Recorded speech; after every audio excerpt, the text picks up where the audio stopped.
Under the category the announcers last to know, we have started qualifying here this afternoon at the Birch Run Speedway.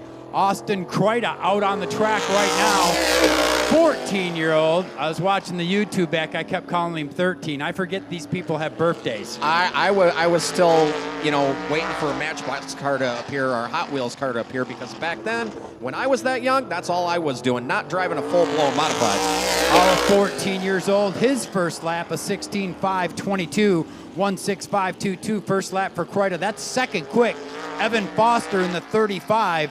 He's fastest right now with a 16.326. We'll get you the other time. And Kreida's second lap, a 16.576, a little slower than his quickest, a 16.522. Foster fastest at 16.326. And Steve Rollins, winner of a race here a couple years ago, we were just noticing, a 16.876. Who we got out there now, Chuck? Out on the track from Auburn, Michigan, in the Mueller's Auto Machine, Bob's Towing Machine, this is Matt Mueller. Matt Mueller actually sitting third in our Mount Morris Auto Repaired Modified points, 116 points total. 1 top 5 and 2 top 10 finishes so far in 2023.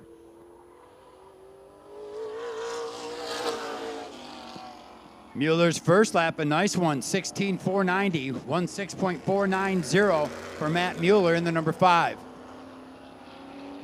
Matt also has sponsorship from Mueller Performance Engines and B. Perkins Earthworks. And second lap, not as quick as 16.790, 16.790. We'll keep that 490, and he's second quick right now. Robbie Johnson on the track right now, his first lap.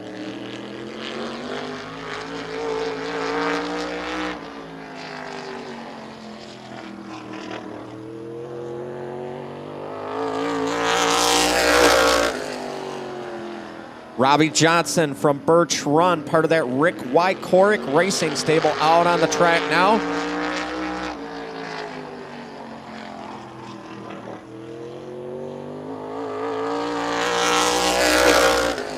Okay, now his first lap, a 16.434, 16.434 for Birch Run, Michigan's Robbie Johnson in the 21, second quick.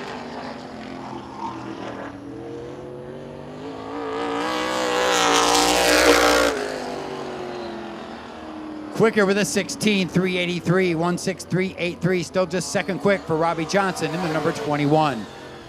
Out on the track now from Lake Orion, Michigan, driving the number 9. This is Terry Trost. Terry Trost behind the wheel of the number 9. Chassis number 2 from Fast Racing Designs.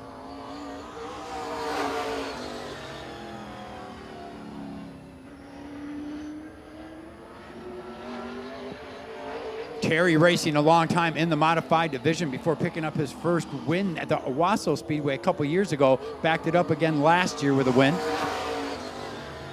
First lap here, fourth quick with a 16.407, 16.407. First lap time for Trost. In the Trost Transcriptions, 4th Street Auto, number 9. Fast time of the afternoon, a 16.265. 16.265 for the infrequent visitor, Terry Trost, in the number 9. Out on the track now, Mr. Mount Morris Auto Repair himself, the proud sponsor of our division here in the Modifieds. This is Donnie Madison Jr. Donnie calls Clio, Michigan home, sponsored by Mount Morris Auto Repair, Marsh Auto Sales, Monster X Metals and Gold, and Advanced Detail, LLC.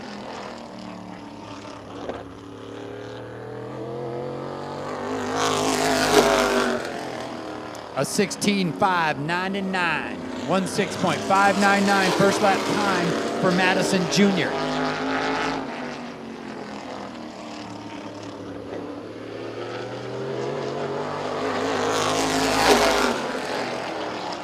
And a 16.523, 16.523 second lap time for Donnie Madison Jr. in our first number 12. Last time the Modifieds and the Street Stocks were in action, this gentleman double dip. See if he can do it again later tonight. Driving the number 12, this is Nick Lakota. Nick Lakota behind the wheel of the number 12.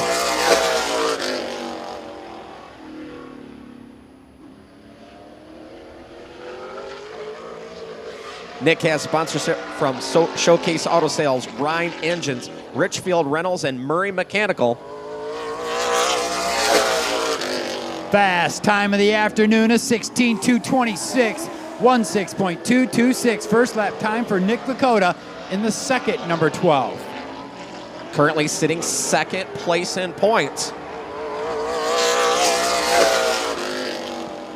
Not quite as quick as 16:259. We'll keep the 2:26, and that's fast time right now. Out on the clocks right now, he could very well be a trifecta champion going back to back to back. Behind the wheel of the Wheeler Trucking, number 7, this is David McManus. David from Birch Run, Michigan, also sponsored by Rack Tech Engine Service, Howell Racing Enterprise, Ash Tax Solutions, Rock Solid Installation, and Kyle's Racing Productions.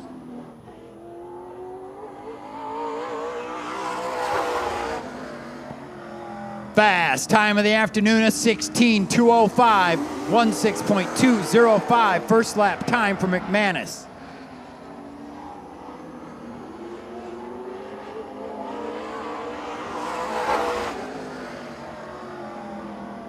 And faster yet, a 16:157, 16.1577. That's fast time of the afternoon for the Juice, David McManus in the number 7. Out on the clocks now, he is Mr. Fast Racing Designs LLC himself. Behind the wheel of the blue and black, number 21, this is Nick Clemens. Nick Clemens in the 21. Nick from Clio is sponsored by Fast Racing Designs, Superior Monuments, Mount Morris, Clio Herald, and Twisted Arrow Contracting.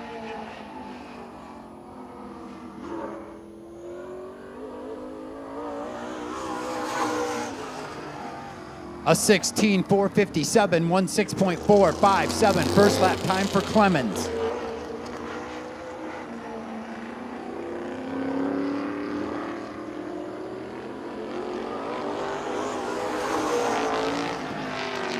Fourth quick with a 16:319, 16.319. Fourth quick time of the afternoon for Nick Clemens in the number 21.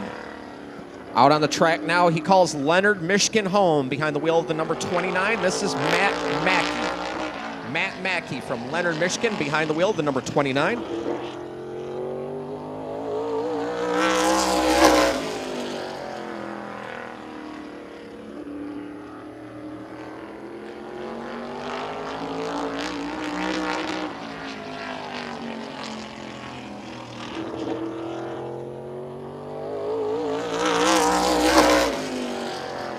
A 16:742, 16.742. First lap time for Matt Mackey.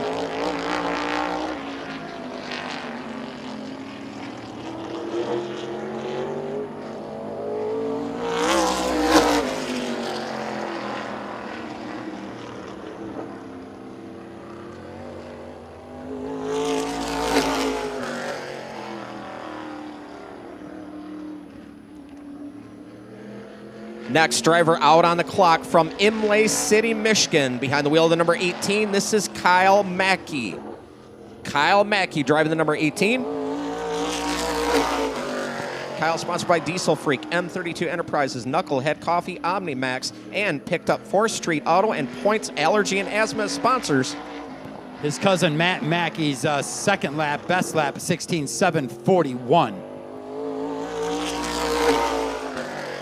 Kyle Mackey's first lap, a 17:135, 17.135 for Kyle. Kyle actually sitting 4th place in the points chase in 2023.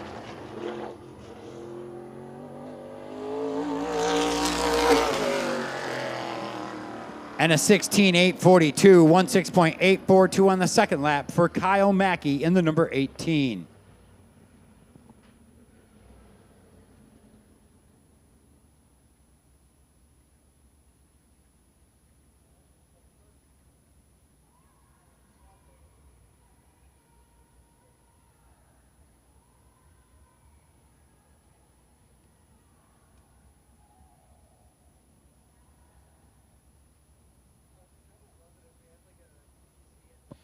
Our pure stock class should be rolling out on the track for their qualifying efforts here in just a second.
Well, here we go with Pure Stock Group qualifying, jumping back behind the wheel of the C7. That's Mark Connell. Right behind him, feature winner, the 05 of Andrew Burton. Feature winner last time out in the Thriller, so the 73 is Hunter Dutry. Jeremy Johnson behind the wheel of the M47, Bob Dickey in the 40, and John Hitzman behind the wheel of the number 12.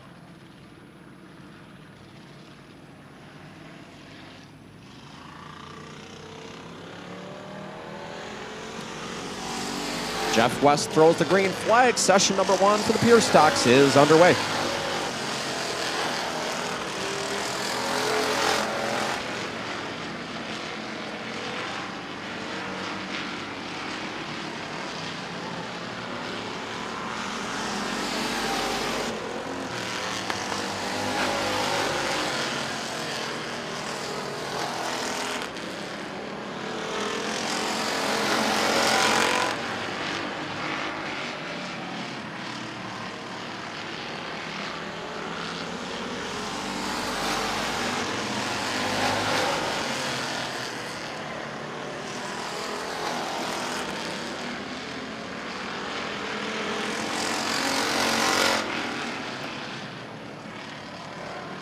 Caution flag out. John Hitzman getting turned around over there in turn number 3. We'll roll him down. They still got a couple, 2-3 laps left in this session here, so looks like Hitzman's got it under control, although he will take it back to the pit area. And everybody else going to continue on here to finish session number 1 for the Pure Stocks.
Session number 1, all done. Hunter Dutry, your fast qualifier so far with a 17.247.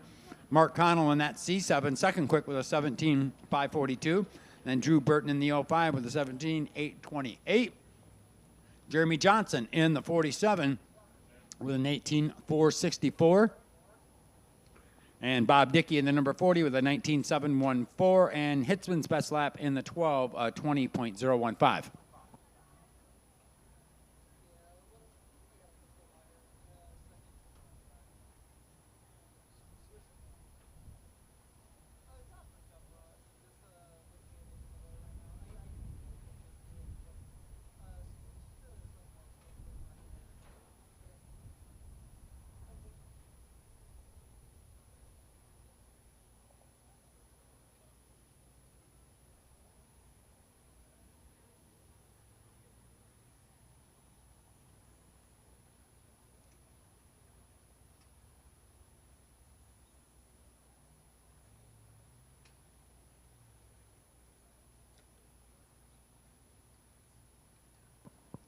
Just waiting on the next group of Pure Stocks to make their way out onto the 3rd mile. See a couple cars staged in line and ready to go.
Evidently, a little problems in tech there for our last few pure stocks stacked up.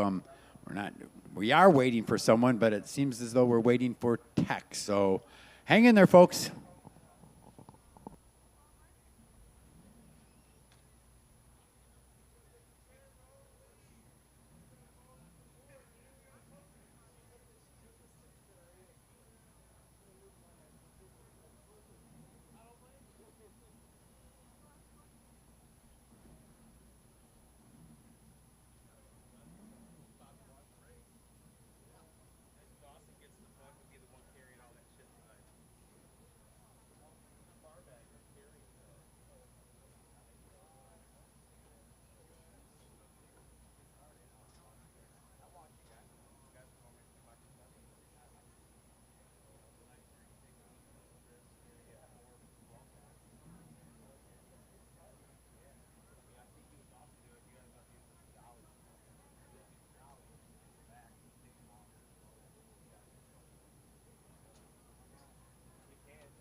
Hey, Ed, look. I told you we had more pure stocks. Yes, we do.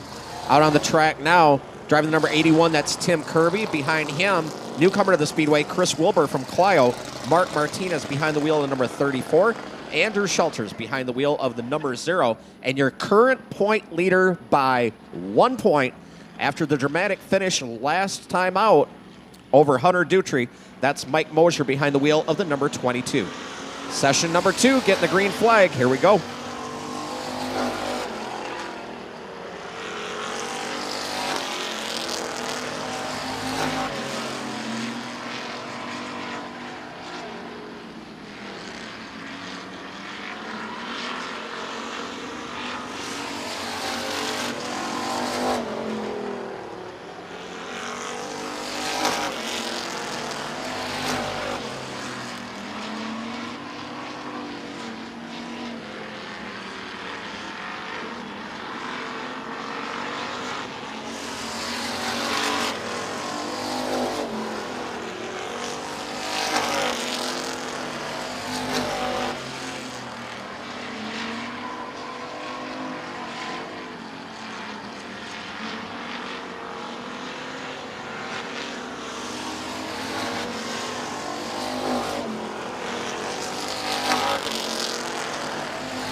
Session number 2 all through here at the Birch Run Speedway for our pure stocks. Second fast qualifier. First in points, Mike Mosier in the 22, a 17.467. Then Andrew Shelters third quick in the number 0 with a 17.507. Mark Martinez in the 34, a 17.923. Tim Kirby in the 81, an 18.035. And Chris Wilbur in the 44, his best lap, an 18.686. Up next will be our front-wheel drive class with their group qualifying.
Well, here we go. First group of front-wheel drive cars out on the track. Driving the number 52, the Lone Granger, Keith Granger. Right behind him, a regular at the Owasso Speedway, a former competitor here last season. Welcome back, Corbin Kelly in the 54. Feature winner already this season, Jeffrey Asmus behind the wheel of number 14. Sean Pulliam behind the wheel of the number 08. And Dagan Clayton drives the number 95.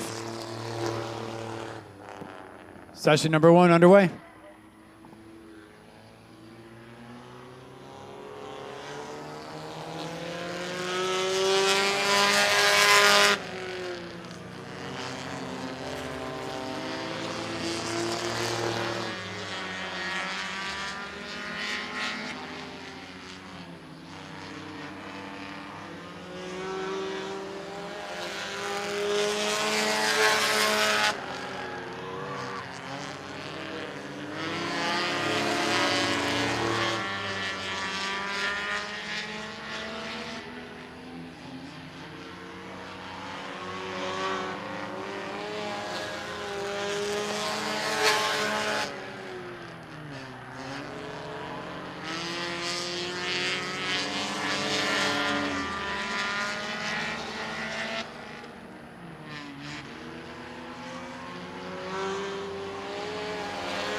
Session number 1 all done for our front-wheel drive competitors. Fastest car on the track that session, Jeff Asmus in the number 14 with a 17.544. Then Corbin Kelly in the 54 with a 17.734. Keith Granger in the 52 with a 17.798. Dagan Clayton in the number 95 and 18.916. And Sean Pulliam in the number 08 with a 19.377.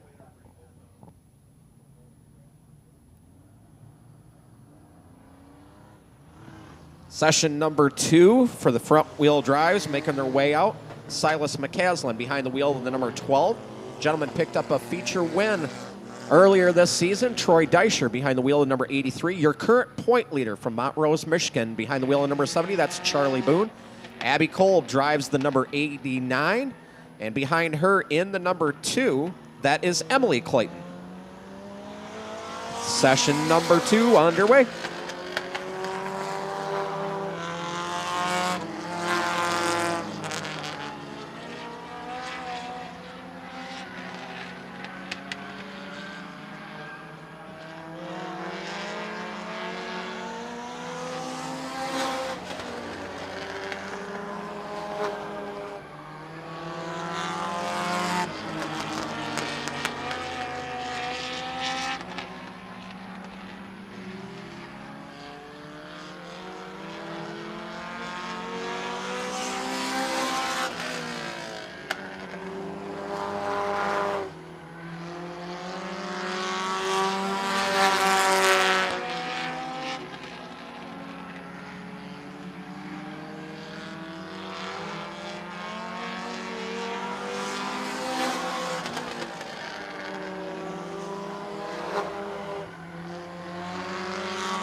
Session number 2 all through for our front wheel drive competitors. Abby Kolb in that 89, some great laps. Second quick time for her, a 17.716.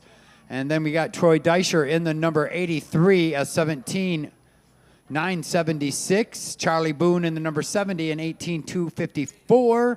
And then the number 12 of Silas McCaslin, a 19.879.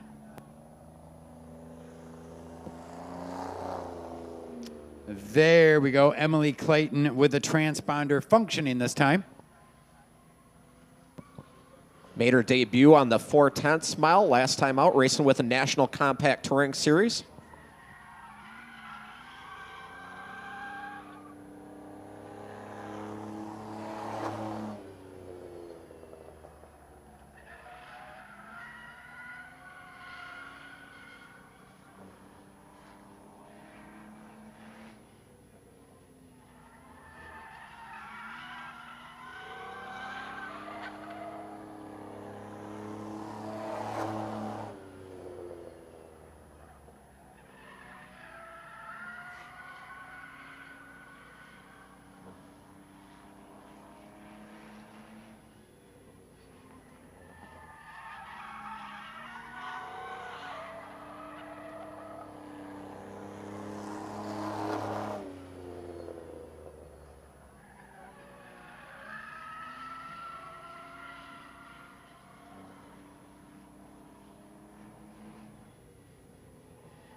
And Emily Clayton completes her qualifying effort. Best lap, a 19.754.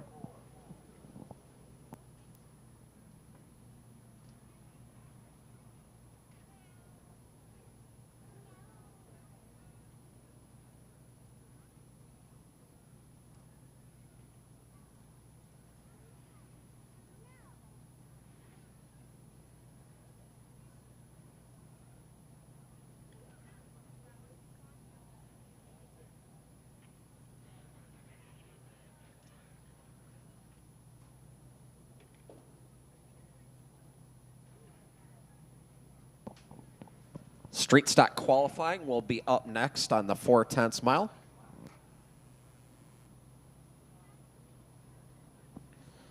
Nick Lakota, your current point leader, 4 wins, 4 top 5s, 4 top 10s, 269 points. To Fred Cummings Jr., 183 points with 1 win and 4 top 5s and 4 top 10s for him. Third points, Kevin Harder. Fourth in points, Johnny Hayden. And fifth, John Leonard. That is your top 5 in the street stock point chase.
Feature winner this season. Got a big hug from this gentleman in victory lane, the 2A. That's Fred Cummings. Nicholas Greshik behind the wheel of the 29. Kevin Nobis in the number 10. And Bob Heine drives the number 15. Greshik coming from Traverse City down to race with us. And we do apologize if we're abusing that last name. We're trying our best. Spelled Grzesik. LMNOP. There is no LMNOP, folks. No. But that is the way it's spelled, so. What are you going with? Greshik. Greshik.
Session number 1 for our street stocks complete.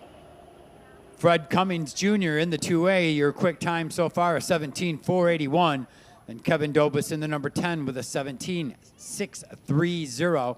Nicholas Greshik in the number 29 with an 18.212. And Bob Heine in the 15, an 18.722.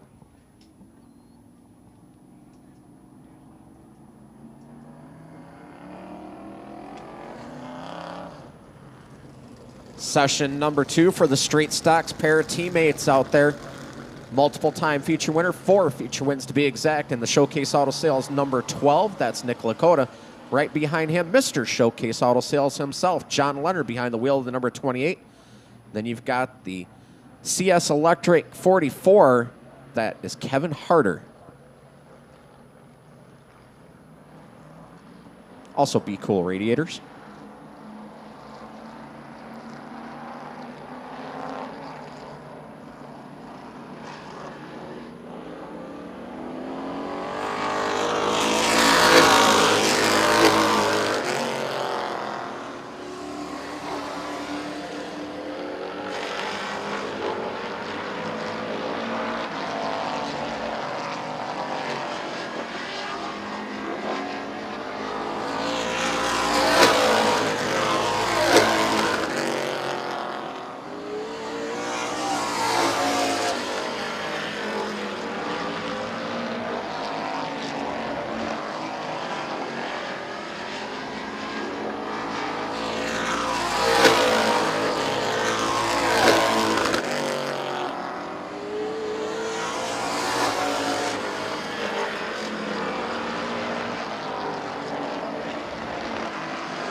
Well, we didn't see the checkered flag, but this session's over with. Either way, new fast qualifier sitting at P1, the number 12 of Nick Lakota with a 17.225.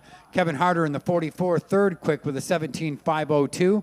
And John Leonard in the number 28, fifth quick with a 17.645.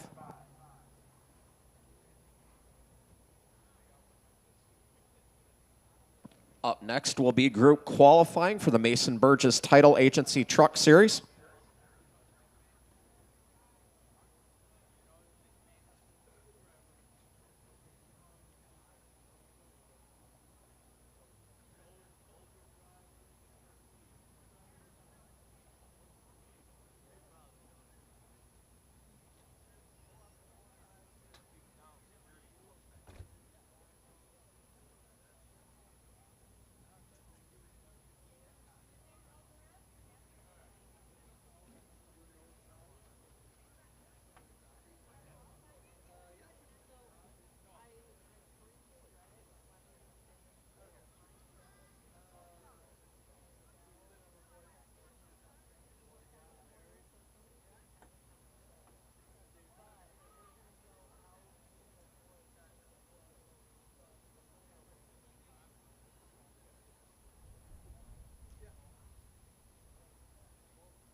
Mason Burgess Title Agency trucks hitting the track for their qualifying.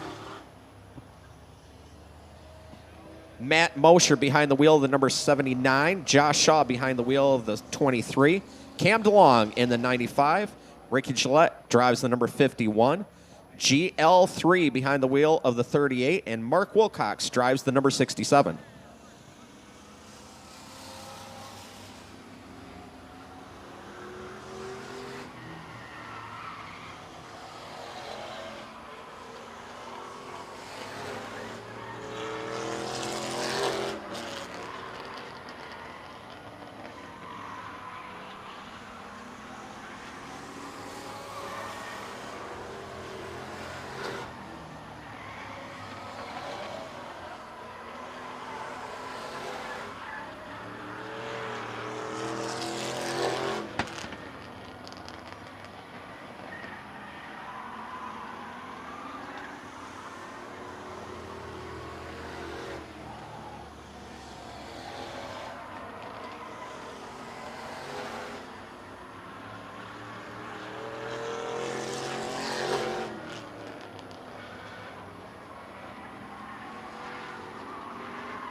Session number 1 all done for our Mason Burgess Title Agency truck competitors. Josh Shaw sitting P1 right now in that number 23 with a 17.817.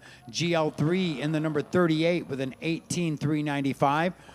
Ricky Gillette in the 51 with an 18.400. Cam DeLong in the 95 with an 18.424. And Mark Wilcox in the 67 and 19.056. Second group of Mason Burgess Title Agency trucks out on the track. Driving the number 55, currently second in points, Anthony Duvernoy. Right behind him in the hard to make out taped former Greg Long truck, that's Jeremy Neff. John Mackey behind the wheel of Ryan Hunt's number 8. GLJ Greg Long Jr. drives the 21.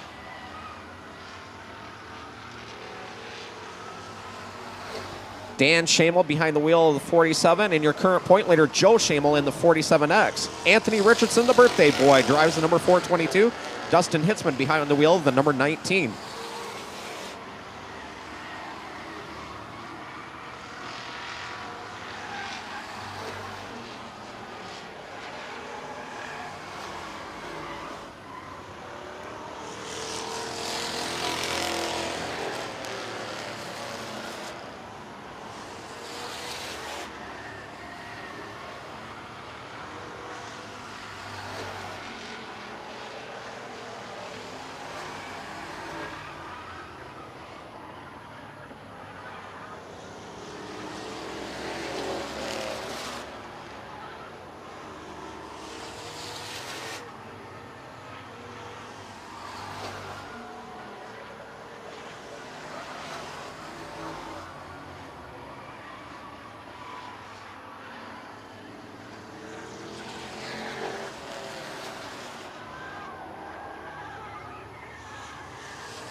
Session number 2, all through for our Mason Burgess title agency trucks.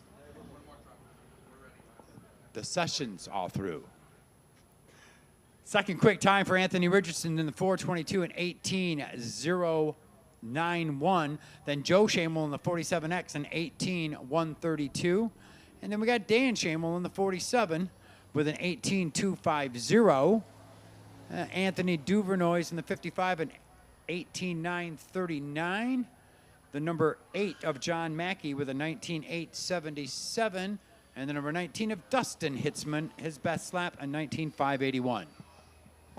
Matthew Mosher coming back out, getting that transponder situation under control, takes the green flag, and he will work his way around the 3rd mile to get a qualifying effort in.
And Matt completes his qualifying effort, his best lap, a 19.759 for Matt Mosier in the number 79.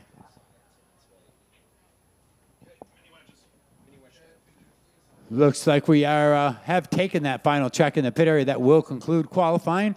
Any other driver that didn't make a qualifying lap or gets here a little later will start at the rear of any event they're entered in tonight. Do want to remind you folks, concession stand wide open, ready to serve you here some of the best food in all of auto racing. Big old cheeseburgers and hamburgers down there and hot dogs and, of course, Chuck's famous chicken tenders. World famous Birch Run Chucky's Speedway. Chicken. Chucky's Chicken Tenders. Only at the Birch Run Speedway and Event Center. They're going to put your face right on that menu pretty soon, Chuck. No. No, that'll keep people from buying it. All kinds of other great stuff down there, too. Check out the concession stand. Also, as we'll tell you all night long, we have the longest bar in the state of Michigan here, and it's called Gas Alley. It is absolutely free to enter. Lots of drink specials going on down there. Go see Phil and the girls down there. Tell them the Tower sent you. Don't forget Colonel Benny's on the grounds as well. Don't forget, well, we did have Vendor Village, but I don't see them set up shop today. They're actually back over next to our Dixie General Store. And the Dixie General Store, that's where you'll find all the souvenirs that I know you're looking for. You find the hats, T-shirts, hoodies, all kinds of cool stuff down there, collectibles. Stop on down to the Dixie General Store and get your souvenir here tonight. For 75th anniversary Drivers Homecoming Night. Also, don't forget Keegan Jackal will be performing in the Gas Alley a little bit later on this evening. Taking a little bit of a pause, and we're going to get things set up for our Pearson Road Muffler Man mini wedges here in just 1 second.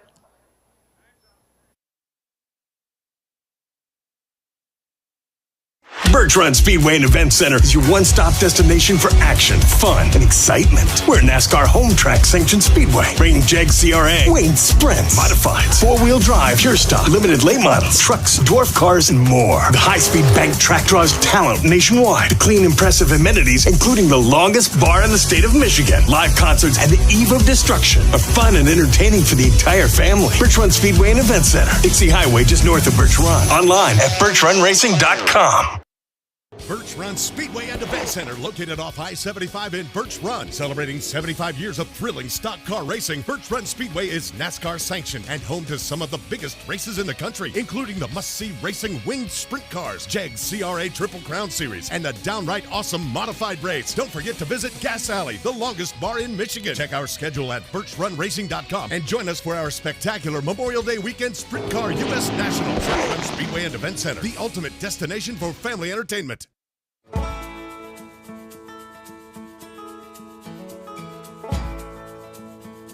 Racing for my family is definitely something more than just something we do on a Friday or a Saturday night. I love Birch Run Speedway because it is close to my home, so all my family and friends can come. I love Birch Run Speedway and everything they're doing with the racetrack. You know, they do a lot for racing and especially racing in Michigan. The Birch Run Speedway and Event Center originated in 1948 as the Dixie Motor Speedway. We're very proud to share our 75th anniversary along with NASCAR this year. Since the inception of Dixie Motor Speedway, it has evolved into what we now call Birch Run Speedway and Event Center. It is an asphalt track, progressively banked, and it is a 4/10 mile oval. It was a really fun track to race at. There's two grooves, so you can pass a lot of cars, and it's a fast track, and I've always enjoyed racing there. Building a car and making it competitive and going out there and spending time with family and friends is something that without racing we wouldn't do. It just wouldn't be the same. Last year, Birch Run Speedway was able to raise $64,000 toward high school programs, travel sport programs, a suicide awareness event, a Down syndrome awareness event, and also a local hospital. If we were to win the Advanced Auto Parts Advance My Track Challenge, we would install new parking lot lighting, we'd make our family section more handicap accessible, and we would install restrooms in the pit area. Birch Run Speedway is such a vital part of our community in so many different ways. We'll continue to serve our community, as well as do everything we can to bring in new automobile racing fans.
darling. Out there on the track right now, driving the number 10. That is Blake Childers Jr. Picked himself up a feature win. The 21, that's Layden DeLong, current point leader. Then you have Cohen Childers behind the wheel of the 33, current point leader Madeline Madison behind the wheel of the number 12, and Brentley Evans drives the number 61.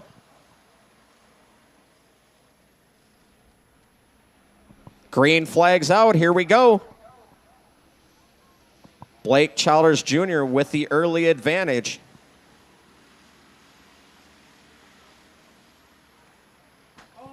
Oh, we got problems. Brentley Evans into the tractor tire. Caution flag going to come out on this one.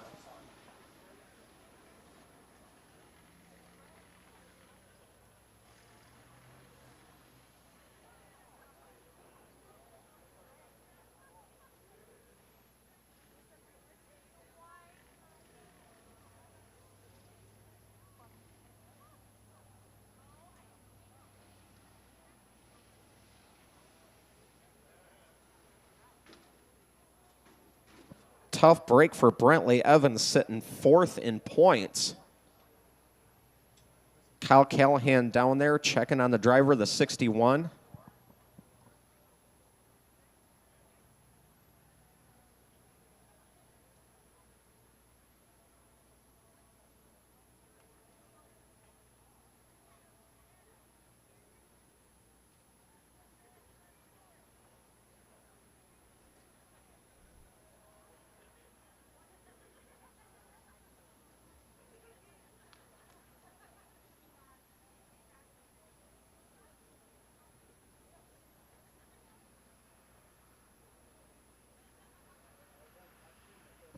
Birch Run Speedway safety down there checking on Brentley Evans, the driver of the 61.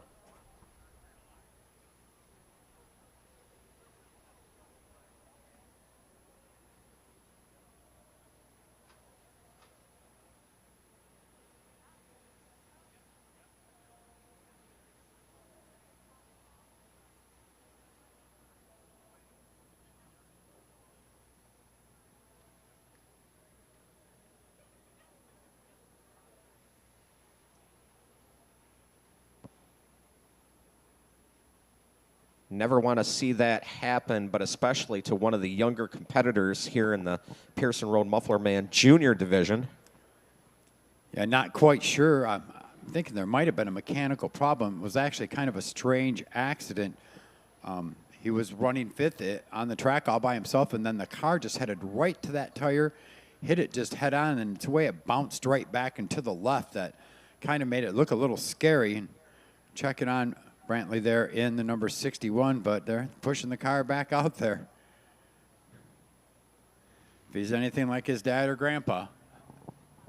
Takes a licking and keeps on ticking. Yeah, he's not leaving the racetrack. Do want to point out that might be the most athletic I've ever seen Frank Evans Jr. look as he sprinted across the racing surface there to check on his child.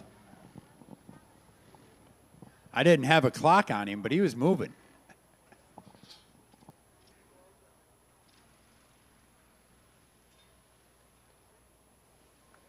And the 61 going to rejoin the field. Come on, Frank, that's it. Let's see you run back.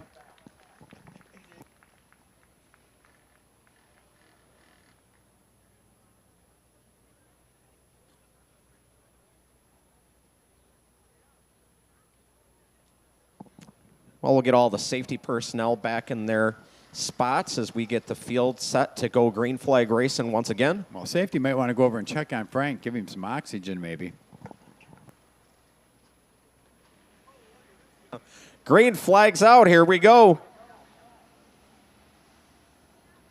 Blake Childers Jr. in that 10 gets the advantage again. Blyton DeLong into 2nd. Cohen Childers 3rd. Brentley Evans back up to 4th. Madeline Madison falls back into 5th. Problems, the 61. Brentley Evans stopped. We're going to have to throw the yellow on this one.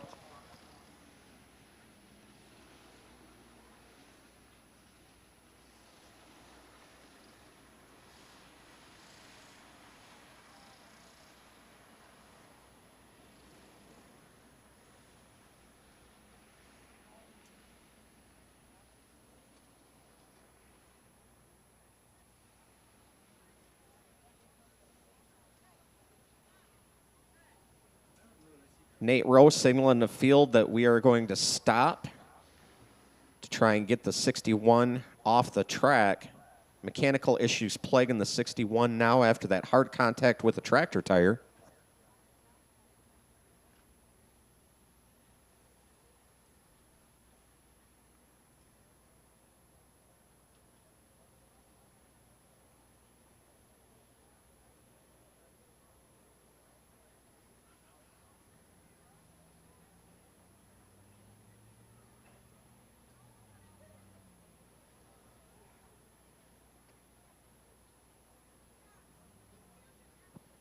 Well, the youngsters getting their laps in as their season's winding down. This is scheduled to be their championship night.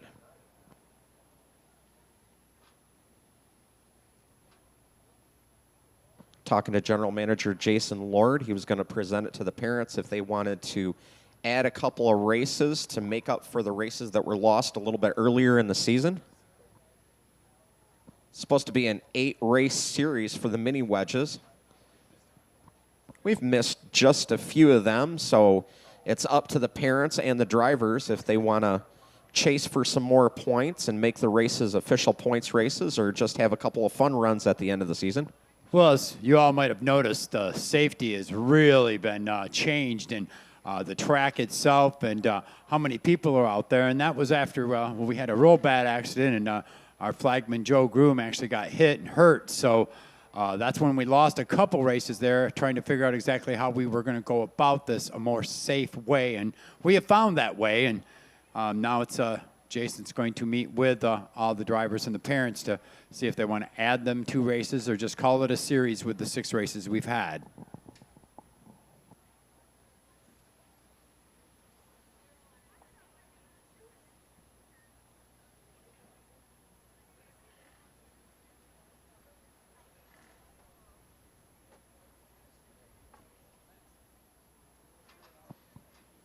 Don't forget, we've got 50-50 going on tonight. Racing for Suicide Awareness is going to be going through the stands selling 50-50 tickets. Also, don't forget Fast Eddie's Car Wash and Oil Change tickets. You can get them at the front gate, thanks to the fine folks at Fast Eddie's Car Wash and Oil Change for a chance to win oil changes, car washes. The tickets are pink in color. Also want to welcome the Mount Morris Auto Repair Group to the B&S Heating Skybox. Hope y'all are having a good time over there. I heard some hooting and hollering. I guess that means yes, they are.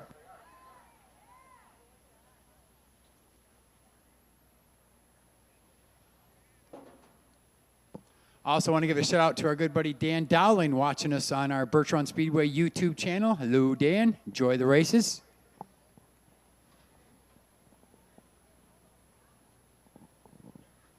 Looks like my niece and nephew are here again. Jason and Tina with the kids. Jace. Gavin's missing, though. See Mackenzie down there. Welcome, you guys. Also welcome Jason and Crystal Congdon sitting down there with Dale Spencer as well. Hi, guys.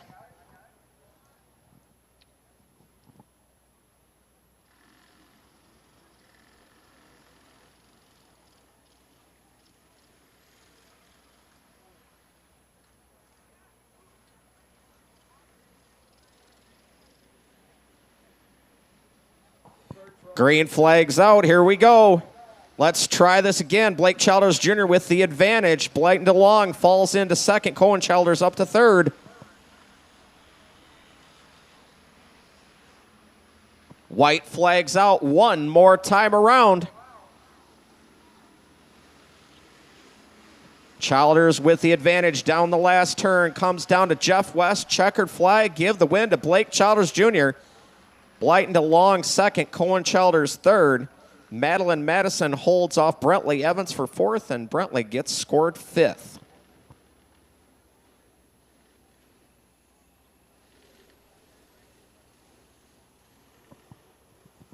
He drives the number 10 Wheeler Trucking Machine. Give it up for Blake Childers Jr.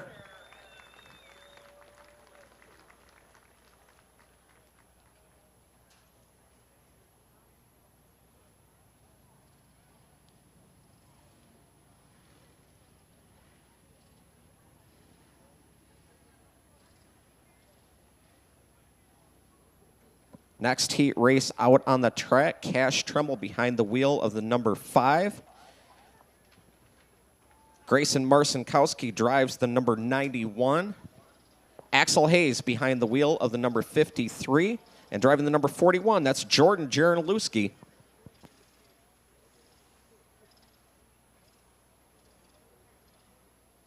Evan Lakota out there as well in the number 12. Green flag's out. We're racing. Marcinkowski with a good advantage on that start. Lakota into second. Axel Hayes has third. Jaranlewski looks to the inside, takes over that third spot. Hayes comes right back on the inside, says not so fast.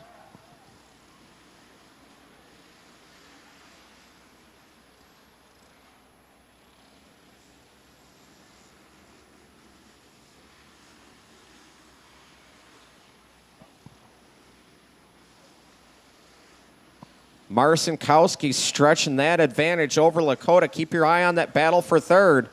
Jaranlewski looking to the inside of Hayes one more time. Side-by-side battle for the third spot as your leader. Marcinkowski is going to see the white flag.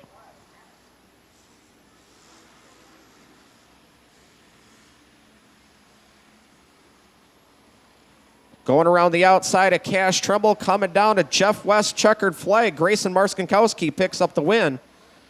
Evan Lakota will finish second. Jaranlewski will finish third.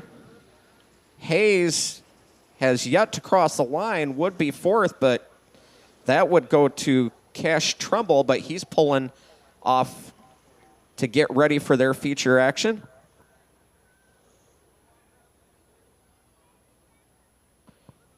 Well, he hails from Sault Ste. Marie, Ontario, sponsored by Performance Plow and Equipment. Give it up for the 91G of Grayson Marcinkowski.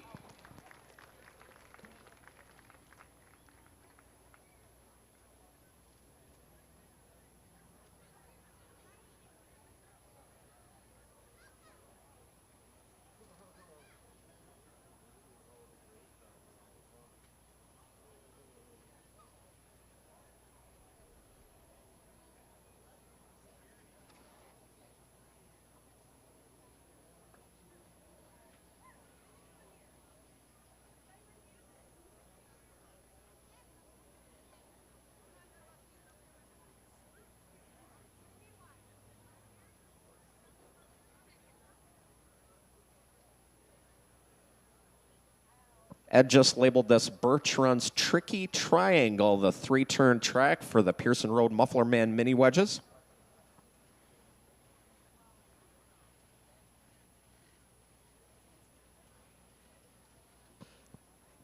Pearson Road Muffler Man Senior Division making their way out on the track now.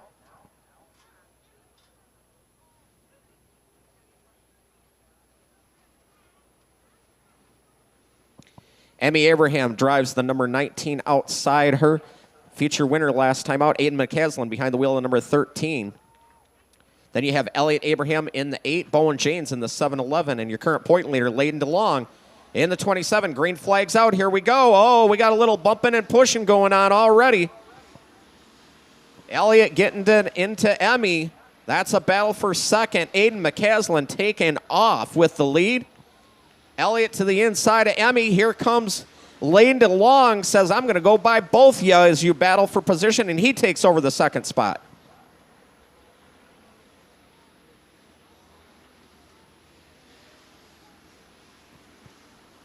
McCaslin with a solid lead in that number 13 machine. DeLong going to try and chase him down as the laps are winding down.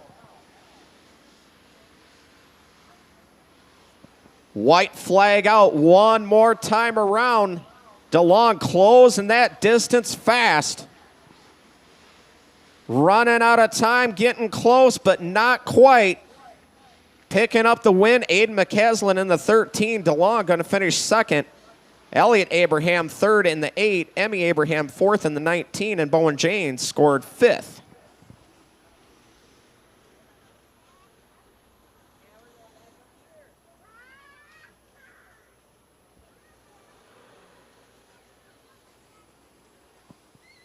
Well, this young driver has All Shine Auto Detailing, DD Scrap Car Towing, Fenner & Sons Barbershop, and TNC Custom Concrete. Give it up for your winner, Aiden McCaslin.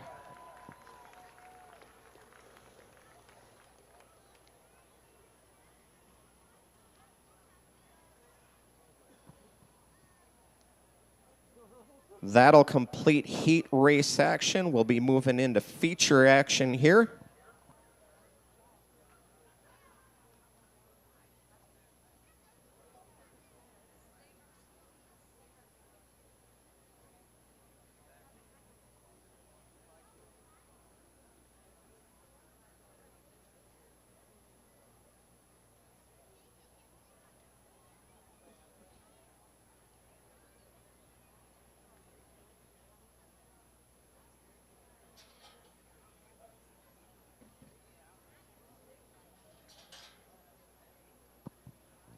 Couple of last-minute adjustments going on before we get ready for our features.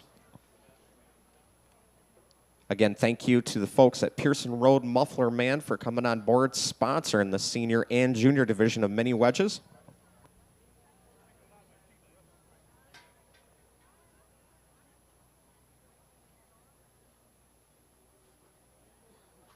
Did a little bit of revamping to the course. Also, all the drivers are expected to go through a skills test. Make sure everything is up to snuff as we look to grow and groom the next generation of racers here at the Birch Run Speedway and Event Center. Hi, Drew Burton.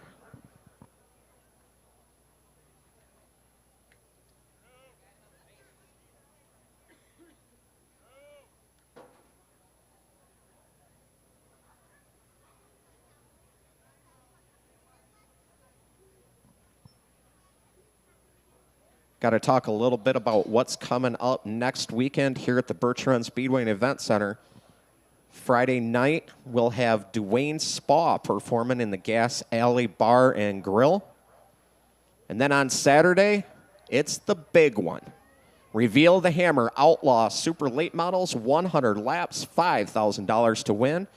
And the last leg of the JEG CRA Triple Crown Challenge Series as they race 100 laps on the 4/10 mile. Legends will also be in action. That's next Saturday here at the Birch Run Speedway and Event Center.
We also have a big concert coming up on September 16th. Joe D. Messina will be in concert.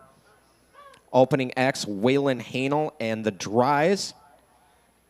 That's on September 16th, right on the infield here at the Birch Run Speedway and Event Center. Joe D. Messina, country artist, recording artist.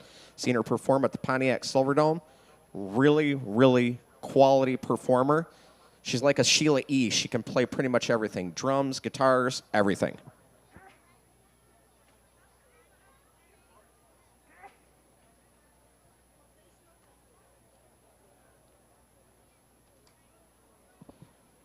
Also, if you haven't had a chance, folks, we encourage you to go subscribe to our Birch Run Speedway YouTube page. 1,225 subscribers. Thanks to Kyle Hill for pointing that out to me. Got to thank the whole entire crew that's had a hand in bringing together the Birch Run Speedway YouTube page. It's absolutely free, so if you can't get your backside, trackside, or if you know someone that can't either, have them go on and subscribe. Make sure you like, add comments as well.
Well, here we go, feature time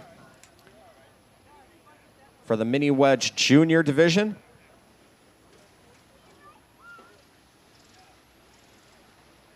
Jordan Jarenluski in the 41 to his outside. Blyton DeLong in that 21. Grayson Marcinkowski behind the wheel, the 91G.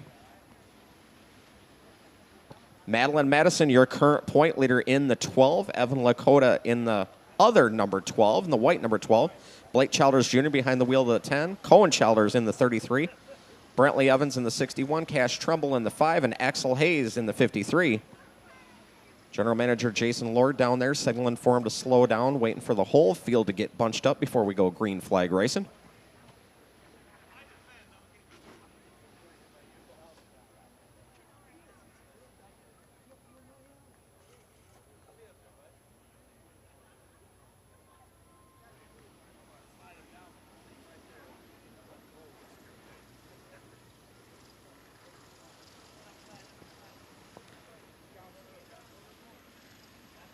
Jeff Wusk looking the field over. Green flag's out. Here we go.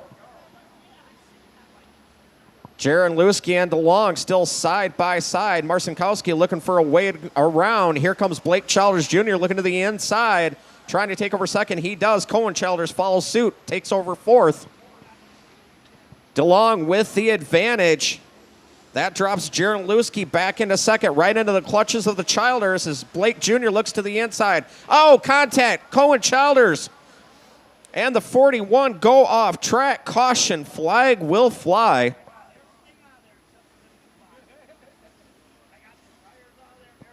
Looked like both machines just got hooked together, drove right off the top of the backstretch of the third mile.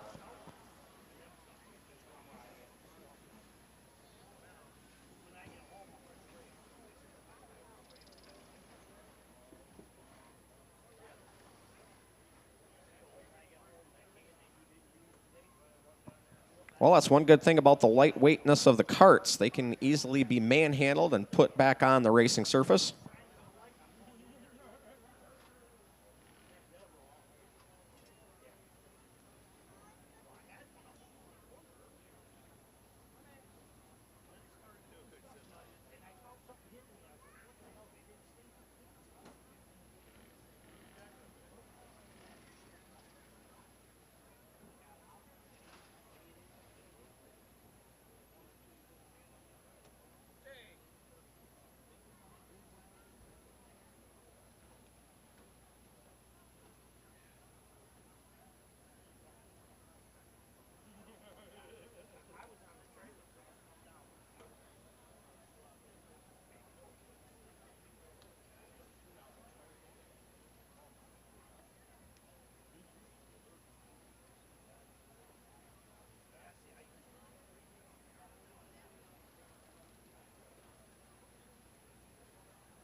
We apologize for the little bit of the delay, but we're trying to get all the drivers back in their correct positions.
Well, looks like the lineup is good. Again, apologize for the little bit of delay. Just wanted to make sure everybody was lined up in their correct spot. Blyton along with the advantage. Blake Childers Jr. to his outside. Green flag's out. Here we go. Oh, we got big time problems over in turn one. Caution flag is out. Yellow. We're going to go red on this one. Jeff West dropping the red flag. Multiple vehicles involved. Looked like the 12 of Madeline Madison went up, got the back end up on that machine.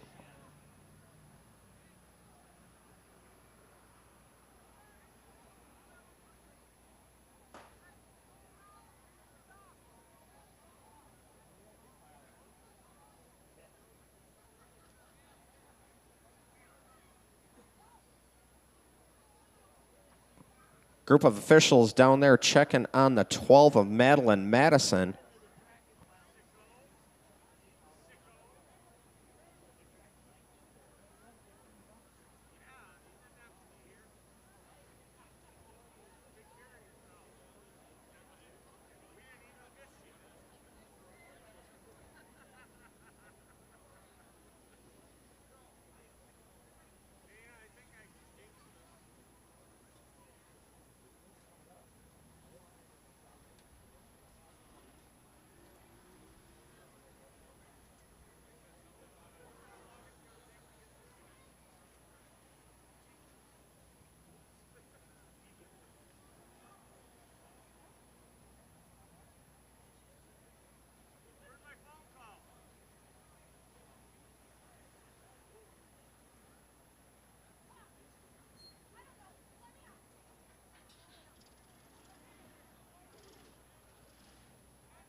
Still tended to the number 12 of Madeline Madison.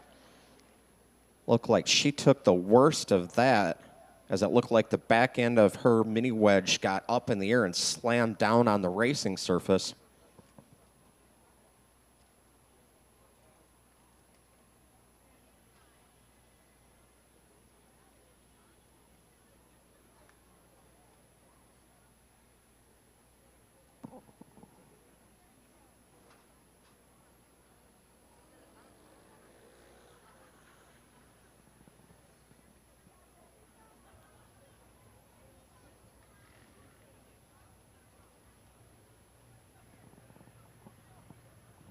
Well, it looks like a little rough on the equipment tonight here, huh, Chuck? Yeah, just a little bit. Championship night providing to be a little damage-ridden, damage-laden for some of the mini wedge competitors. Well, what we think will be championship night. We're not absolutely positive on that.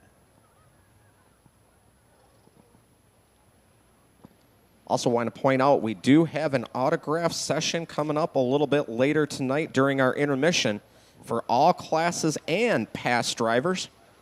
As it is our Laps and Legends 75th anniversary celebration here tonight. So that's what the autograph session and such will be all about.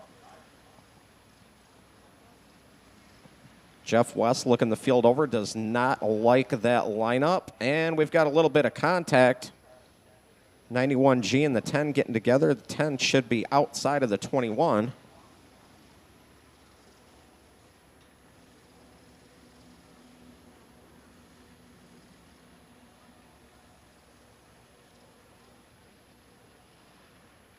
Green flag's out. Here we go.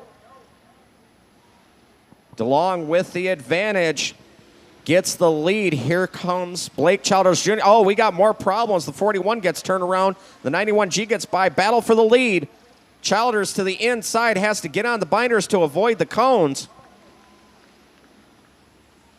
Oh, look out in that first turn. The 41 making his way back up. Hopping. Oh, Cohen Childers into the tire barrier. The 41 almost gets in the tractor tire. Caution flag will fly one more time.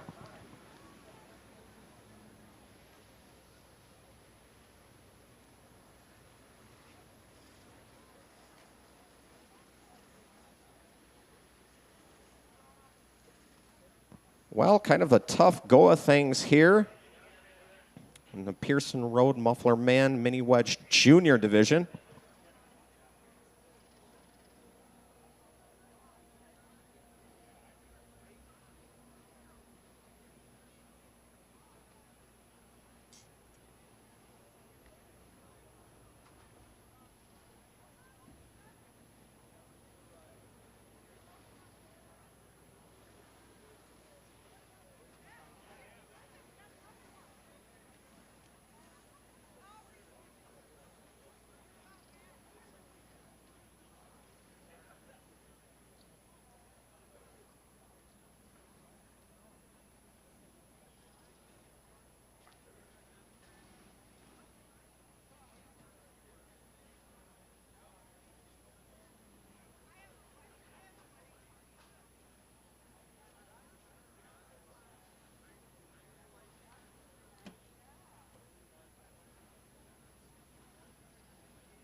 Lineup looks good. One more time. We'll try it again.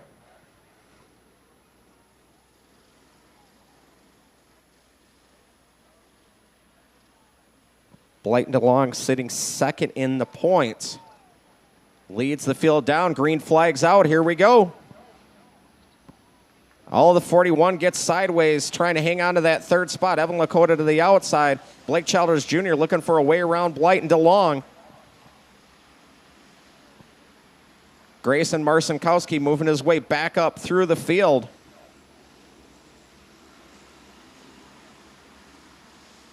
Oh, DeLong bunny hopping a little bit off from the turn. Trying to keep that 21 underneath him.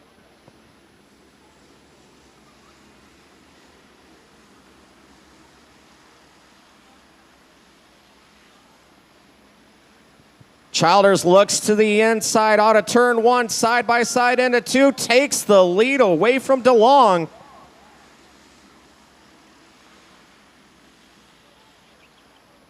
Oh, problems off from turn three. Marcinkowski around. The 41 of Jaron Luski also turned around facing the wrong way. Caution flags out one more time.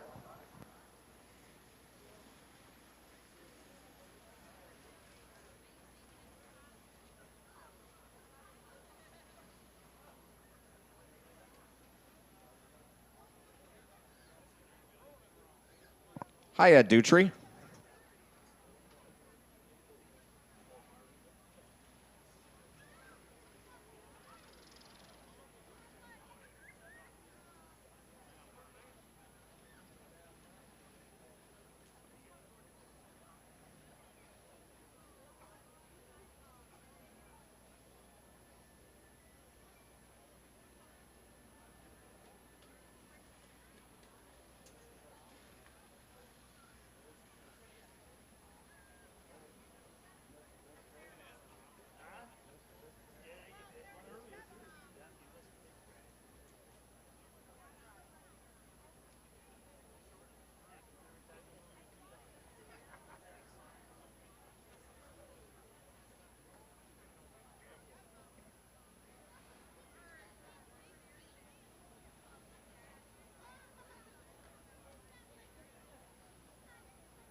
Well, again, a little bit of a delay as we get the drivers lined back up in their correct order.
Well, here we go. Blake Childers Jr. with the advantage on that inside line.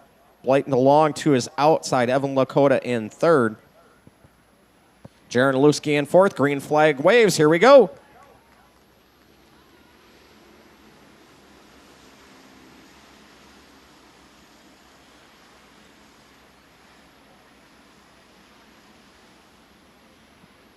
Childers has the handling down on that number 10 machine. No bumping around as he enters and exits the corners.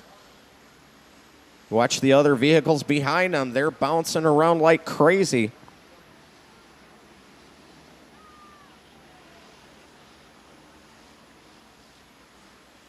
Oh, problems. Looks like the 91G Grayson Marcinkowski around in turn 1. White flag is waving. Checkered flag is going to come out. Give the win to Blake Childers Jr. Blyton DeLong second. Jaron Luski rebounds, I believe, to finish third. Possibly Axel Hayes in the 53.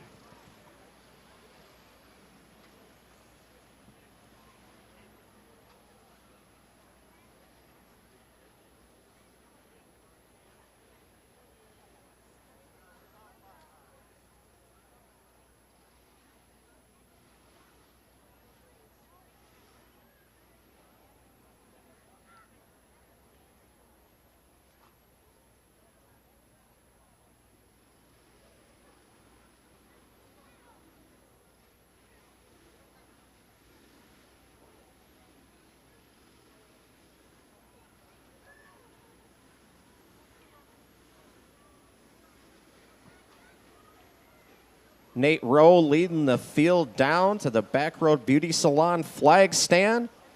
Victory lane. Photo is about ready to be taken.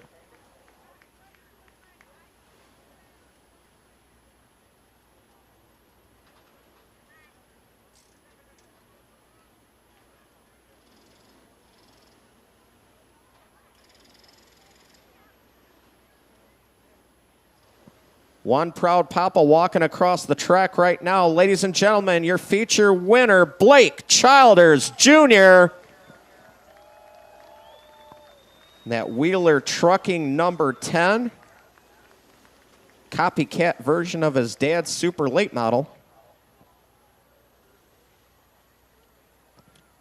Blyton DeLong will be second. And Jordan Luski third. How about a round of applause for all your competitors in the Pearson Road Muffler Man Mini Wedge Junior Division.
Here we go with the Pearson Road Muffler Man Mini Wedge Senior Division.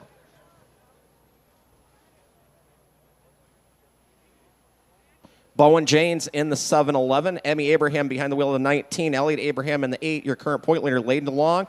And heat race winner, Aiden McCaslin. Green flag's out. Here we go. Side by side already. Bowen James with the advantage. Elliott Abraham up to second. Here comes Layden DeLong looking for a way around, trying to take that second spot.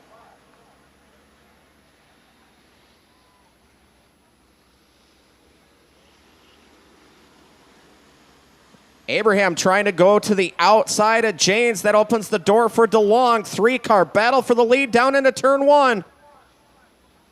Oh, make it 4-car. Here comes Aiden McCaslin with the move. Shoots by all 3 to get the lead. Oh, problems. Bowen James around. Emmy Abraham involved. Caution flag is going to come out.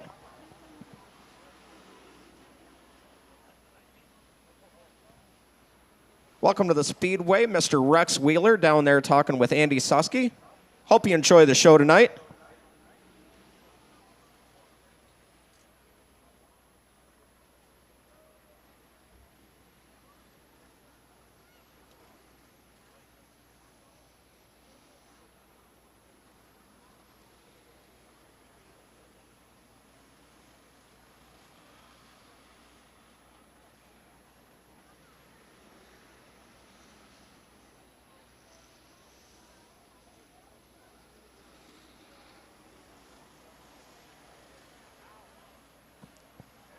Fields lined back up. McCaslin with the lead. DeLong to the outside. Green flag waves. Here we go again.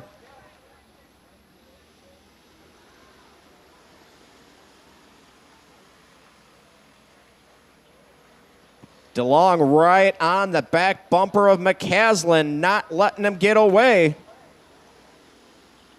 Elliott Abraham in third. Emmy Abraham in fourth. Bowen James fifth. Oh, McCaslin dropped a couple of tires off into the dirt.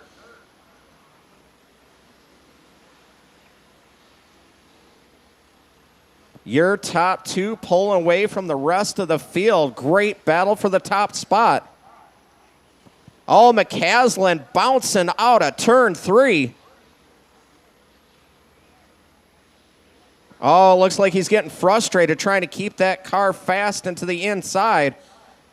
Keep Layden DeLong behind him. DeLong thinks about peeking to the outside. Going to try diamond into the inside right on the back bumper of the 13.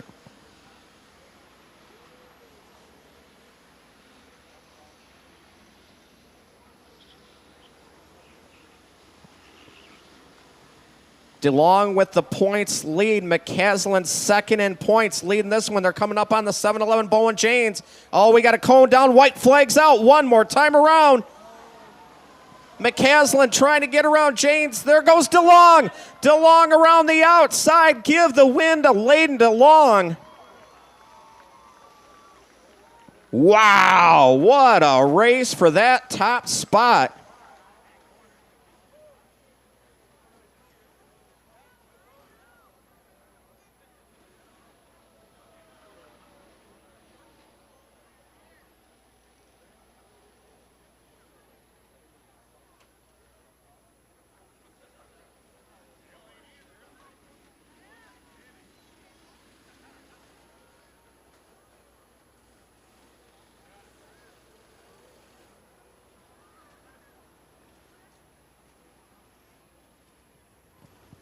Well, he's pulled up on the front stretch from Clio, Michigan, sponsored by Pearson Road Muffler Man, Tip Top Towing and Service, Rig to Dumpsters, and TNC Custom Concrete. Everybody give it up for the 27 of Layden DeLong.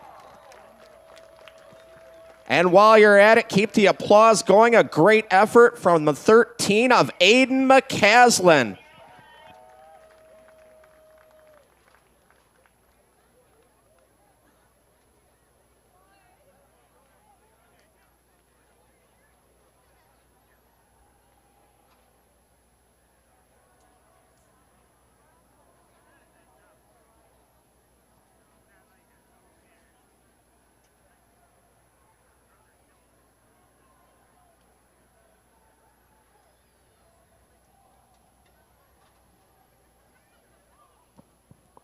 John Leonard coming across to congratulate Elliott Abraham for a great third place finish.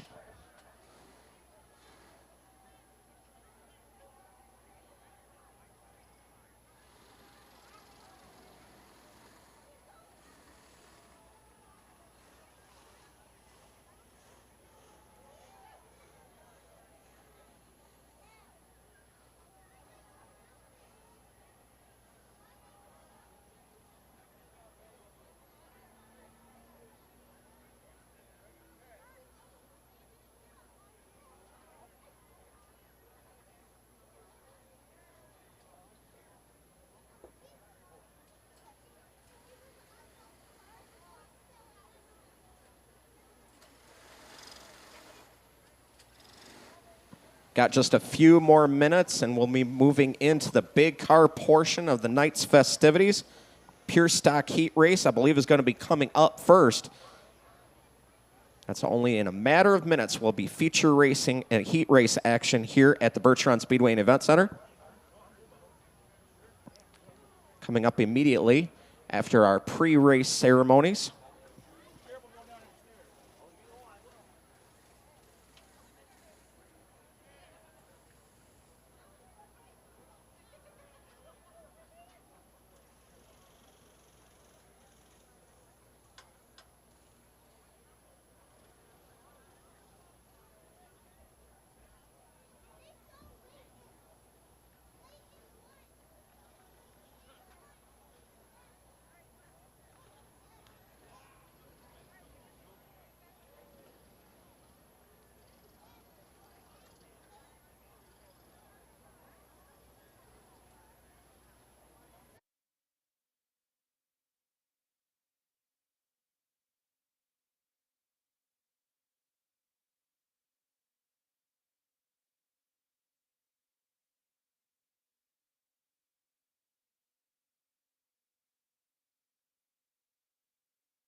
Birch Speedway and Event Center is your one-stop destination for action, fun, and excitement. We're NASCAR home track sanctioned Speedway, bringing Jag CRA, Wade sprints, modifieds, four-wheel drive, pure stock, limited late models, trucks, dwarf cars, and more. The high-speed bank track draws talent nationwide. The clean, impressive amenities, including the longest bar in the state of Michigan, live concerts, and the eve of destruction are fun and entertaining for the entire family. Birch Speedway and Event Center, Dixie Highway, just north of Birch Run. Online at birchrunracing.com. Birch Speed.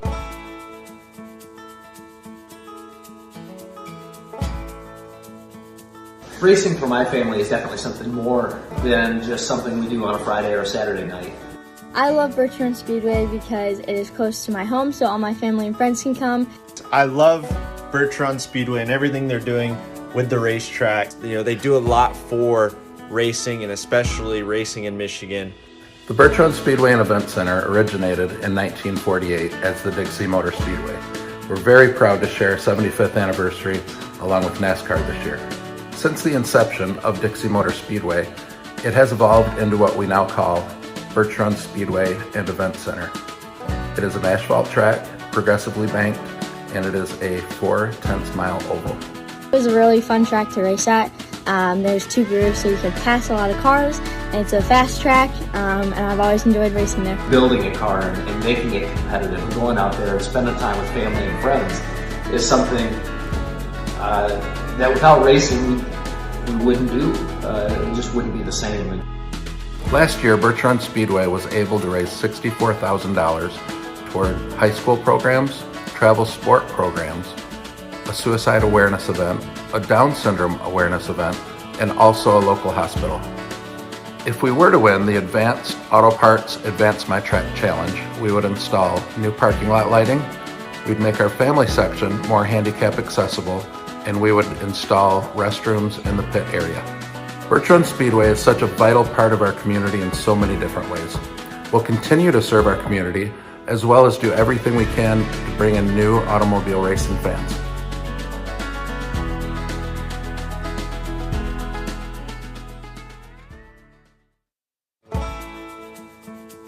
I love Birch Speedway.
T-Bone will start back on the pole, and Dutry will restart at the rear, which really is only 5th place at this point.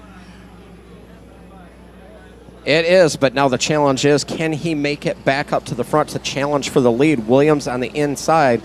Will that spin have hurt the tires of the 7? You have your current point leader, Mike Mosier, a multiple-time feature winner to his outside. I was just going to say, have we even mentioned his name this race? Now, look, all of a sudden, there he is outside, getting ready to try to steal another feature. Hey, a win's a win. Nonetheless, he's won 3 times so far in 2023. Green flag is out. Here we go.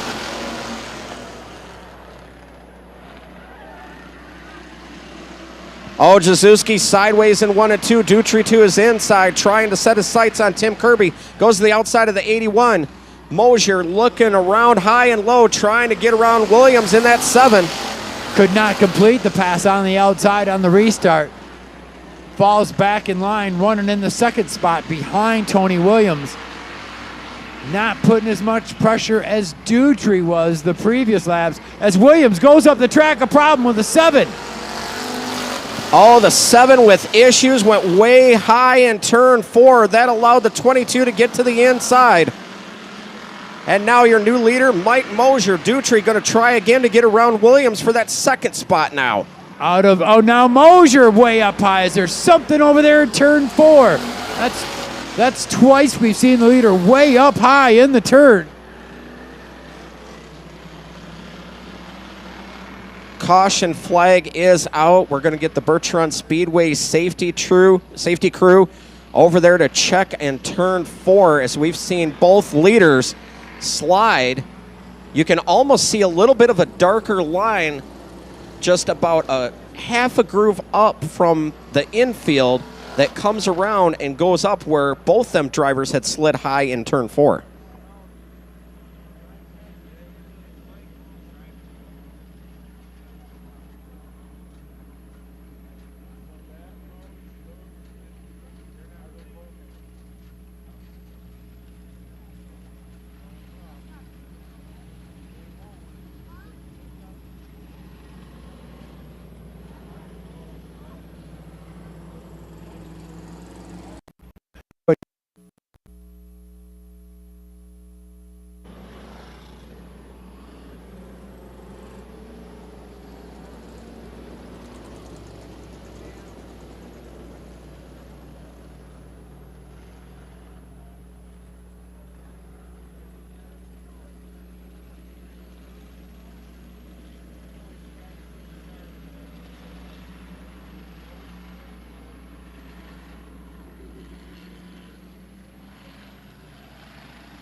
Drivers getting the signal to try and work in some of the oil try and dry up whatever fluid was laid down there in turn 3 and 4.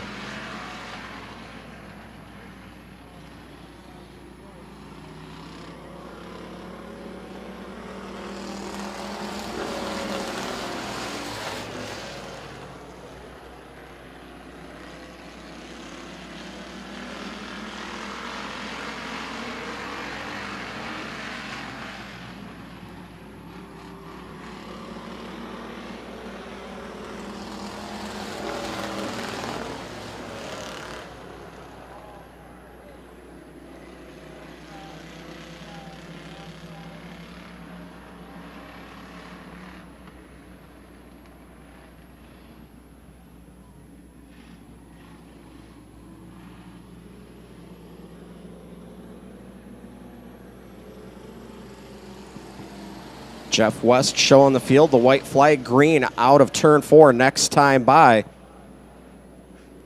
Your current point leader, Mike Mosier, new leader. Anthony Williams to his outside, Hunter Dutry, going to be right on the back bumper of your leader. Lost half of our field here to attrition, accidents, what have you. Here we go, 7 to go. We are racing. Mosier a good start, solidly into the lead. Anthony Williams faltering a little bit out of turn 4. That allows Dutry to get to the inside of the 7. Williams not going to give up that fight on the outside.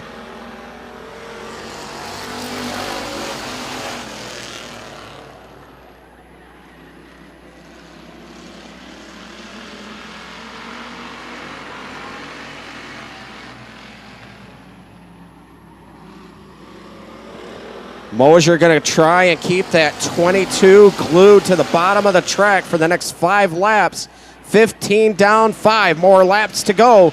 Mike Mosier leading over your second place and second place in points. Hunter Dutry in the 73.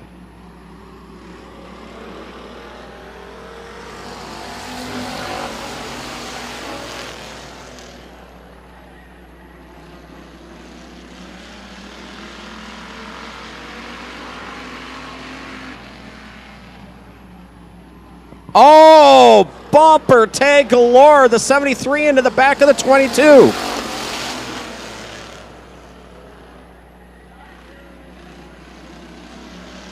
Just about ready to get our racing program underway. But before we do, I'd like to ask everybody to please rise. Those that are able. Gentlemen, please uncover. First, our invocation. Dear Heavenly Father, please look over all of our drivers tonight, their crews, our staff, and our fans to have a fun, safe night of racing. Also, keep in mind our soldiers fighting overseas for our rights and privileges to do what we're doing here tonight. Enjoy a night of local short track racing. This we ask in Jesus' name, amen. If everybody will remain standing, we'll now play our national anthem.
All right, Birch Run Speedway, who's ready for some racing action? I believe I heard crickets. I didn't hear a peep. I said Birch Run Speedway and Event Center, who's ready for some racing? Yeah, a little bit better. We're going to need to work on that, folks.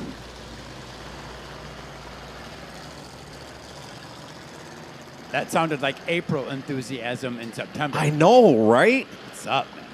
Is it cold out there? Well, they can warm up at Gas Alley Bar and Grill. I think Jason and Tina can make more noise than that.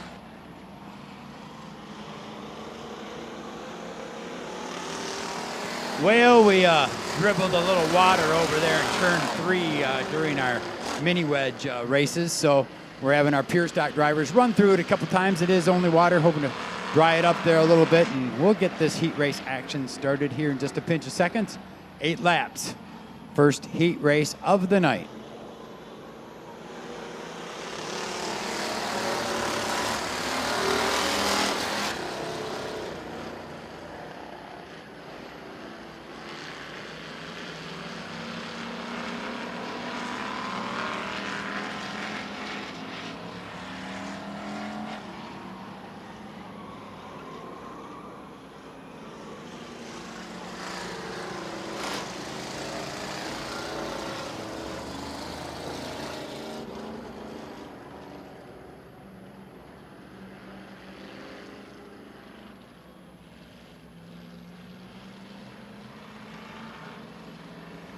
Heat race action for the Pure Stotts. John Hitzman in the number 12.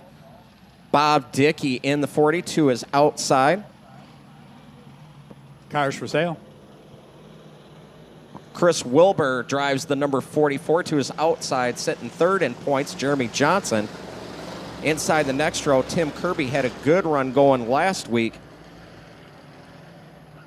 Mark Martinez in the number 34. That is your field.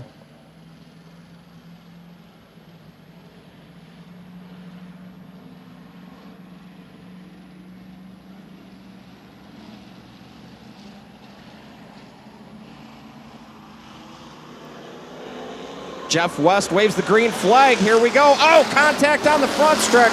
Hitzman into Dickey. 3 wide down into turn 1. Tim Kirby going to come out of turn 2. Your new leader.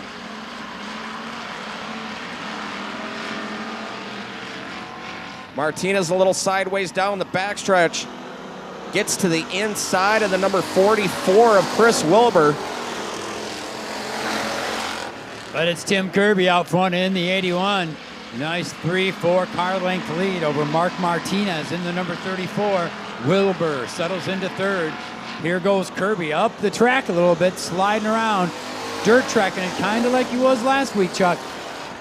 Yeah, can't quite keep the back end of that number 81 underneath him, slinging it sideways out of turn 2. Still holds the advantage over Martinez, heading down into 3. Looks a little better coming off of turn 4 that time by.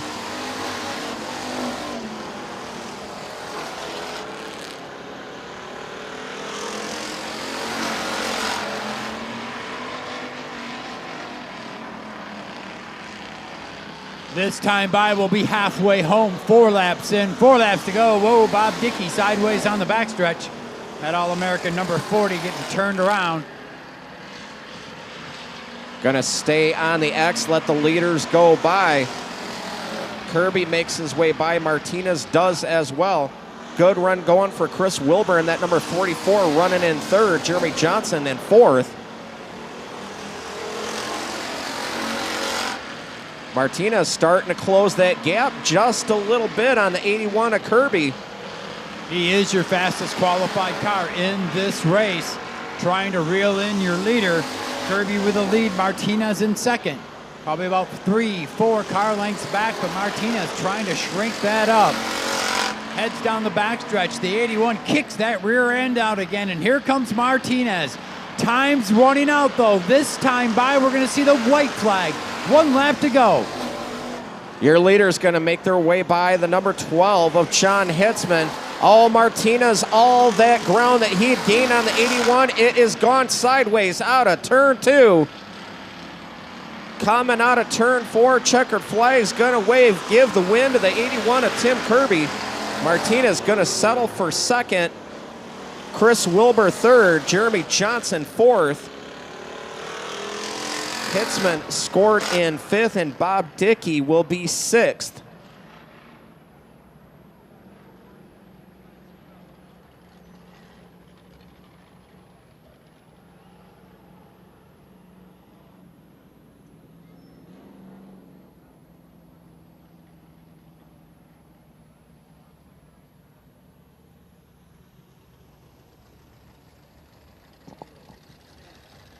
He makes his way down to our victory lane down there, sponsored by TNC Custom Concrete. He calls Clio, Michigan home. Nice round of applause for your winner, Tim Kirby.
One more time, ladies and gentlemen, your heat race winner, Tim Kirby.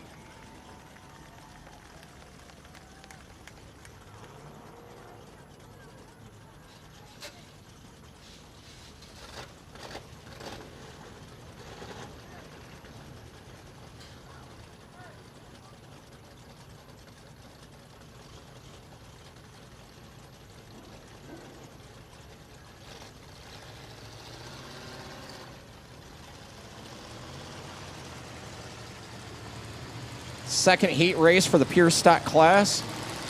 Hitting the track on the pole, the 05, Andrew Burton. Mark Connell behind the wheel of the C7. Andrew Shelters behind the wheel of the 0.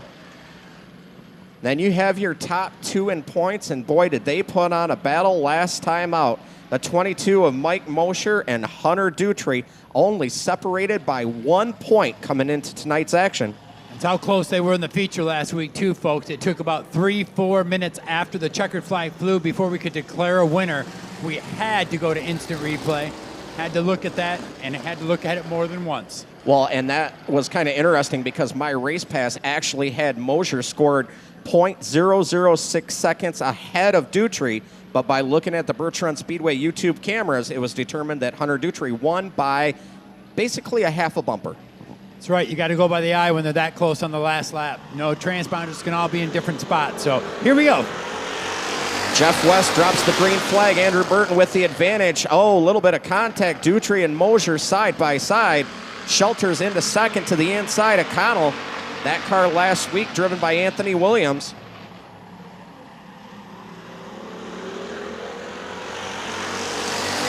Connell trying to hang tough on the outside. Gonna fall back. 22 of Mike Mosher to the inside. Now single file lined up. Andrew Burton with the advantage. Andrew Shelters in second. Hunter Dutry all nose to tail, bumper to bumper.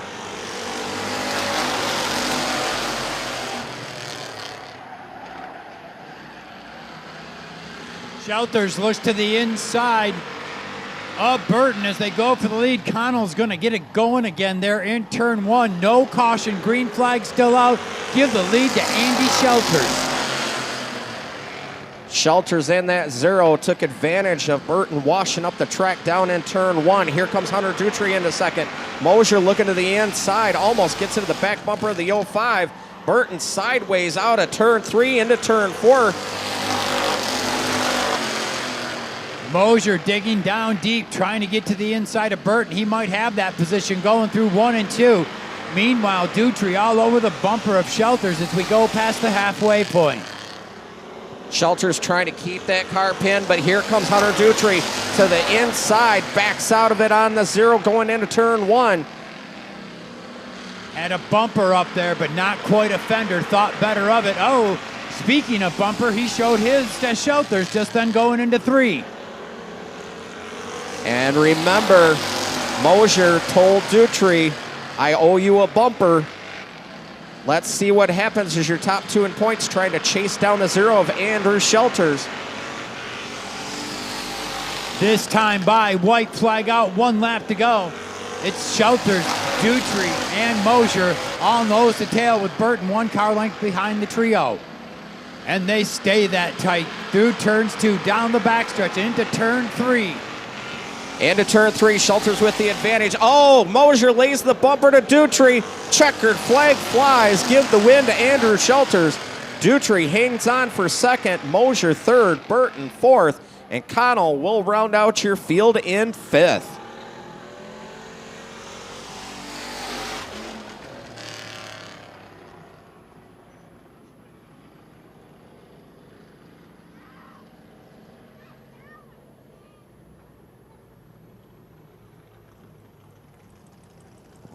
His sponsors include RTS Performance, Lonnie's M15 Towing, Delta Paving, and Troyer Racing Engines. He calls Vassar, Michigan home.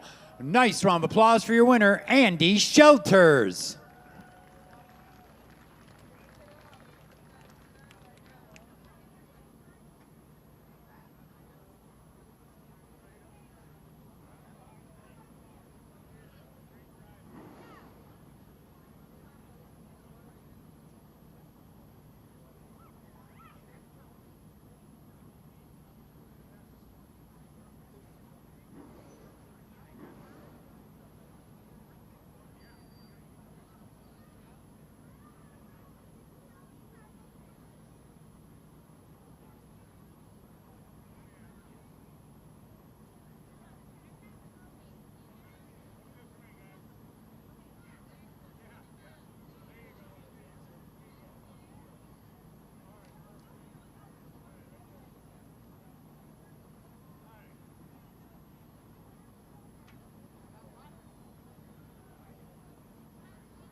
All right, folks, just so you know, here for our photos of our winners, we're not allowing all the family and friends down there on the track, although you've seen it a couple times here for heat races. Feature races is a different story, but not heat races.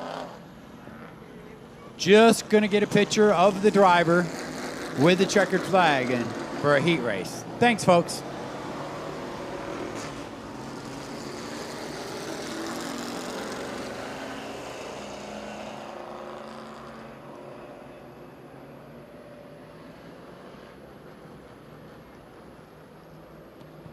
Street stock heat race. The 29 making his way down from Traverse City. John Greshik starting on the pole. John Leonard to his outside in the 28. Kevin Harder behind the wheel of the 44. Fred Cummings Jr. drives the 2A. Four-time feature winner so far in 2023. Nick Lakota in the 12, and Bob Heine drives the number 15.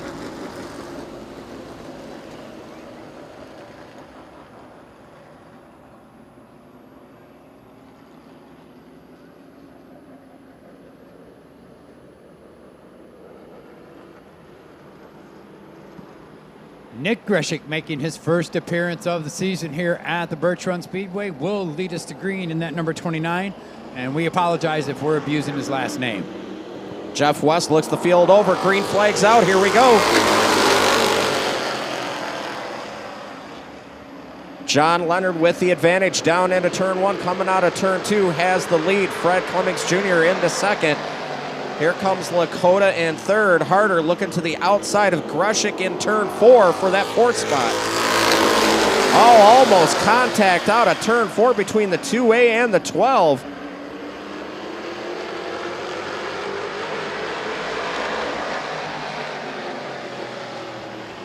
Look at Kevin Harder slinging it to the outside of the 12 of Nick Lakota. Harder struggled throughout most of this 2023 season, not finishing many of the features, but he looks pretty racy here tonight as Lakota looks to the outside of Cummings through 3 and 4. Well, he goes to the outside and can't quite get it done. Here comes Harder looking inside Lakota. Lakota again fighting to the outside of Cummings through 1 and 2. Down the backstretch, side by side into 3. Lakota edges out front. Go, a little touch from Cummings, but he takes over second, and Harder shoves it into third, halfway home. 4 in, 4 to go. Pair of teammates now, 1 and 2. John Leonard, the 28, leading. Going to have company in just a second as Lakota's got that high line riding good. Coming out of turn 4, has to duck in behind, going to sling it to the outside down into turn 1. Kevin Harder right there as well in that third spot. Lakota trying to gain momentum on the outside groove. Leonard kind of in both grooves, though, up and down. Lakota trying to pick his spot as to where he wants to make the move. He throws it outside, going out of 2. Whoa, has to get off it down the backstretch, though, as Leonard came up the track. But here comes Lakota fighting back on the outside. White flag waves one more time around. Leonard washes up the track. Here comes Harder to the inside. Down into turn 1. Little bit of contact. The 44 slides up in the 28. Oh, no, look out. Caution flag is out as the 44 goes around off the bumper of the 28. What a great move, though, by Harder on the bottom coming off a turn 4 as those two battled. I think he really surprised Leonard as he got underneath them into turn 1, and that little bit of contact as they were in 1 actually slowed Harder down a bit, and he tried to get back on it, but there was Lakota and Leonard right there off turn 2, so looks like the checkered flag will fly on this one, and it looks like Lakota will be scored our winner.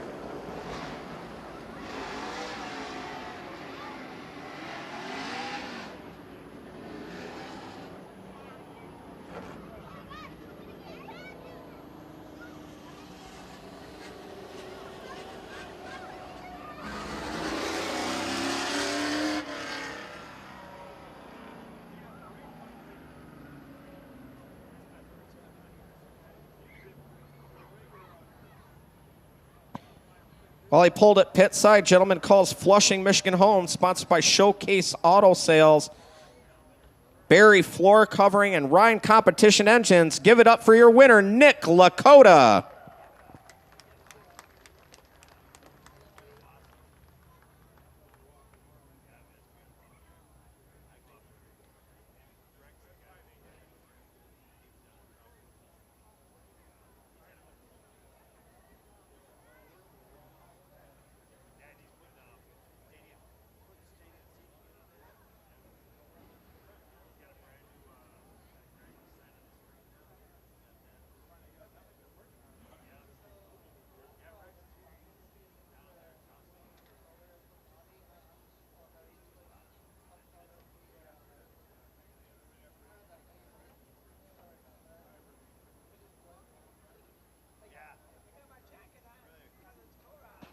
Up next will be the Mason Burgess Title Agency Truck Heat Races.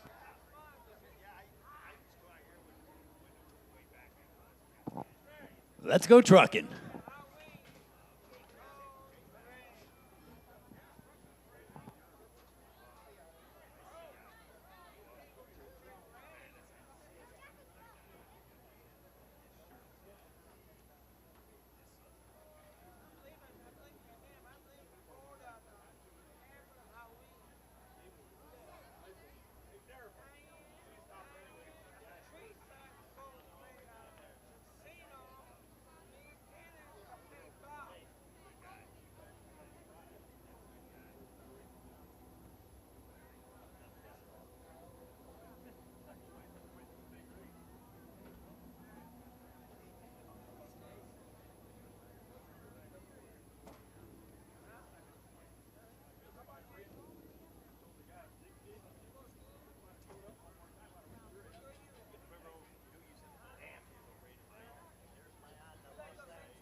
Mason Burgess Title Agency Heat Race action. Cam DeLong going to be starting on the pole.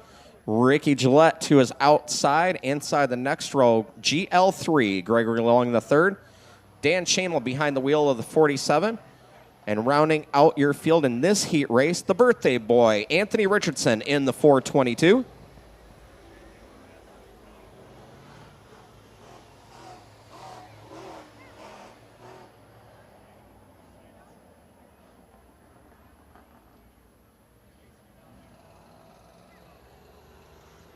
Joe Shamel in the 47X, and Josh Shaw joining the field as well. Josh Shaw, our fast qualifier tonight in the S23. Great job by the S23. Josh Shaw setting quick time for tonight.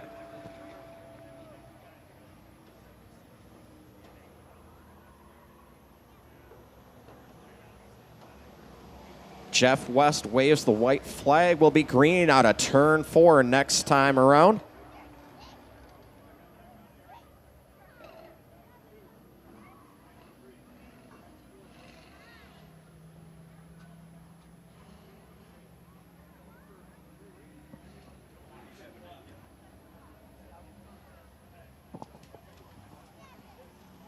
Off turn number 4. Here we go. We are racing. Cam DeLong picked himself up a feature win earlier this season. Going to lead him out of turn 2. Gillette hanging tough on that outside. Side by side. 3 wide back farther in the field. Joe Shamel, Dan Shamel, Anthony Richardson. Oh, Josh Shaw into the back of the 422. We stay clean and green.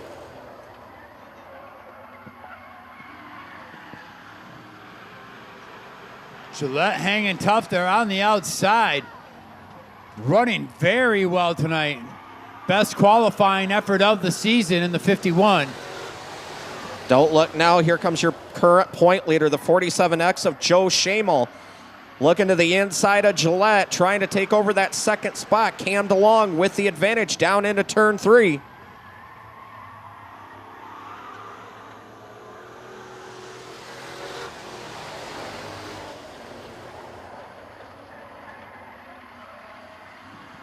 Anthony Richardson looking to the inside of GL3. That's a battle for the 4 spot. Shamel has caught the tailgate of the 95 of Cam DeLong. Halfway home, 4 laps in, 4 laps to go. Dan Shamel now gets to the inside of GL3. Farther back in the pack, going back up front. Shamel thinking a peek into the outside of DeLong, tucks back in, tries to come out low. DeLong still continues to lead.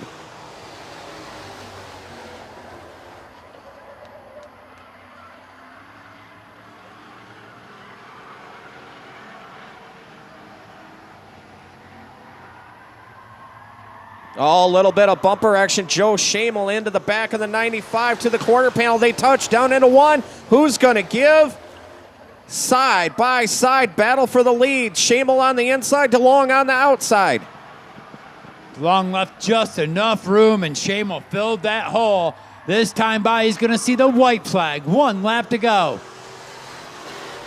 DeLong going to try and cross him over, tuck back in behind the 47. Little bit of bumper to the 47. Anthony Richardson up to 3rd. All the way from the back to the front, it looks like it's going to be Joe Shamel, your winner in the 47X. DeLong in 2nd. Birthday boy Anthony Richardson 3rd. Dan Shamel 4th, and Ricky Gillette with a top 5 finish. The scoreboard's incorrect, ladies and gentlemen. For some reason, we gave Josh Shaw an extra lap. That's why it's showing him as the leader and the winner and completing 9 laps. But it is Joe Shamel all the way in the 47.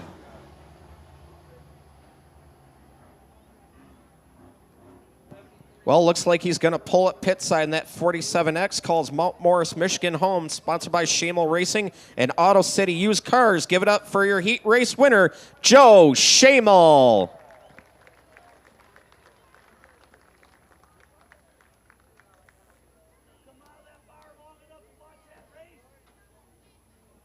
Name brings back a lot of memories as a kid coming here to the Dixie Speedway as we reminisce on 75th anniversary drivers homecoming night. The sheriff, Ron Shamel, grandfather to Joe and Dan. Always with that light blue number 47 threat anytime he was in the pit area, asphalt or dirt. And the highway. That's the one place, I mean, most drivers didn't want to see him right behind them on the racetrack. You really didn't want to see him right behind you on the highway, especially if the red and blue lights were on. Right on.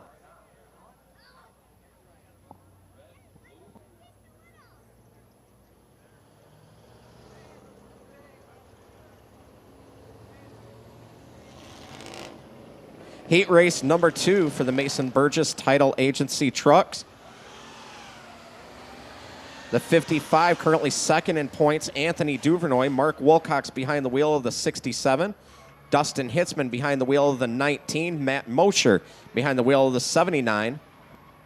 Normally driven by Ryan Hunt. Tonight jumping behind the wheel, John Macchia in that number 8. Jeremy Neff behind the wheel of the 59. 39. 58. Boy, were we all sorts of wrong. Well, it's a lot better duct tape than it was in qualifying. Yeah, in qualifying, I had no idea what it was. I thought it was Sanskrit.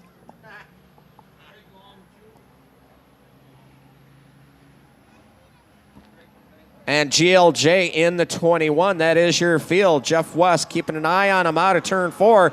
Drops the green flag. Here we go.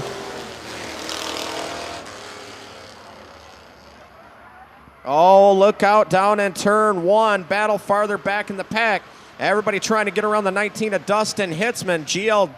GLJ in the 21 coming up from the back of the field, but out of turn 4, your leader, Anthony Duvernay, slinging that 55 sideways out of turn 4. Oh, speaking of sideways, GLJ all sorts of loose out of turn 1 and 2 and halfway down the backstretch in that 3rd spot.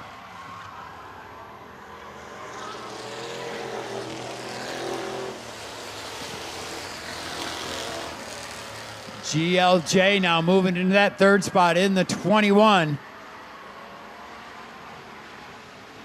Trying to reel in Mark Wilcox in the 67 as Duvernay is enjoying a nice lead there in the 55. Duvernay coming into the night only 1 point behind Joe Schamel. Schamel 195, Duvernay 194 with a comfortable lead down into turn 3. Good run for Mark Wilcox in that 67, running in second. GLJ closing ever so slightly. Also good run, John Mackey behind the wheel of Ryan Hunt's number 8 and 4th. As we hit the halfway point, 4 in, 4 to go. Duvernay's extending that lead in the 55.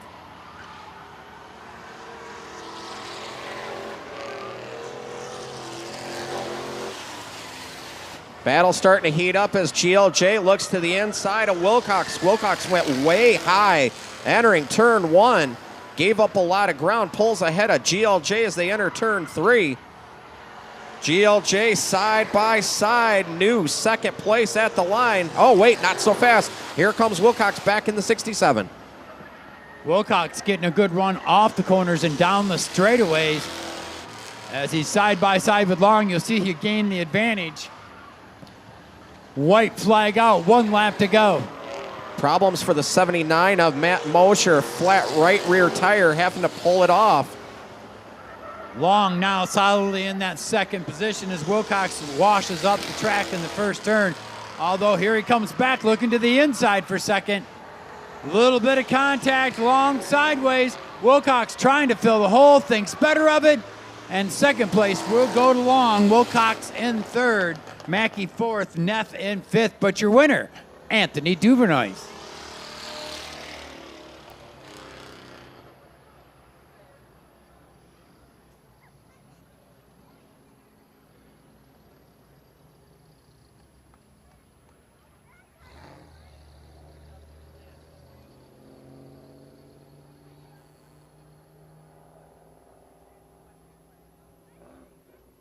Well, this gentleman picked up the heat race win, calls Mount Morris, Michigan home, sponsored by Union Prescription, Phillips RV, Alley's Angels, Tromley's Tree Service. Give it up for the 55 of Anthony Duvernay.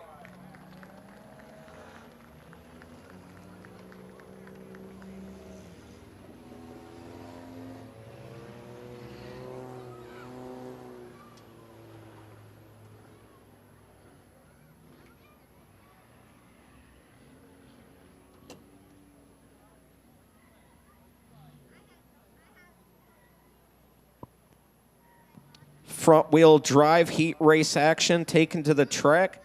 Driving the number 12, that's Silas McCaslin. Outside of him in the 2, that's Emily Clayton.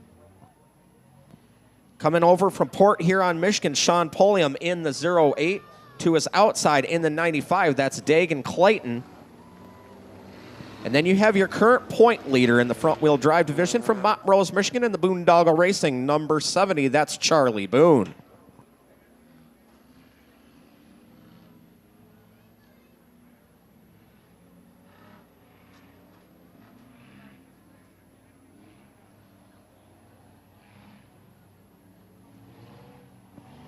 Jeff West looking the field over. Not so much liking that start. We're going to call that one back. Hopefully everybody woes it down. Caution flag is out.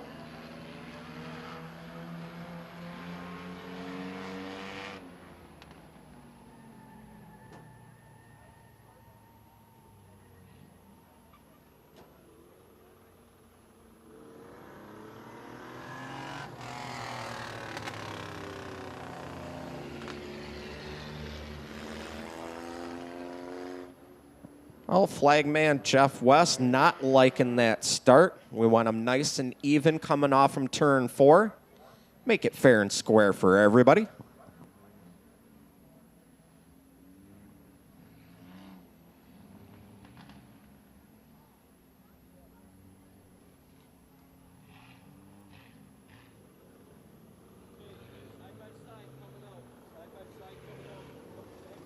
Well, let's try this again. White flag being shown. Will be green out of turn 4 next time by. Hopefully a little bit more even start.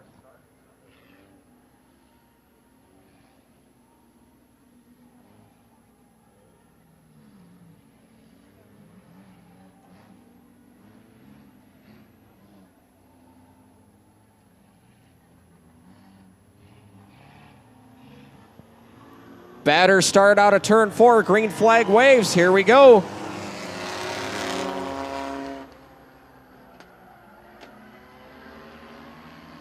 Silas McCaslin with the advantage over Emily Clayton. Clayton trying to get to the high side. Here comes Dagan Clayton to the inside, making it a 3-4 car battle now for the lead as Charlie Boone has joined.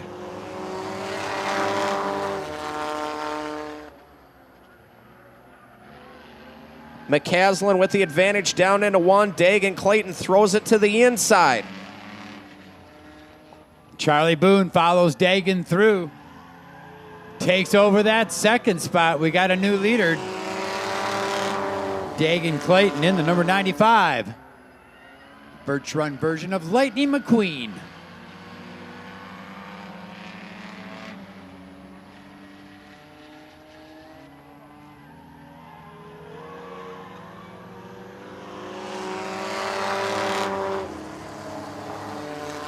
Oh, Boone trying to peek to the inside of Clayton as they enter turn 1. Backed out of it. Going to take another run down the backstretch.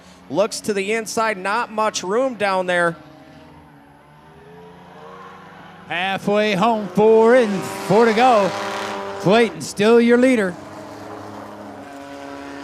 Boone slinging it to the outside. Loses a little bit of ground to the number 95 of Dagan Clayton.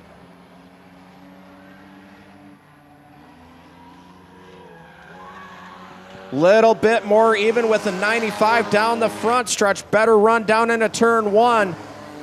Both drivers slinging it in hard. Boone going to try a crossover move. Come back to the inside of the 95. 95 is going to slam the door. Boone almost to the bumper of the 95.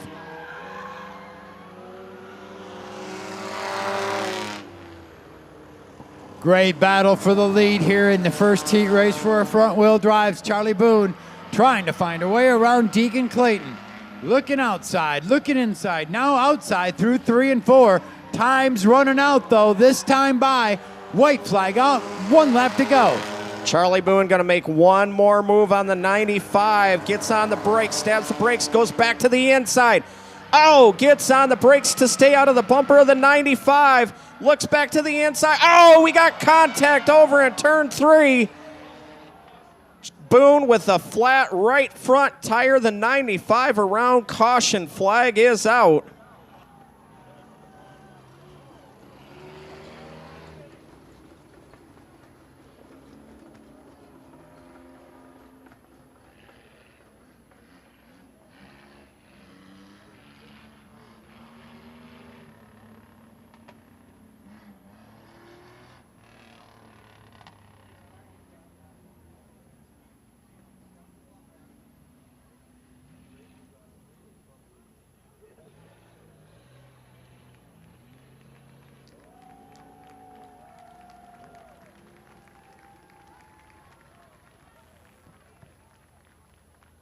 Well, hard battle for the lead going down into turn 3 on the last lap. Charlie Boone, a little bit of contact, but your winner down there at the Back Road Beauty Salon flag stand. Give it up for Dagan Clayton.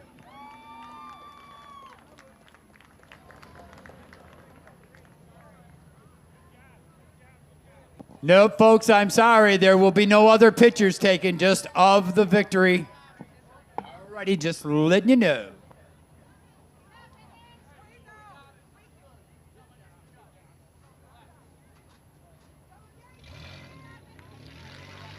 One more time for your heat race winner, Dagan Clayton.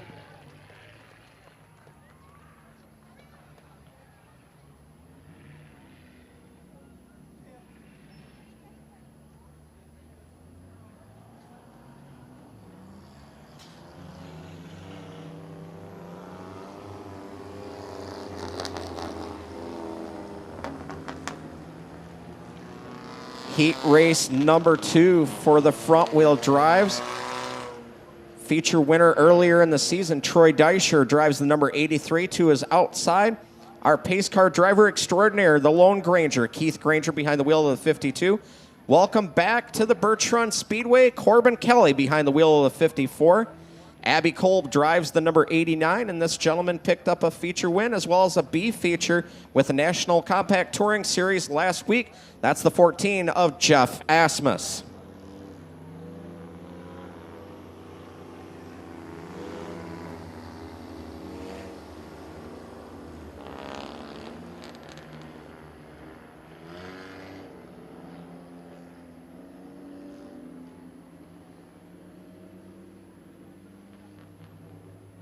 Eight laps, second heat race for the front wheel drives.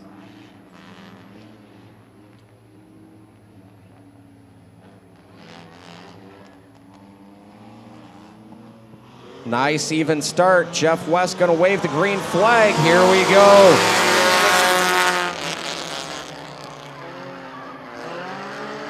Go, Deisher can't keep that car pinned down, Ed. Battle on the backstretch.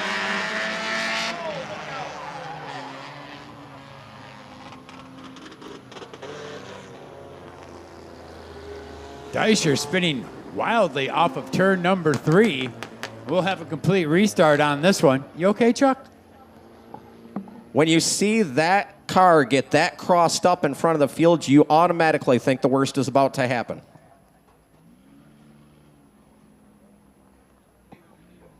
But it didn't.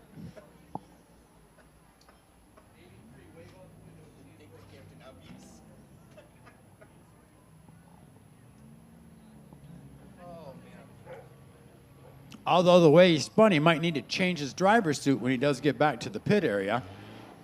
But he's got that number 83 fired back up, and we'll have a complete restart on this one. Well, he's also got pretty good car control, even though that was a wild spin, being a former competitor at the Tri-City Motor Speedway as well as the Silver Bullet Speedway.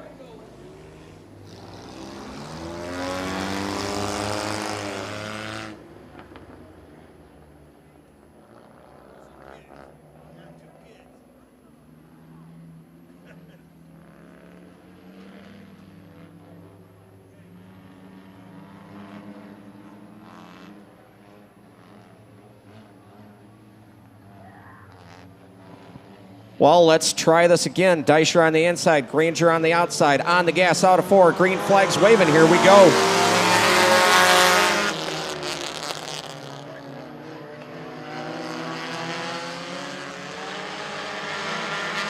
Deisher with the advantage down into turn 3. Oh, Asmus looks to the inside of Granger, takes over that second spot.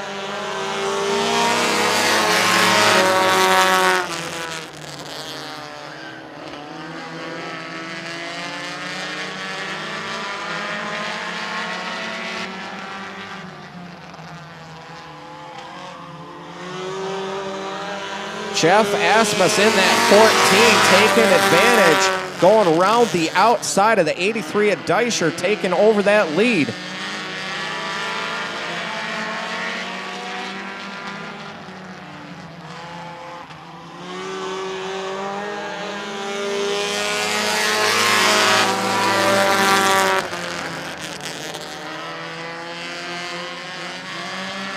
Battles on for second. Deisher's got it. Granger right there. Abby Kolb right on the back bumper of the 52. Halfway home, 4 laps in, 4 laps to go. Your fast car pulling away in the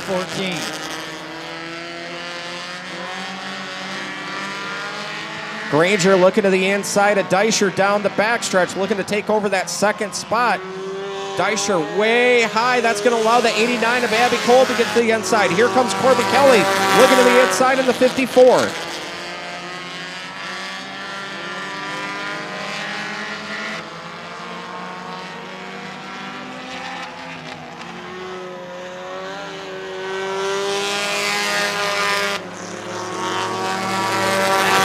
Gets the lead here with 6 in, 2 to go. Granger now solidly in second, but Abby Kolb now starting to pose a threat to Granger for that second position. White flag waves one more time around for the 14 of Jeff Asmus. Granger going to try and hold off Abby Kolb. Deisher trying to get to the back bumper of Corbin Kelly.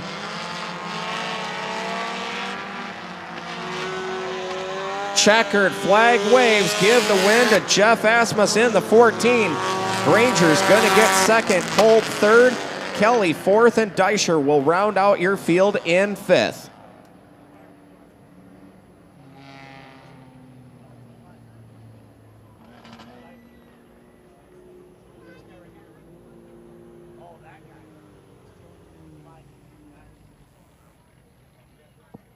Well, he calls Swartz Creek, Michigan home.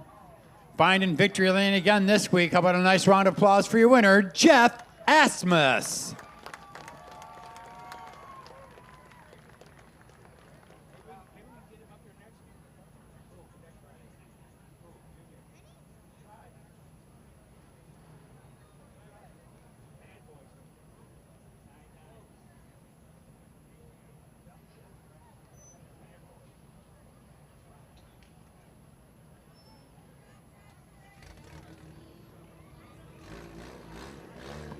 Up next will be our Pure Stock 20-lap feature.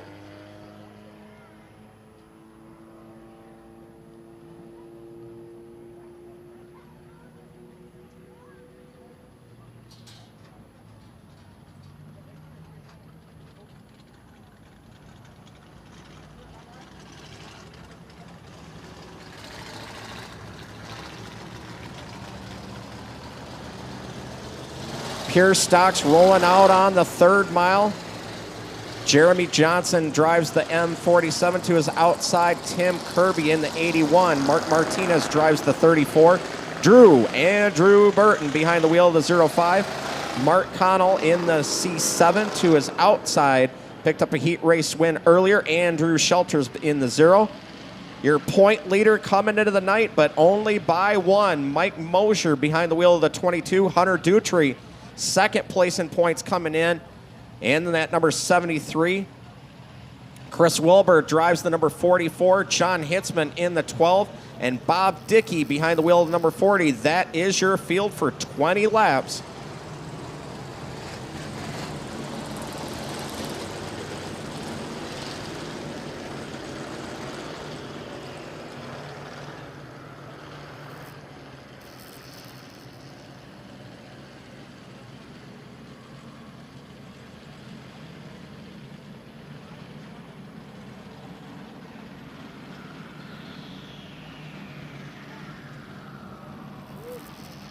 All right, ladies and gentlemen, you hear the music. I need everybody from turn 4 down to turn 1. Stand up, get up, wave your lefts, wave your rights, wave your hats. We're up in the tower. They can't see us, and we do not care. Why is that, Big Ed? We're waving. Birch Run Speedway style. Pure Stock 20 lap feature, our black and blue division.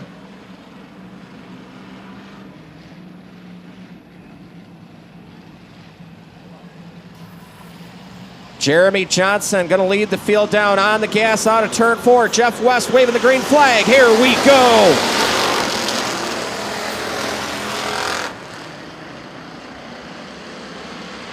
Tim Kirby with the advantage on the outside. Going to take the lead down into turn 3.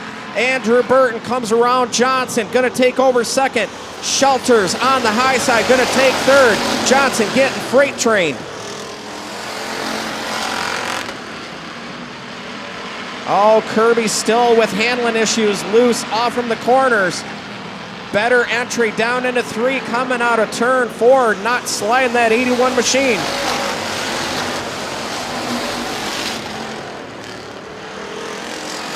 Kirby still the early advantage. Drew in second. Shelters giving him the business there in third.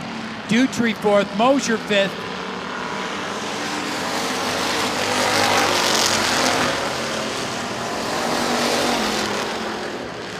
Kirby with a good lead in that number 81. Here comes Andrew Shelters looking to the inside of the 05 of Andrew Burton. Down into turn 3, caution flag.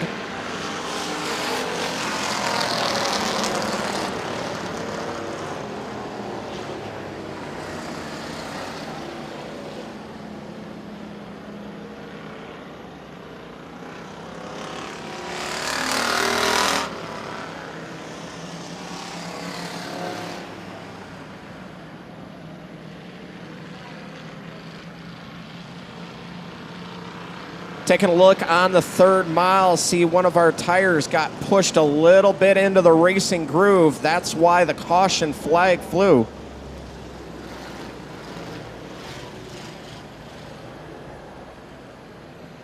Three laps in, 17 to go. Tim Kirby, your leader in the 81. Drew Burton second in the 05. That caution kind of saved him because Andrew Shelters was underneath him, trying to take away the second position, as was Mike Mosier underneath Hunter Dutry, taking away the fourth spot. Caution saving both Burton and Dutry from losing a position, in this humble announcer's opinion.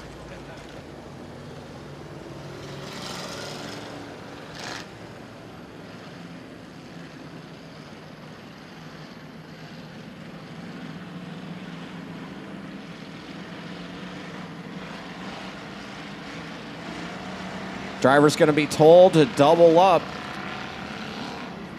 Tim Kirby with the advantage, going to start on the inside. Andrew Burton on the outside. Andrew Shelters to the inside of Dutry now on the outside in fourth spot. Outside groove has been coming in ever so slightly, but if you get stuck up there for too long, you're bound to get freight trained.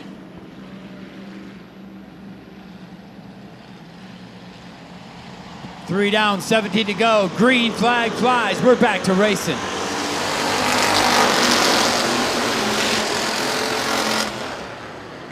Drew Burton going to give it a try, though. That outside line tries to pull even with Kirby as they race down into turn 3. Burton washes up the track. Oh, close quarters racing off from turn 4. Shelters and Burton, door handle to door handle, now side by side as Kirby gets loose off of 2. Shelters takes advantage and goes to the inside of the 81, trying to take away the lead. Mosier around Dutry. Mosier underneath Burton, and now your point leader back up the second spot. Kirby falls back to 5th. Tough break for Kirby in that 81. Fast car, just got to get that handling dialed in. Andrew Shelters with the advantage now, coming out of turn 4 with the lead. He's got your point leader coming into the night. Mike Mosier right behind him in the 22 as Dutry looks to the inside of Burton. Dutry solidly into that inside lane, trying to take away the third position from Drew Burton. Meanwhile, Mosier right on the bumper of Shelters, trying to put the pressure on him for the lead.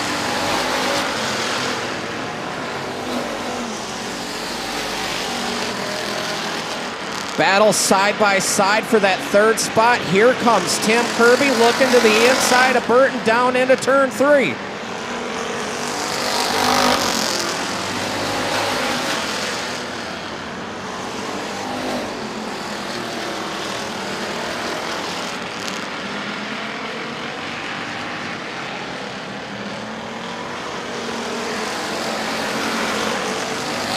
Mosier right on the bumper of Andy Shelter in the number 0, trying to find a way inside, outside, or through.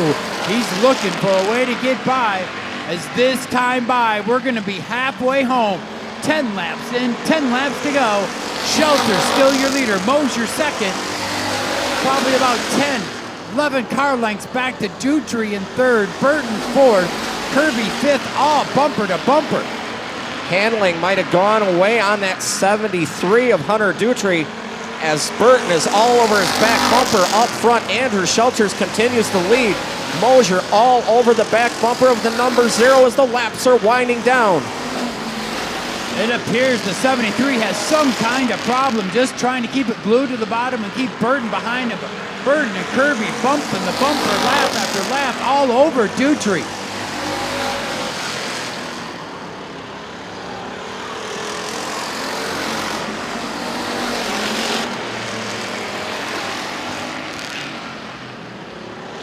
Black flag being shown on the 47 of Jeremy Johnson.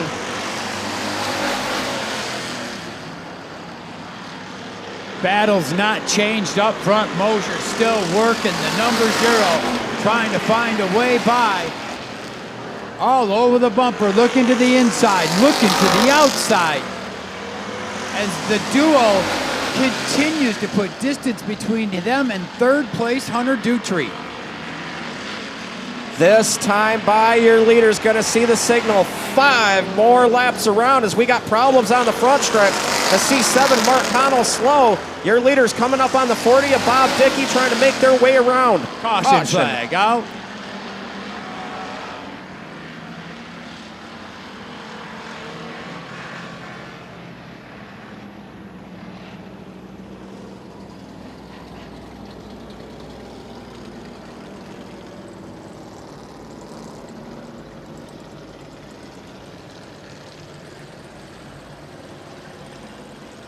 Well, tough break for Mark Connell, or Josh Connell.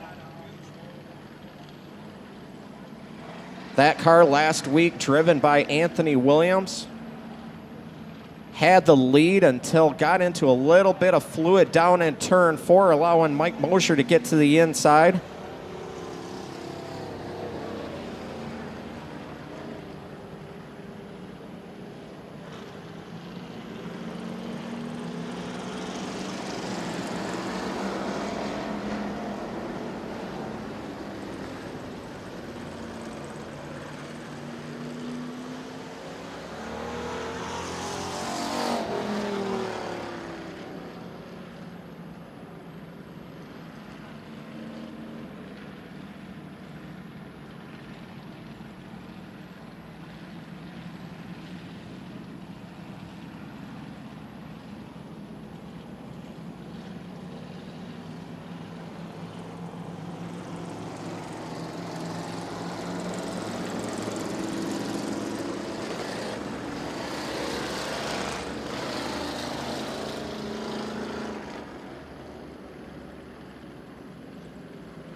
Well, Ed, this is going to be interesting because the rule is 5 laps or less. It's a single file restart.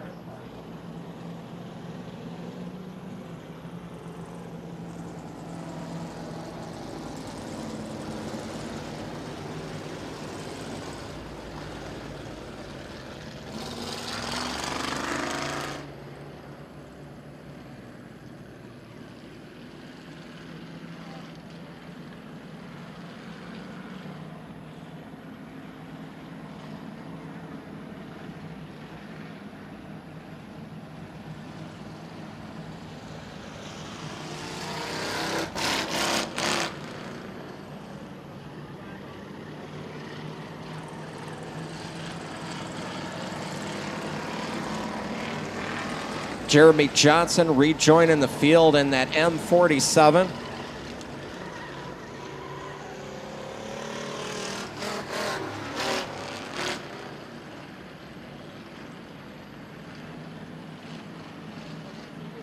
Johnson rejoining the field, tied for 3rd in points in the season-long point chase here at the Birch Run Speedway and Event Center.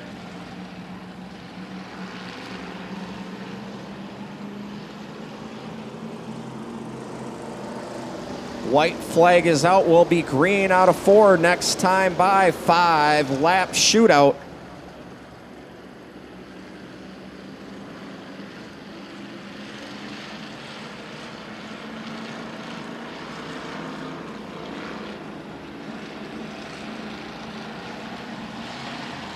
Hey, Chuck. Hey, Ed, out of turn 4, green flag waves. 5-lap shootout, here we go. It would be hard to duplicate last week's finish. Dutry, though, problems with that 73, goes right up the track. Whoa! Shelters and Mosier's battle. Oh, and Hunter Dutry with problems goes sailing up onto the 4/10 mile. There is something wrong with that right front of Hunter Dutry in the 73.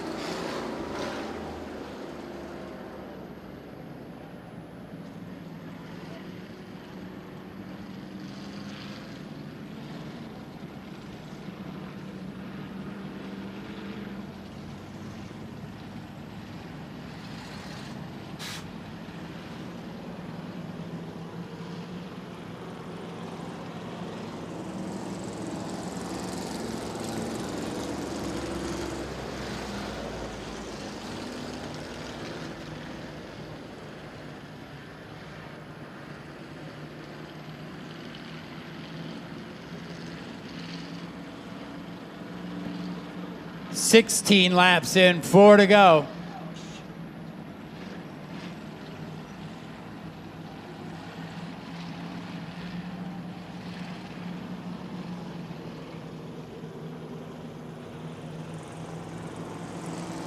Well, Hunter Dutry pulling up to the top of turn 4.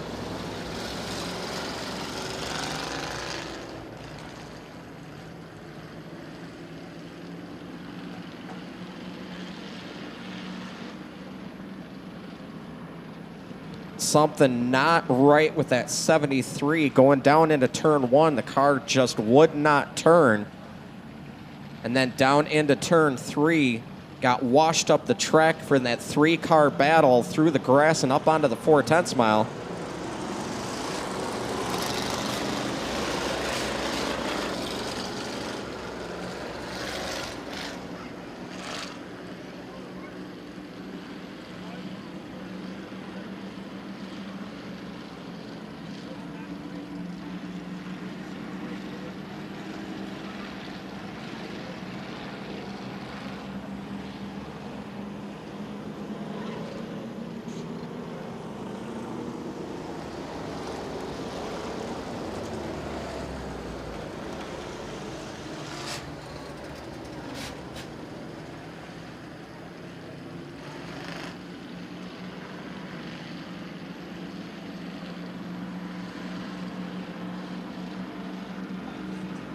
$16 in, 4 laps to go in this one. Andrew Shelters looking for his first feature win here in a while.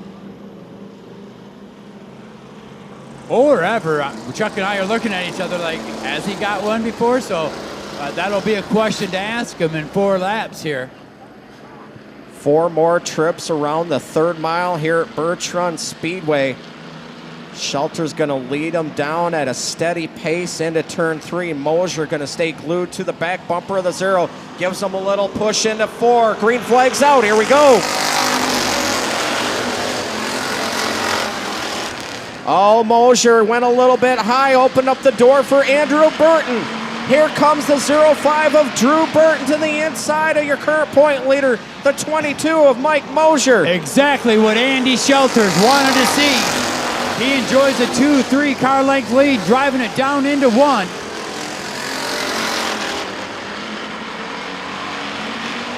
Burton taking over that 2nd spot from Mosier. Mosier trying to settle in behind him. 2 to go.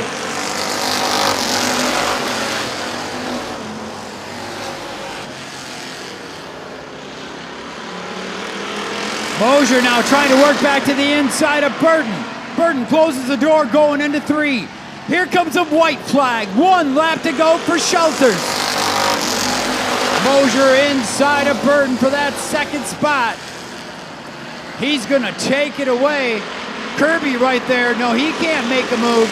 Mosier moves into 2nd. Burton back down to 3rd. But here he comes. First feature win of the year for Andrew Shelters in the 0. Mosier comes home 2nd. Burton 3rd. Tim Kirby with a nice 4th place finish, and it's Mark Martinez that will round out your top 5. Point leader Hunter Dutry finishing in the 6th position.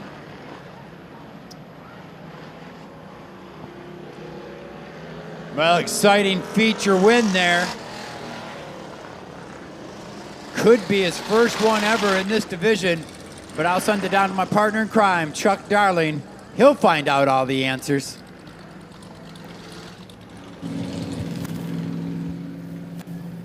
Well, he's going to be one happy camper here in Victory Lane.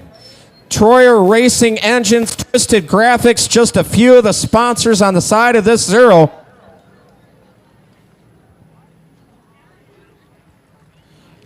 Roll Racing fan page on Facebook is going to be hopping tonight.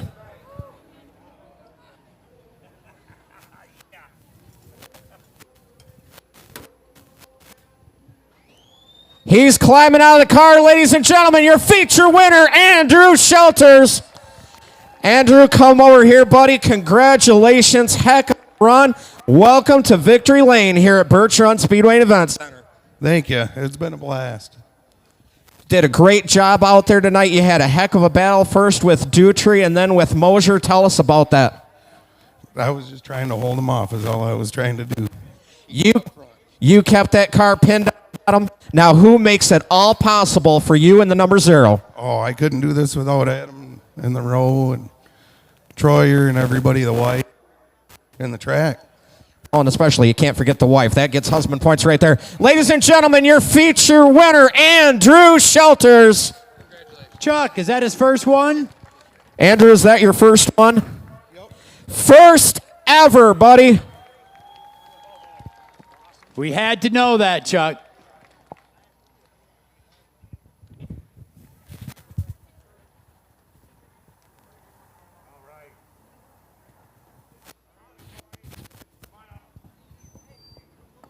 Oh, definitely nothing sweeter than your first ever feature win, folks. I'll tell you what, he'll remember this forever. How about it one more time? First ever feature win for Andy Shelters down there in the 0. Folks, this will bring us to our intermission. We're going to bring the cars out on the front stretch, get our table set up, get ready for our autograph session with our legends and our present drivers here today. Concession stand will still be open during our intermission here, along with all of our other vendors.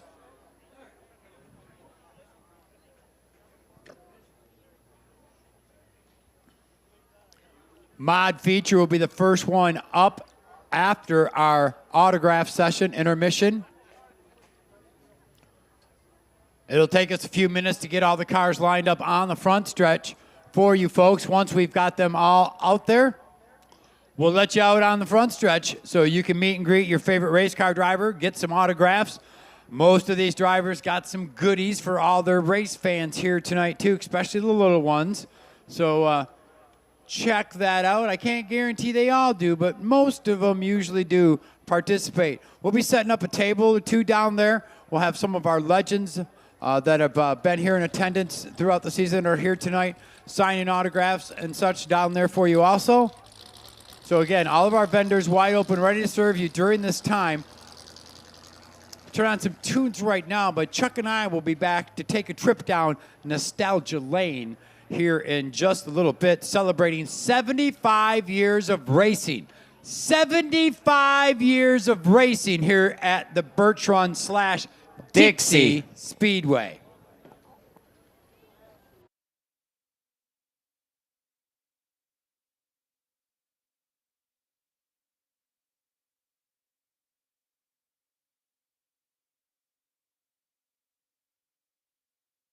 For action, fun, and excitement. We're NASCAR home track sanctioned Speedway. Rain Jag CRA, Wayne Sprints, Modifieds, 4-wheel drive, Pure Stock, limited late models, trucks, dwarf cars, and more. The high-speed bank track draws talent nationwide. The clean, impressive amenities, including the longest bar in the state of Michigan. Live concerts and the eve of destruction are fun and entertaining for the entire family. Birch Run Speedway and Event Center, Dixie Highway, just north of Birch Run. Online at birchrunracing.com. Birch Run Speedway and Event Center is your one-stop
to encourage y'all to go get your autographs, talk to as many drivers as you can. Don't forget the table down here out front.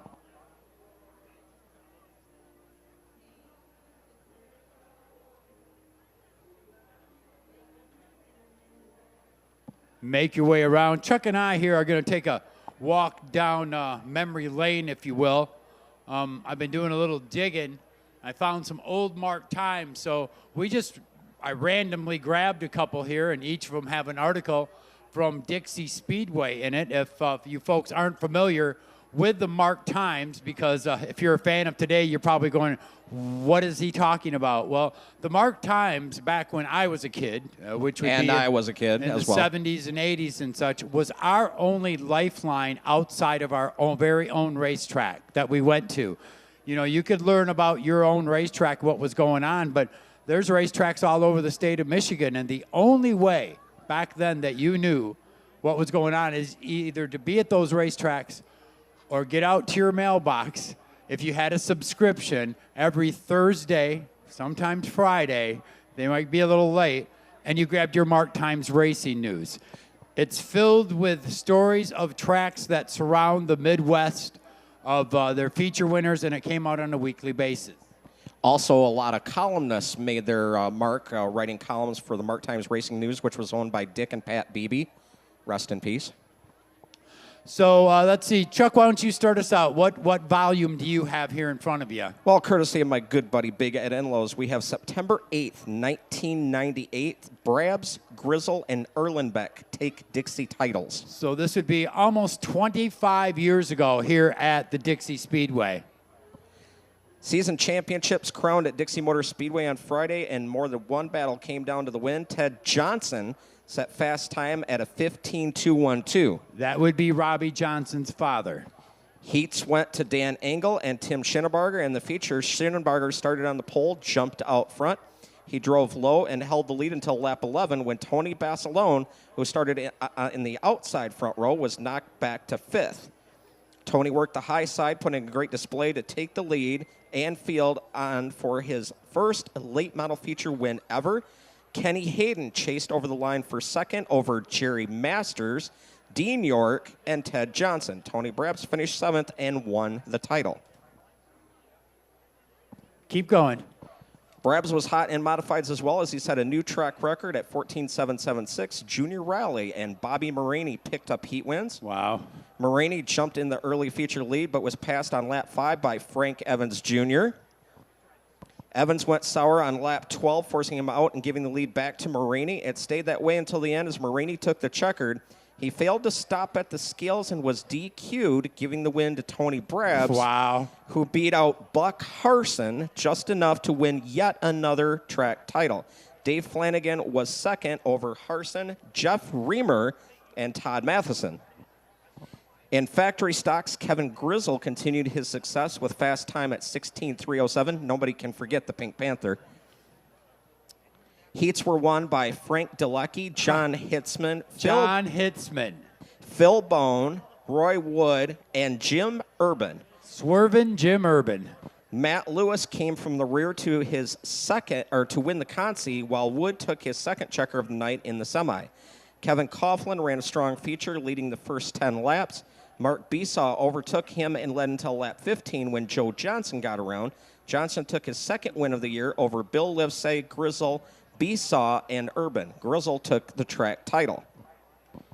And in figure eights, Wade Witherspoon jumped to the lead and was just 10 points out of first place in standings. He did all he could to make up the difference and led all 12 laps to take the win. Frank Erlenbeck was a distant third and took the title by 2 points. Sean Fish was second in the race. Vic Hitzman and Lonnie Hill were fourth and fifth. That's just amazing. All the names there, them last names, we're announcing them here in 2023. Them same most of the last names we heard there. Yeah, generational is one of the key words and components of racing as it's passed down from generation to generation. A lot of people get hooked on racing. I know I got my fix from my dad and mom, getting chasing Mike Eddy all around and coming out here to Birch Speedway, sitting out in the out in the parking lot at 4 o'clock in the afternoon on a Sunday. Yeah, I know. Did you notice, though, in that one division there, the Kevin Grizzle on the factory stocks, they ran a consi. You had to finish in the top 2 of the consi just to make it to the semi. And in the semi, it was what, top 4 usually? Usually the top 4 would transfer in. I mean, and that's it. You didn't qualify well. You had to work to back in the day here at the Speedway. Well, let's go back a little farther.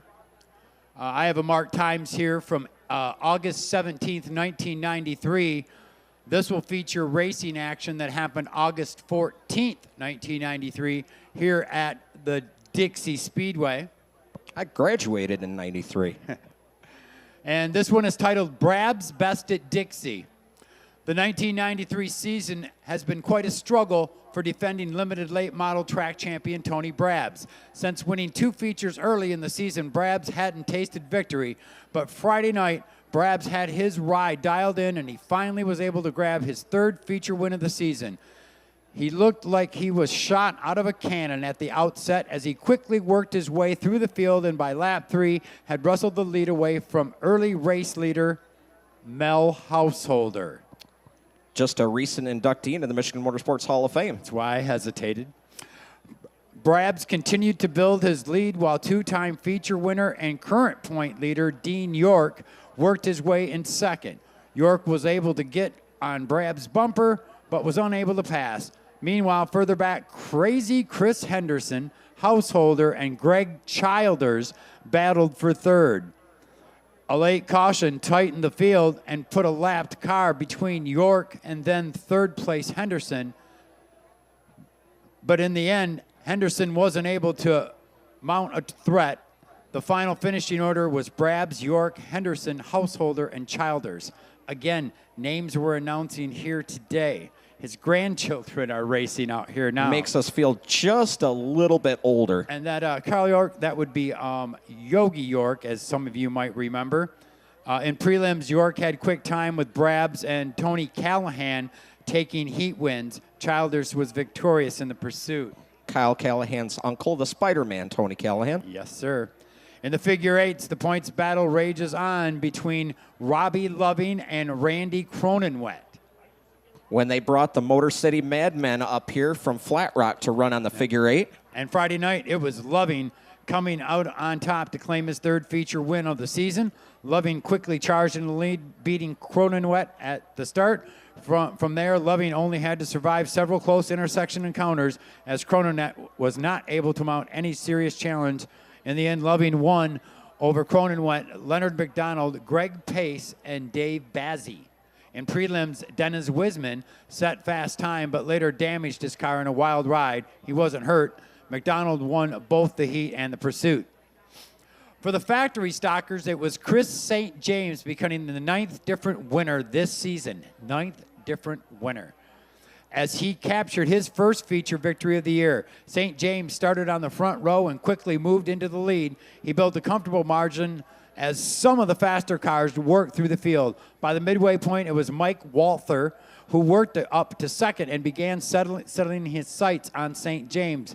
But for Walther, the race ended several laps too soon, and St. James was able to hold on for the win. Following St. James was Walther, Roy Sparks, Ron Monroe, and Mark Saunders. In early action, Norm Wilcox sat fast time with heats going to Jerry Neer, Jim Daniels, and Frank Evans Jr., and Steve Wozni. Neer won the pursuit while Frank Erlenbeck took the C and Mark Bradshire won the B main. Related to the Woolworth clan. Of course. In the Dixie Ladies, Vonnie Prim and Kim Monroe are fighting for the points. At the checkered, LaVon Hall won her first feature of the season over Monroe, Laura Hazel, Renee Sanford, and Dawn Beauchamps. Prim had quick time while Sanford won the heat. It's just absolutely incredible. There's a little bit more.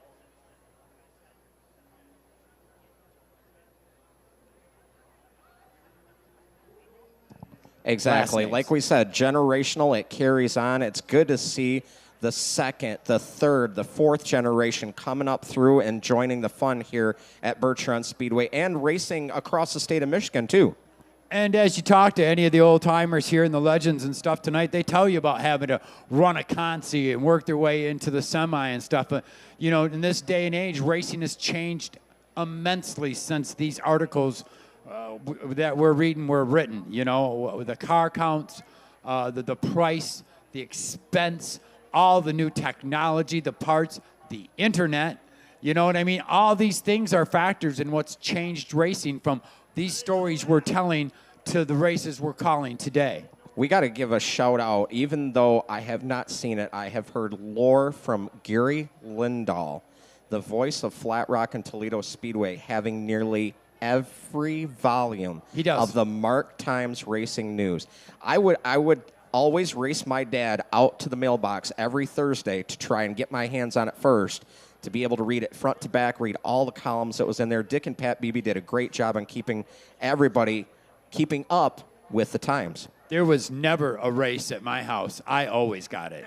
There was no race. No one even tried to compete with me. I would wait for the mailman as to go look for the Mark Times. And if it didn't happen to come, because it wasn't like a guaranteed delivery back then, you know what I mean? They'd send it out. It was like, what is that, second, third class mail as opposed I believe to so, yes. back then in the day.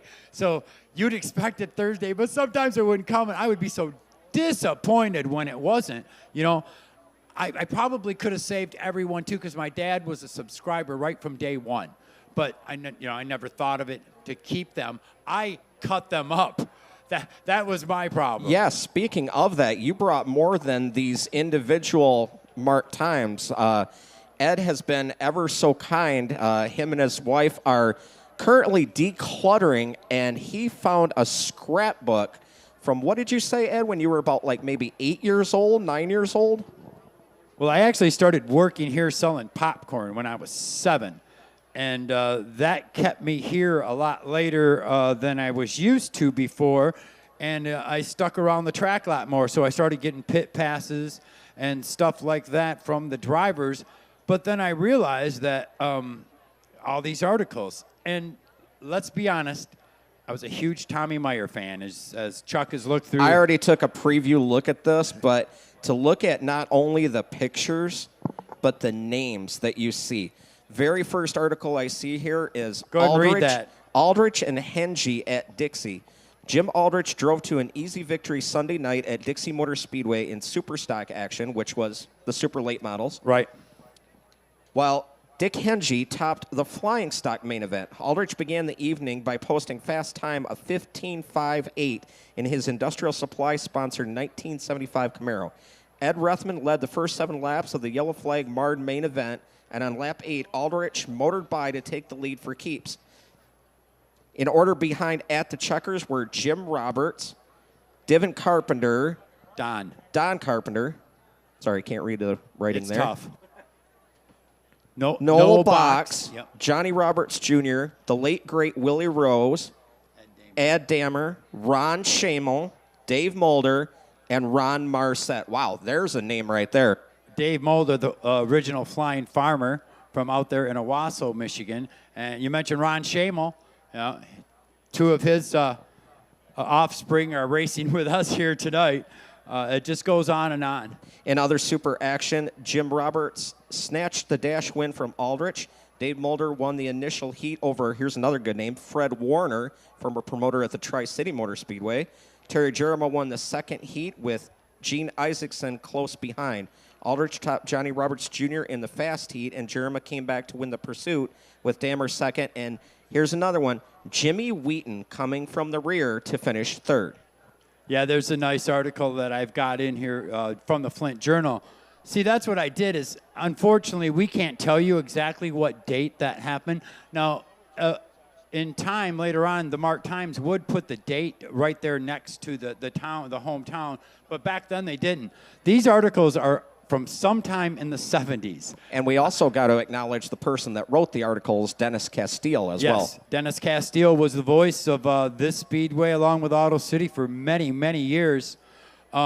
I was a huge Eddie Hayden fan also, and my book features a lot of stuff from there. Out of the Flint Journal. Again, I didn't keep the dates. I just clipped the articles and the pictures and pasted them within this photo book that I have here. But Some of it you'll be able to see on the YouTube channel. We haven't shown a lot of it or not, but on there. But there are all these articles from the 70s. It's filled with Tommy Meyer stuff.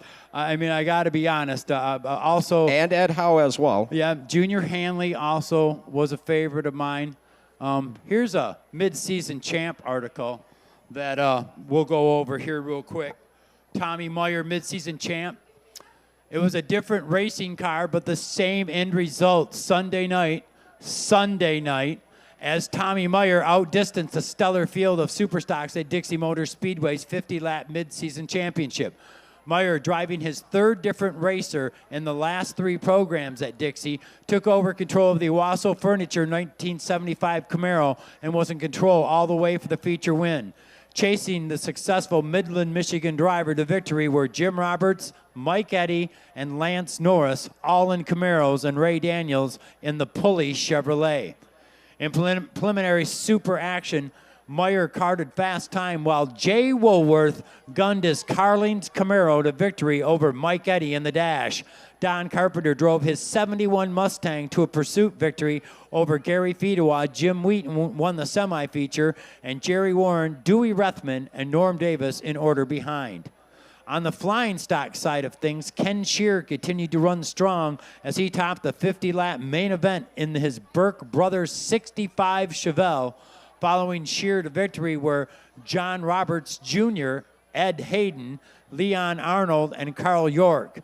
Fast flying stock time trailer was Pete Weiss in the Weiss Equipment Camaro. Wayne Bailey edged Weiss in the dash. Noel Box finished ahead of Tom Bowles, Bruce Dutton, and Frank Kitchenoff in the semi, while Ken Shear racked up another checkered in the pursuit.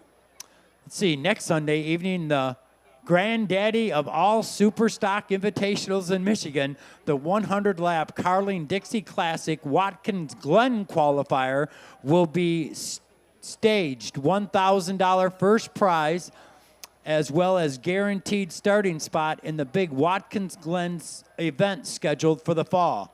There will be no flying stock competition on Sunday. Can you believe that? How about that trip down memory lane? All them names: Eddie, Aldrich, Householder, Box, Rethman, and more. Just want to break in real quick and announce we got the 5-minute warning going up. 5 more minutes left of the autograph session.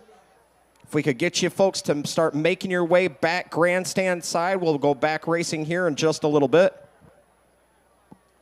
But there's just a little taste of the racing action here back at the Dixie Speedway back in the day. Some of the names of the drivers. Again, I was a little partial to a couple of them, so sorry we couldn't maybe covered a little bit more. But the guys like Jim Wheaton, I have a great article in there on that on him from the Flint Journal. Same way with Eddie Hayden, Tommy Meyer versus Howe, the going and gone cars. And this is back when Auto City was dirt, so it's all pre-1985. Well, the thing is, growing up, everybody had their favorites. I mean, a little bit of us, took it to the extreme, like booing every time the driver came out. But now, as we've gotten older, we all appreciate what goes in to the work behind these cars and the competition. As Ed just slams down on the counter a button that says, anybody but Eddie, from his ASA days, as I am one of the biggest Mike Eddy fans on the planet. I couldn't believe it when I found that this week and I seen it. It's got the line drawn through the 88 with red, and then above it says anybody, and below it but Eddie. There was a hell of a rivalry back in the day there with Seneca and Junior Hanley, Joy Fair, them guys, they battled, and you either loved or hated a lot of them drivers. Artie Summers is another one that comes to mind up here.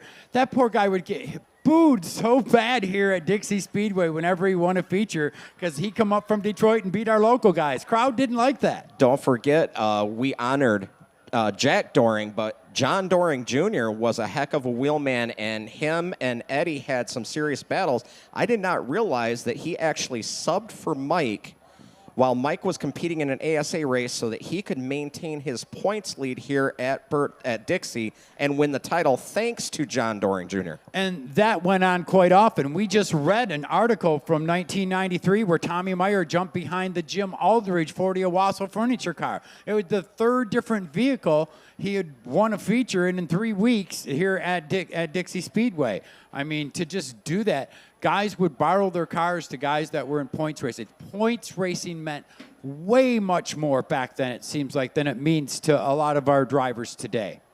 Still classic battles that went on here at the Dixie Motor Speedway. Can't forget the layout of the track. I mean, back in the day, we didn't have a figure-8 track. It was just the third mile. There was no 4/10 mile. There was an outline where overflow cars could park, but there was a great big It's gator hard to pit. imagine. It's really, to sit here and look out there right now, it's hard to imagine. There was an alligator pit on the outskirts of turns 3 and 4 where drivers, and we've talked about this numerous times probably too, were blue in the face, but you would see the water come up in the air after they went down in there. The water was so deep. And to try to imagine the figure-8 track not being there, and that is where everybody parked. That infield that you see there in the third mile is where everybody parked. The races were staged in turns 1 and 2. The cars came in from the end of the grandstand going into turn 1, and they'd come in the racetrack right there, and they would park. They'd have to be parked very strategically and exact to get everybody in here, because you just heard all the different cars that we would have here. And if there was too many, they'd be out in the parking lot parked. Oh, yeah, definitely. All right, folks, we need you all to get your backsides up on the stands. We're about ready to go feature racing for the modifieds. Make your way to your seats at this time, please.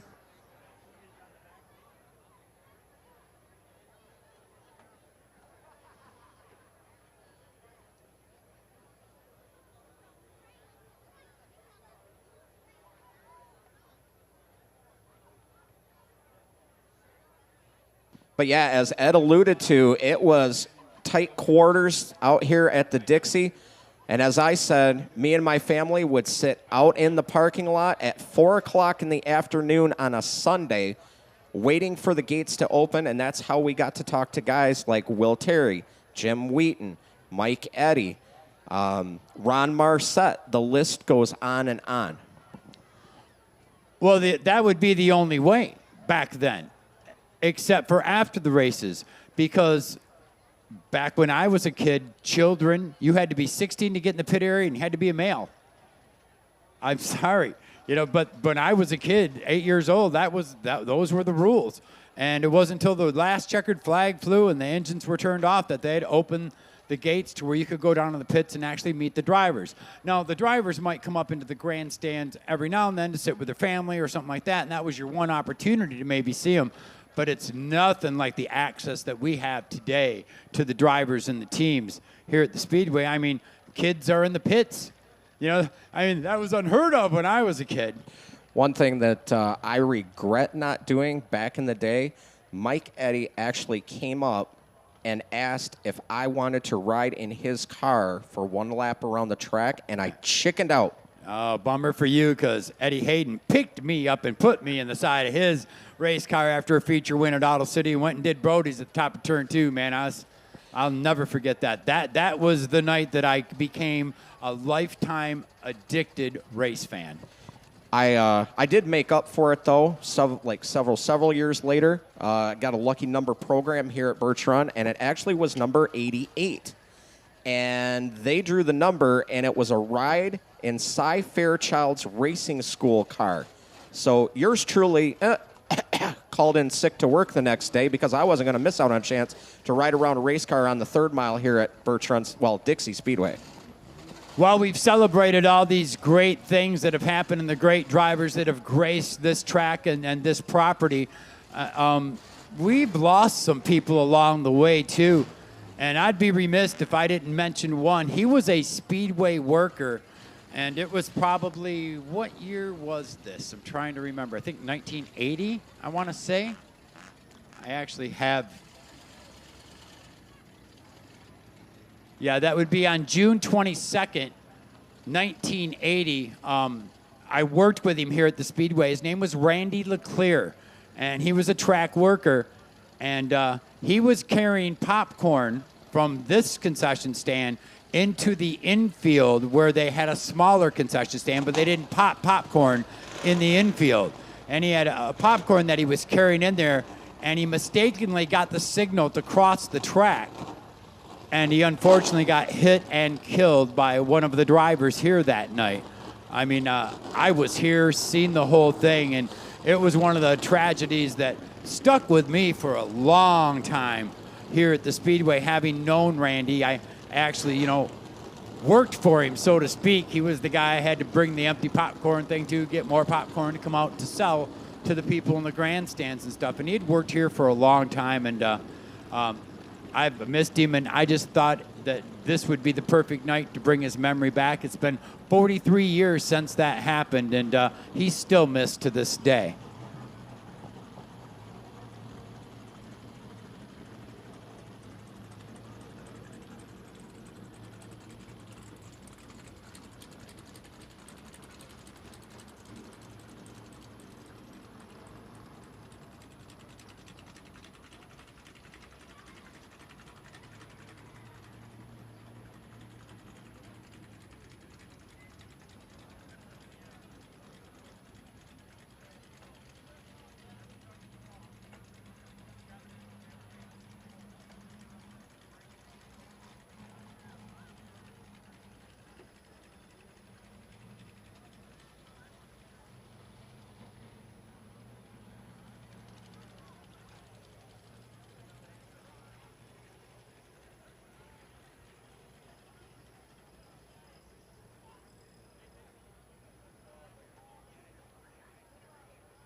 30 laps of Mont Morris Auto Repair Modified Feature Racing coming at you next here, folks.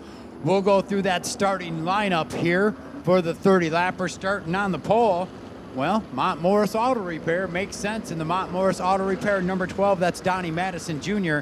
Outside the young 14-year-old Austin Kreida in that number 13.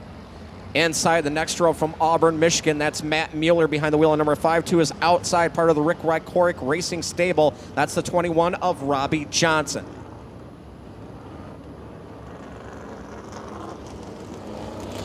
Clarkston, Michigan's Evan Foster in that beautiful number 35 starts inside row number 3.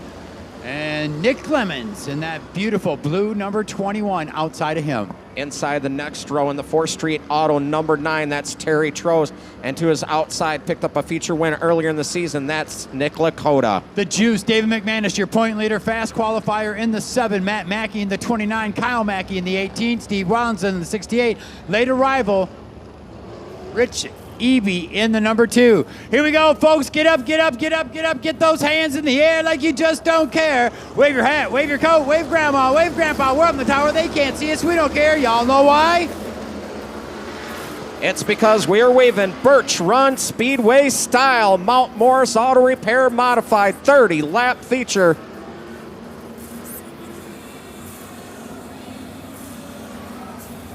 Madison Kreida, the whole field's gonna rock you. Coming out of turn 4. Green flag waves, here we go. Robbie Johnson dives it down to the inside. Madison with the advantage. Johnson up to second, Kreida back to third. Here comes Nick Lakota on the outside.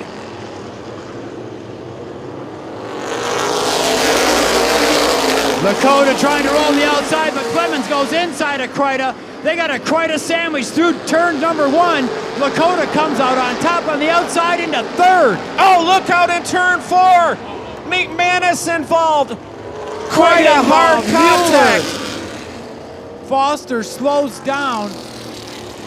Mueller also involved in that, but point leader and fast qualifier, David McManus. You can see the contact with the wall, the black mark up there. Don't know what the extent of damage is going to be on the point leader's vehicle. 1 lap in, 29 to go. Tough. Kreida in bad shape in the 13. He made a lot heavier contact. 7 looks like it might just be cosmetic, Chuck. Well, that all started. Matt Mueller tried to get to the inside of Kreida entering turn 3. Unfortunately, he climbed the back tire of Kreida, starting the initial contact. Them vehicles washed up the track. McManus getting hard on the binders. Does not look like any major damage on the number 7 machine.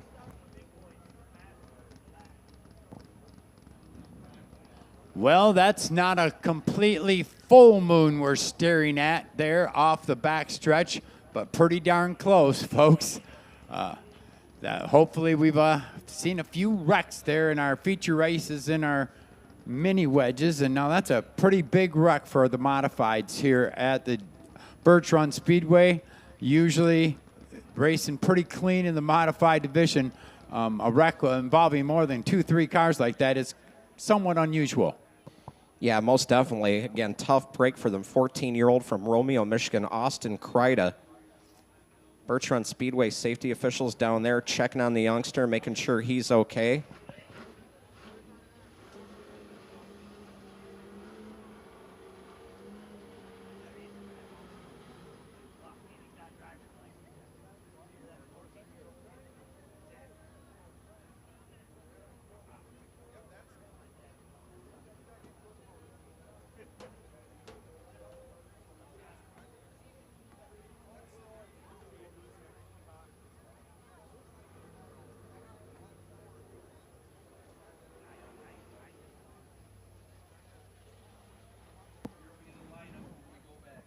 Well, Mueller making his way back to the pit area. He would be the cause for the caution also. The car going to the rear. Well, going to the pits will do that anyways. But what that does entitle the other drivers to get their spots back.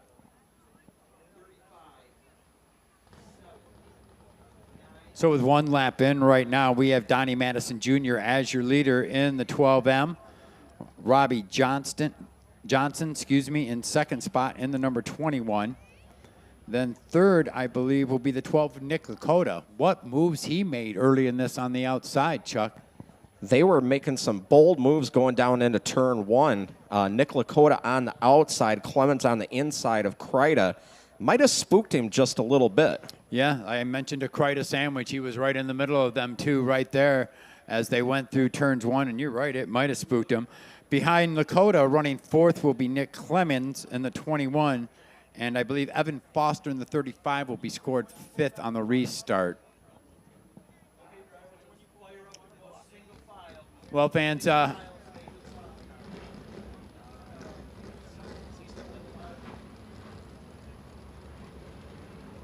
he's still in the car, folks. Give him a nice round of applause. That's not how he wanted his night to end tonight. Young 14-year-old, look at the damage on that left rear. That is where Matt Mueller's number 5, the tire came up and over the 13's left rear, and that's what caused that damage you see on the number 13.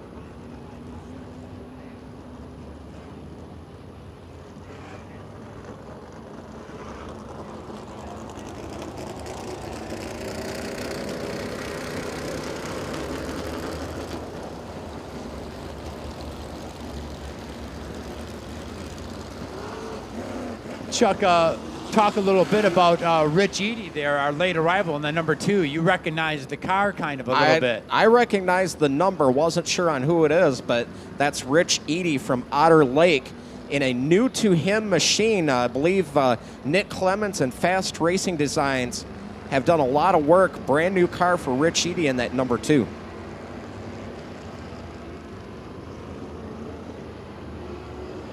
Jeff West is going to wave the white flag, green out of 4 next time by. I'm sure the Morris Auto Repair Group over in the B&S Heating and Cooling Skybox Suite is pretty happy. Their driver's on point so far. Yeah, so far so good there for Mont Morris Auto Repair. But we got 29 laps left. Let's see what happens here. Robbie Johnson on the outside. Jeff West, green flag in hand. We're back to racing. Oh, Madison washed up the track just a little bit. Johnson hanging it. Oh, 3 wide into 2. Lakota looking to the inside of Madison down the backstretch. Gets to his quarter panel. Little bit of contact. Johnson still on the outside. 3-car battle for the lead out of 4. 2 12s and a 21 battling it out for the lead. 1, 2, 2, 1. Either way, here they come. And a 21 in 4th, oh, by the way, Chuck. Blackjack. Lakota all over the back bumper of Madison as they exit turn 2. Don't look now. Here comes David McManus on the outside. Gets around Evan Foster. Going to set his sights on Clemens in the 21.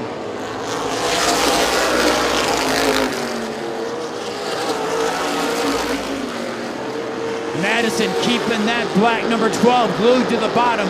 Lakota right on his tail. Johnson, Clemens, McManus, your top 5. McManus all over the bumper of Clemens going down into turn 1. Settles back just a little bit as they exit turn 2. Madison opens up a car length lead. Lakota closes that gap quickly down into 3 and coming out of 4.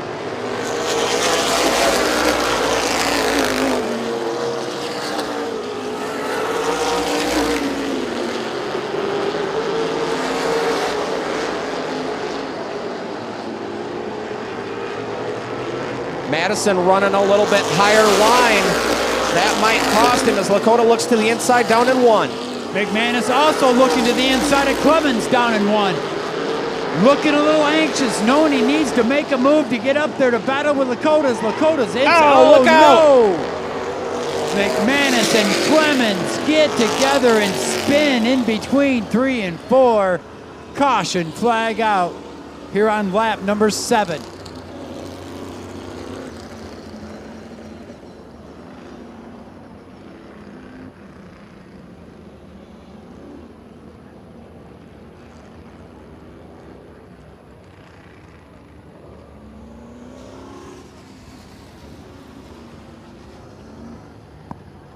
tough break for both drivers trying to fight and claw their way in contention to win this one.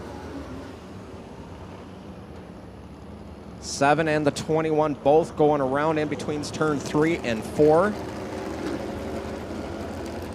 McManus, your current point leader in the Mount Morris Auto Repair Mods, 178, with Nick Lakota second with 139.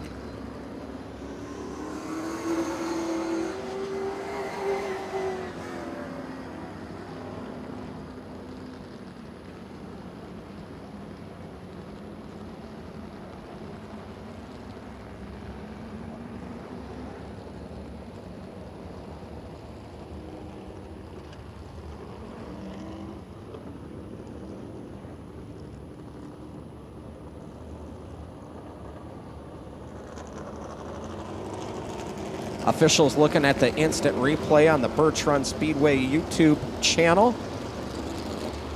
Don't forget, absolutely free to subscribe to the Birch Run Speedway YouTube page. You could be sitting in the audience right now watching the replay yourself. Well, the official call has been made, Chuck. Our point leader, David McManus, is going to be asked to the rear of the field. Said he had the left tire in the grass as he was trying to get under Clemens. It's a call by the officials. That'll give Clemens a spot back, but McManus has got some work to do now with 7 in, 23 to go. Jeff West showing the field, the white flag, green out of 4, next time by, one more time. Going to see if the outside groove is going to prove useful for Lakota in that 12. Madison with the preferred line, Ed. Here they come off turn number 4. Green flag's out. We're back to racing. Lakota with a nice start on the outside. That's going to be all she wrote as he drives it off into 1 and 2 and opens up a 2-car length lead going down the backstretch. Keep your eye on that battle for 4th place. Robbie Johnson on the inside. Good run by Terry Trost in that 4th Street Auto number 9 to the outside of the 21 as they're trying to get around the other 21.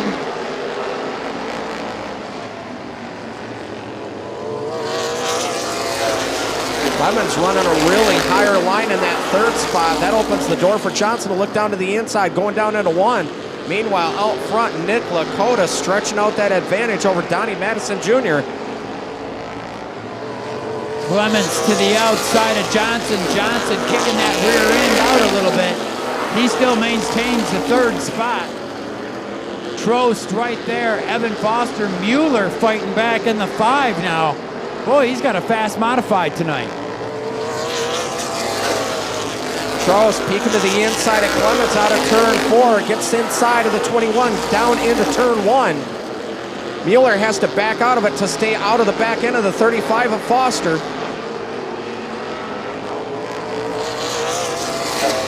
Meanwhile, McManus has made his way to the 9th spot. Now he works to get around Rollins for 8th. Oh, look out! McManus had to get on the binders to stay off from Rollins. Clemens falling back. Evan Foster in that 35 looking to the inside, coming out of turn 4.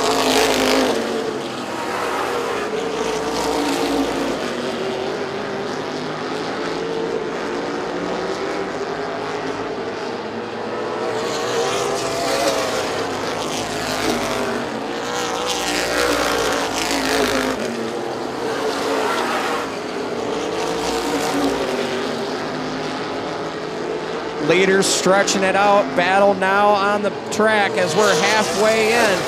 15 in, 15 to go. Down into turn 4. Mueller looking to the inside of Clemens. Takes the spot away.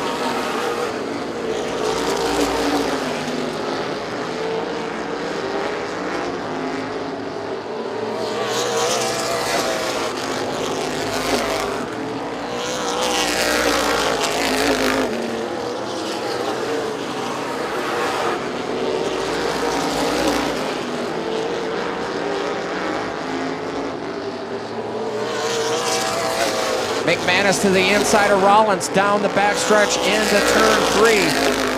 coming out of turn 4, going to pick up one more spot, but time is running out.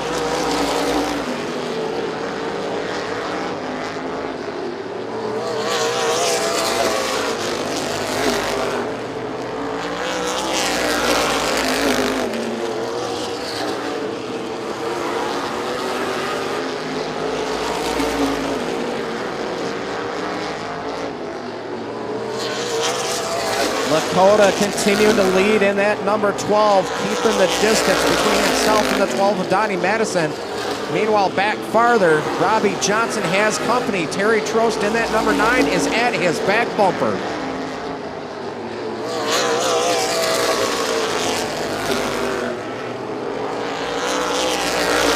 Laps to go, 20 down, 10 laps to go in this one. Nick Lakota out on a Friday night cruise at this point. Donnie Madison Jr. also in second as they're pulling away from everybody else. The battles for third between Robbie Johnson and Terry Trost. Evan Foster running a good race in fifth. Nearly a 1.5 second gap between first and second at the line. Best battle on the track is Johnson and Trost. Not too far behind is Evan Foster in that 35. Oh, Nick Clements gets into the back of the 7 of David McManus down into turn 3.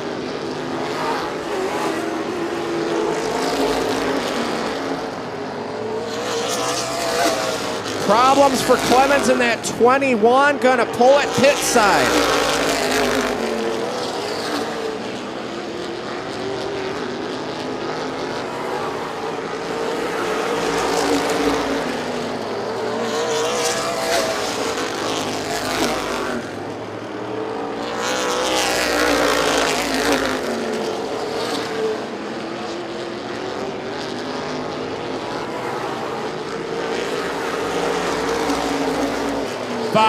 Laps to go. 25 in, 5 to go for Nick Lakota. Still a 1.5 second lead for Lakota over Madison Jr. Trost looking to the inside of Robbie Johnson down into turn 3. Backs out of it, settles back behind the 21 as the 21 slides it sideways off of turn 4.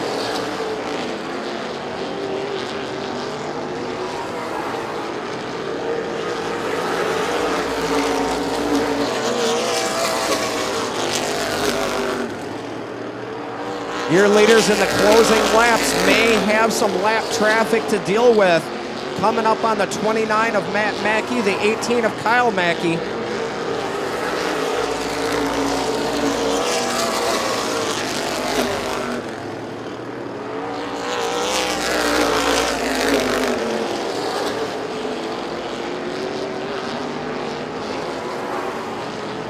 This time by out of turn 4, Nick Lakota's going to see the white flag one more time around.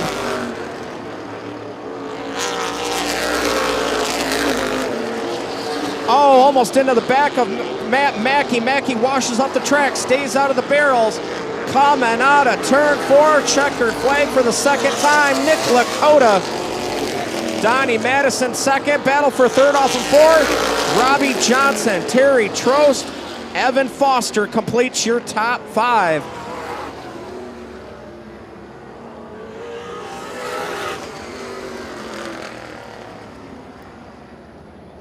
Well, this will be his second Mount Morris Auto Repair Modified feature victory this season.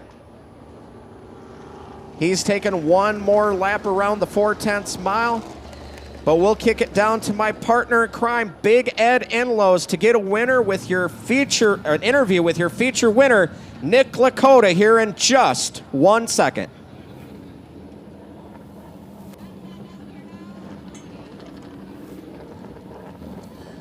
Thank you very much, Charles. No stranger to victory lane here at the Birch Run Motor Speedway. He's done it in a modified, and his street stock looks to complete that feat again tonight. He's got half of it done. I tell you what, folks, this has got to be one of the prettiest modifieds we've got in our pit area, probably about any pit area. Nick always known for having one sharp race car out here with plenty of sponsors on the side of it. As he gets his safety equipment off.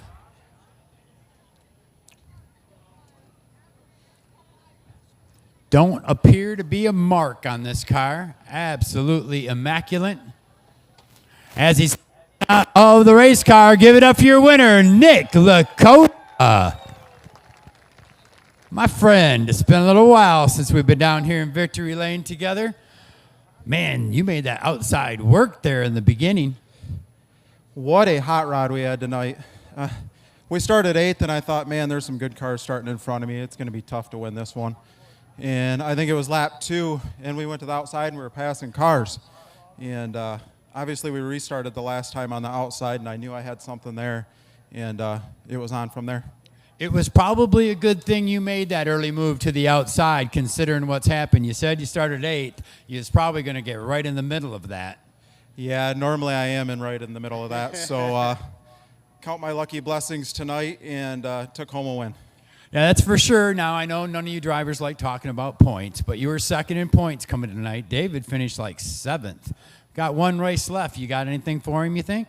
David McManus is a tough cat. It's going to be tough to beat him, but we'll sure as hell try. Very good, man. I know we got lots of people to thank here, Nick. Most importantly, Showcase Auto Sales. Without him, I wouldn't be doing this right now.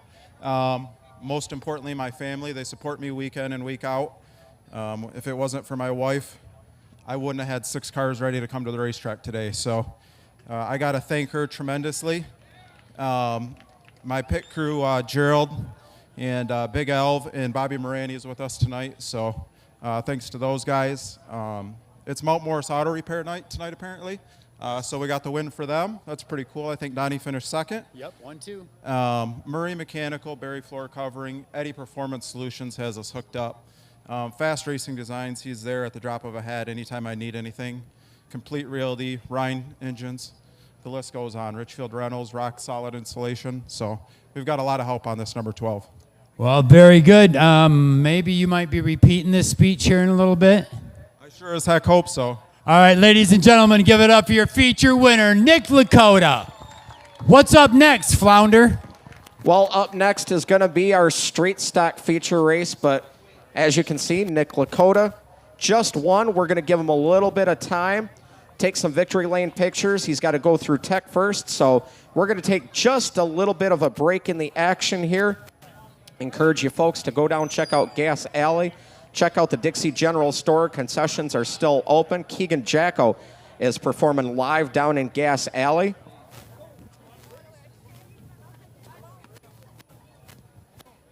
You know, Chucky did mention it is Mont Morris Auto Repair sponsoring the class, sponsoring the night. They're in the VIP, and they finished 1-2 in the feature tonight. How about that for Mont Morris Autos?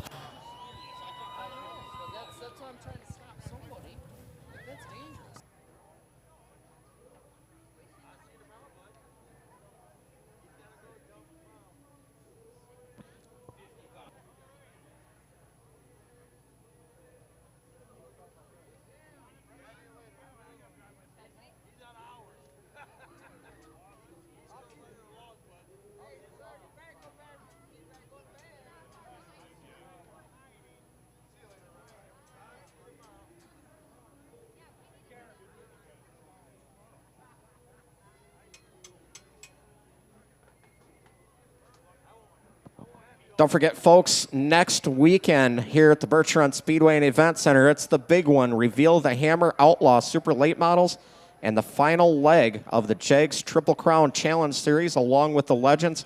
That's all next Saturday. Friday night, Gas Alley Bar and Grill, Dwayne Spa will be performing, and then he'll be performing at Intermission on Saturday, September 9th, right here at the Birch Run Speedway and Event Center.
Birch Run Speedway and Event Center is your one-stop destination for action, fun, and excitement. We're NASCAR home track sanctioned Speedway, bringing Jag CRA, Wayne Sprints, modifieds, four-wheel drive, pure stock, limited late models, trucks, dwarf cars, and more. The high-speed bank track draws talent nationwide. The clean, impressive amenities, including the longest bar in the state of Michigan. Live concerts and the eve of destruction are fun and entertaining for the entire family. Birch Run Speedway and Event Center, Dixie Highway, just north of Birch Run. Online at birchrunracing.com.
Street stock 20-lap feature making their way out onto the track. Nick Greshik from Traverse City in that 29 going to start on the pole. To his outside, Mr. Showcase Auto Sales himself, John Leonard in the 28. Kevin Dobus behind the wheel of number 10. Fred Cummings Jr., the Silver Bullet, number 2A, to his outside.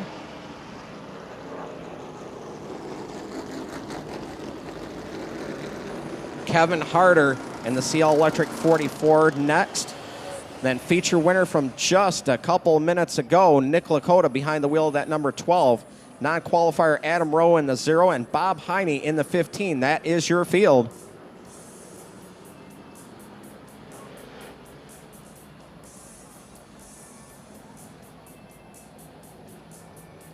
All right, everybody, this is the wave lap. How about it? Everybody up, get up, get up, get up. Let's get those hands in the air like we just don't care.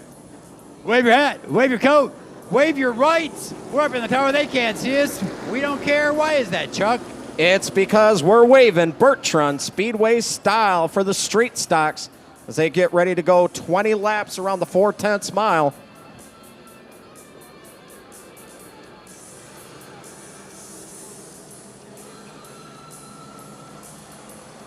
Nick Greshik, John Leonard going to lead the field down into turn 3, starting to get on the gas just a little bit. Out of turn 4, green flag waves, here we go. Leonard with the advantage coming out of turn 2, Greshik on the inside. Harder goes around the outside. Here comes Lakota in the 12, going around the outside up into third. Harder sideways off of 4. That allows Lakota to the inside. 3 wide battle off from turn 2. Adam Rowe to the inside of Fred Cummings Jr.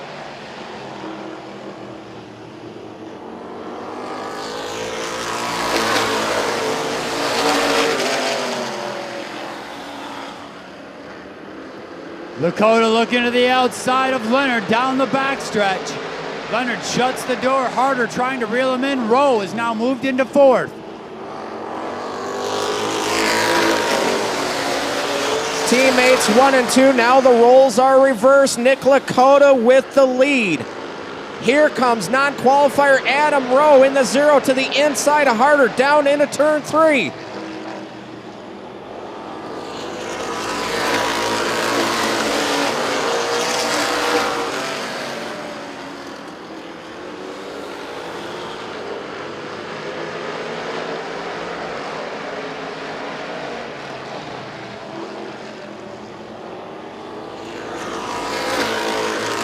Don't look now, Adam Rowe in the 0 up to 2nd. Gets to the inside of Leonard, down into turn 1.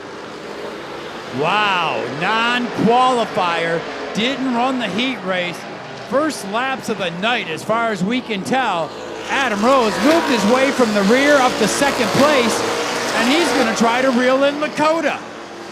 We haven't seen anybody be able to run in the same zip code as Nick Lakota once he gets the lead at all in the 2023 season. But don't look now. Adam Rowe is reeling him in. Closing in the gap, 0.842 between 1st and 2nd at the line that last time by. Adam Rowe is a man on a mission, closing that gap one more time. Down to less than half a second as they enter turn 1 and come out of turn 2. Leonard still runs 3rd. The battles for 4th between Cummings and Harder as they run practically side by side. Cummings lets off as Adam Rowe has just caught the bumper of Nick Lakota. Keep your eye on that battle for 4th, 5th, and 6th. Kevin Harder, Fred Cummings Jr., Kevin Dobus. It's going to be hard as I'm keeping my eye on that lead as Adam Rowe's looking inside, looking outside of Nick Lakota. He's worked to the inside down the backstretch, side by side battle for the lead. Oh, Rowe's a little sideways through the turn. They're both sideways off of turn 4. Drag race down into turn 1. Rowe on the inside, Lakota on the outside. They touch just a little bit. Lakota maintains the lead out of turn 2. Just past halfway. This will be the 12th lap completed this time. Here comes Rowe again on the inside. Wow. As a race fan, you gotta love it. Oh, they make contact one more time. They stay side by side out of turn 2. Down into turn 3, still side by side. Lakota on the high side, Rowe on the inside. Rowe washing up the track slightly. Has to get off the gas to keep from getting completely into Lakota. They're rubbing through the turns, but not enough to take the other one out. Just a side-by-side fantastic battle between these two drivers. Oh, little bit of bumper action. The 0 into the 12 off from turn 4. Lakota keeps the back wheels under him. Keeps the lead down into 1. Epic battle for the lead. Rowe cooling them tires off before he tries again as they move up on slower traffic of Griesick. 5 laps to go. 15 in, 5 to go. Lakota still your leader as they make their way around slower traffic. John Leonard farther back has company. Fred Cummings Jr. right on the back of the 28. Down into 3 out of 4. Adam Rowe is there one more time. Looks to the quarter panel of the 12 of Lakota. Coming solidly underneath Leonard for that 3rd spot. Dobus right there battling as Harder slipped back to 6 as the 44 is fading. Nothing's fading up front though. Adam Rowe vigilantly trying to find a way around Nick Lakota. Lakota trying to make it another double here at the Birch Run Speedway. Just completed winning the modified feature. Trying to do the same in the street stocks, but Adam Rowe has other ideas. Cummings now in 3rd. Leonard trying to hold off Dobus for that 4th spot.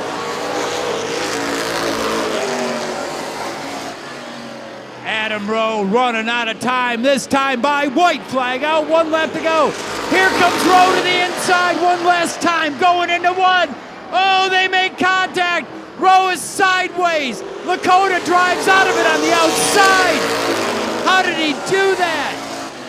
One more time for Rowe. He makes contact with Lakota. Lakota stays on it. Lakota wins by an inch. Oh my God. What a race. Adam Rowe gave it everything he had in that 0 car. My goodness. Put a fender to the inside of Lakota. They were both sideways halfway through the lap. My goodness, what a great race. Nick Lakota hangs on. Chuck, go interview our winner because I need oxygen.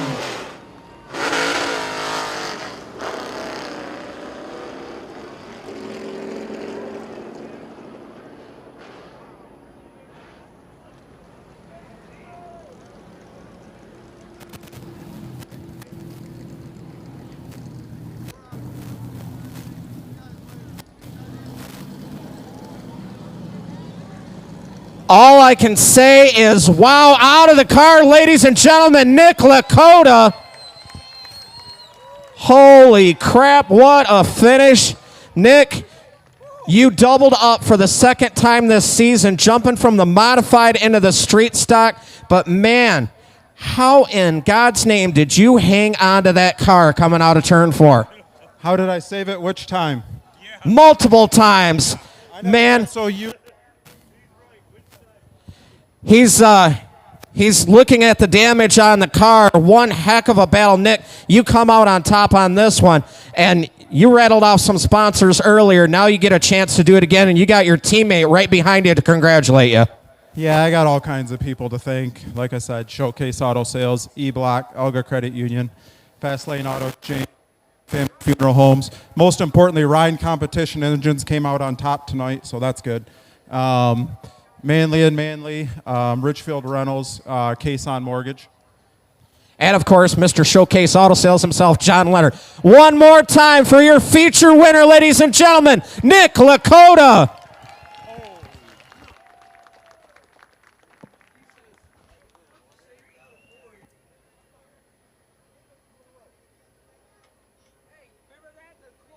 Wow. I'll tell you what, that was one heck of a race there. Adam Rowe did everything he could to get around. I'll tell you what, but Nick Lakota just drove the dog out of that car. Probably could have spun around, but he didn't. He kept it under him, kept it sideways, and kept it forward. What a race.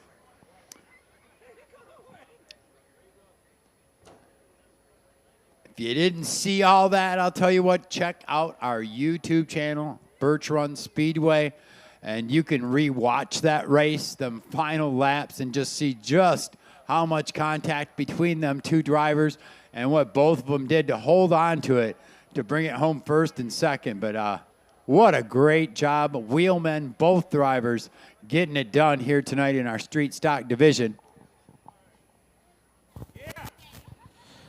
We're going to have our Fast Eddies drawing here in just 1 second. Got a bunch of pictures taking place as well.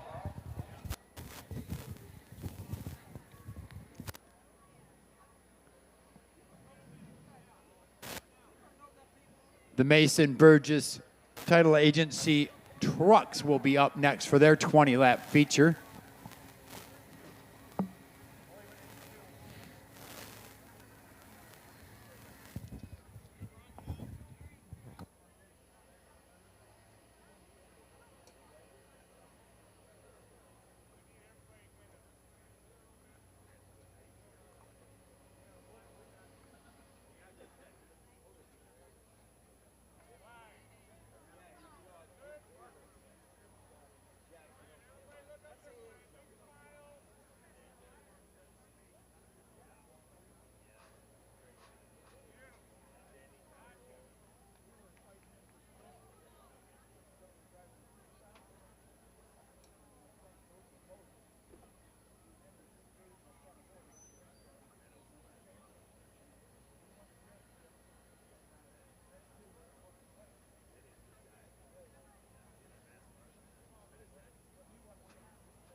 Well, we've got Nick down here. He's going to draw our Fast Eddies winner.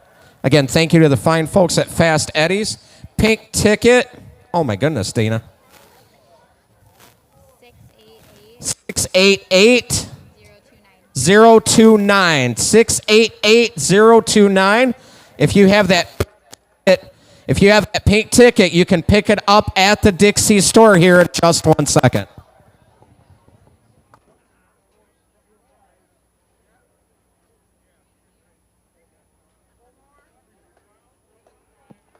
About it, folks. He went 2 for 2. Give it up one more time for Nick Lakota.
All right, we got us some truckers out there tonight, Chuck, for our 20-lap feature. Go through our starting lineup here. 67, Mark Wilcox. The 55 of Anthony Duvernois. The 95 of Cam DeLong. And the 51 of Ricky Gillette. GL3 in the 38. Dan Shamel in the 47, current point leader. Joe Shamel in the 47X, and the birthday boy, Anthony Richardson, behind the wheel of 422. Josh Shaw in the number 23. That is Dustin Hitzman in the number 19. The 79 is Matt Mosier. The number 8 is John Mackey. Tim Crabb in the number 44. That's sitting back there on the backstretch right now, non-qualifier.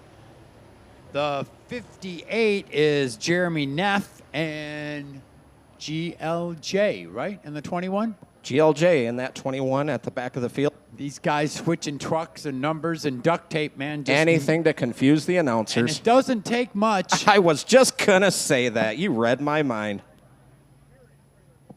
Well, Crab, definitely out here for our figure 8 to finish the night, but figured you'll get a little money here running with the trucks here, but having some trouble with that 44.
$20 laps, Mason Burgeon's title agency, trucks, here we go. Mark Wilcox, Anthony Duvernois, your front two. Duvernois sitting second in the points. We're already 3 wide, down into 1 and out of 2. Dan Shamel trying to look to the inside of Ricky Gillette, backs out of it. Here comes Anthony Richardson trying to make it 3 wide as everybody's getting on the brakes. Side by side throughout the field as we've got battles for every position from front to back. Still trying to sort it out here on the 1/3 mile with 1 lap in. Duvernois, your leader, and that's about all we can tell you right now. Oh, a little bit of pushing and shoving back farther in the field. Mark Wilcox still in second. Cam DeLong going around the outside, taking over that second spot. Ricky Gillette left out to dry. That opens the door for Joe Shamel trying to take over that 4th spot as Wilcox gets sideways off from turn 2. But Ricky Gillette working the outside of Wilcox, trying to take that 3rd spot away. Meanwhile, Shamel dives down to the bottom and gets by both of them. Joe Shamel, that is.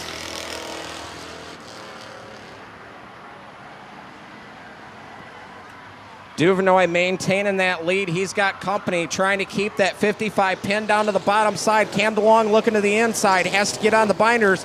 We got the 8 of John Mackey off from turn 2. He gets it rolling. We keep going.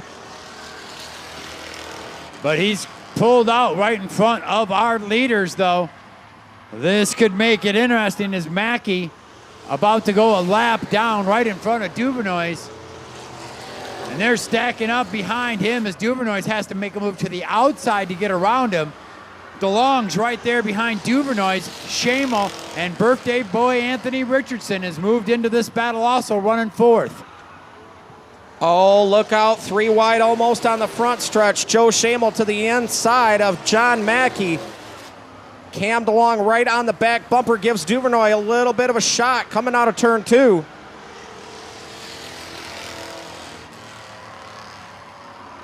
Duvernois washing up the track. DeLong can't take advantage that time. Richardson going to the outside of Shamel down into turn 1. But Shamel's got that 47X glued to the bottom. He's looking to take over the spot from the 95 of DeLong, as we've got him on every which way. And it looks like Dan Shamel comes out of the mix in 5th, as he's going to try to reel in that top 4 that's starting to pull away. Battle heating up for 2nd. Joe Shamel to the inside of Cam DeLong, going to bring the 422 of Anthony Richardson with him. Dan Shamel's moved into that 5th spot. He's trying to reel in your lead 4, as it's still Duvernoy's your leader, but now he's got Joe Shamel all over him, trying to take over that spot. Hitzman going to lose a lap to the leaders in the 19. Duvernoy having a tough time keeping that truck pinned down to the bottom. Washes up just a little bit. As we've hit halfway home, 10 laps in, 10 laps to go. Here comes Joe. Joe Shamel looking to the inside of Duvernoy down the backstretch into 3. Duvernoy can't keep it pinned down. New leader at the line, Joe Shamel. Joe goes to the front in the number 47, but he brings the birthday boy with him. Anthony Richardson moves into 2nd in the 422. Duvernoy's back to 3rd to battle with DeLong.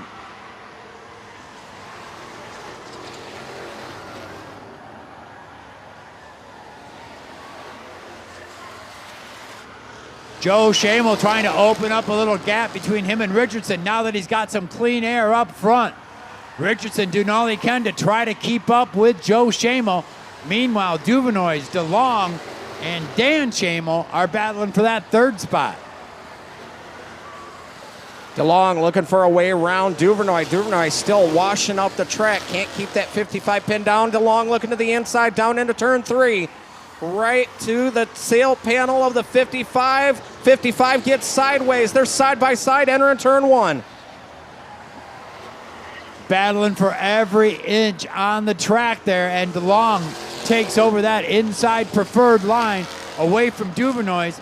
Now Shamel going to try to shoot down and follow him through and take away the 4th spot from Duvernoy's.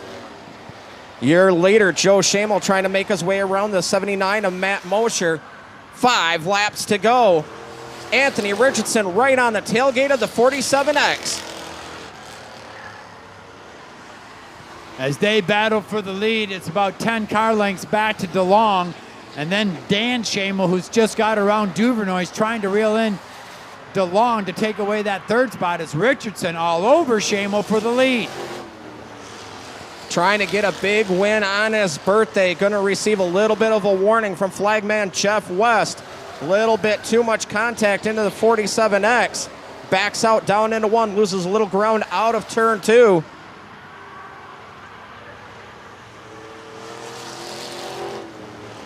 Joe Shamel doing a great job holding them off as the laps are running down.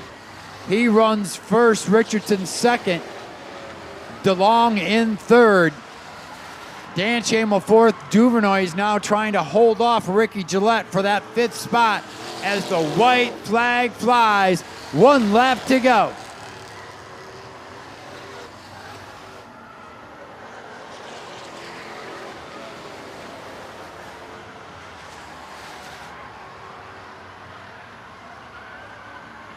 Not going to be a threat for the win. Joe Shamel takes the feature win. Richardson has to settle for 2nd. DeLong 3rd. Dan Shamel 4th. Anthony Duvernoy holds on for the 5th spot. They're followed across the line by Ricky Gillette, Greg Long III, Josh Shaw, Greg Long Jr., and Mark Wilcox will round out your top 10 in the 67. Good, clean, caution-free race there right when we needed one as we get closer to our curfew time. Good to get a caution-free race in there with 2 to go. We'll send it down to Chuck to get a couple quick words with our feature winner.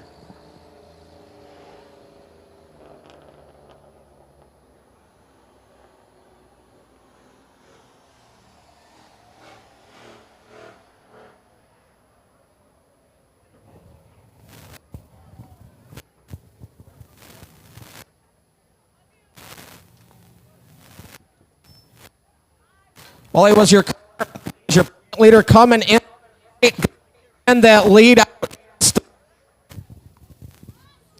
Test. There we go.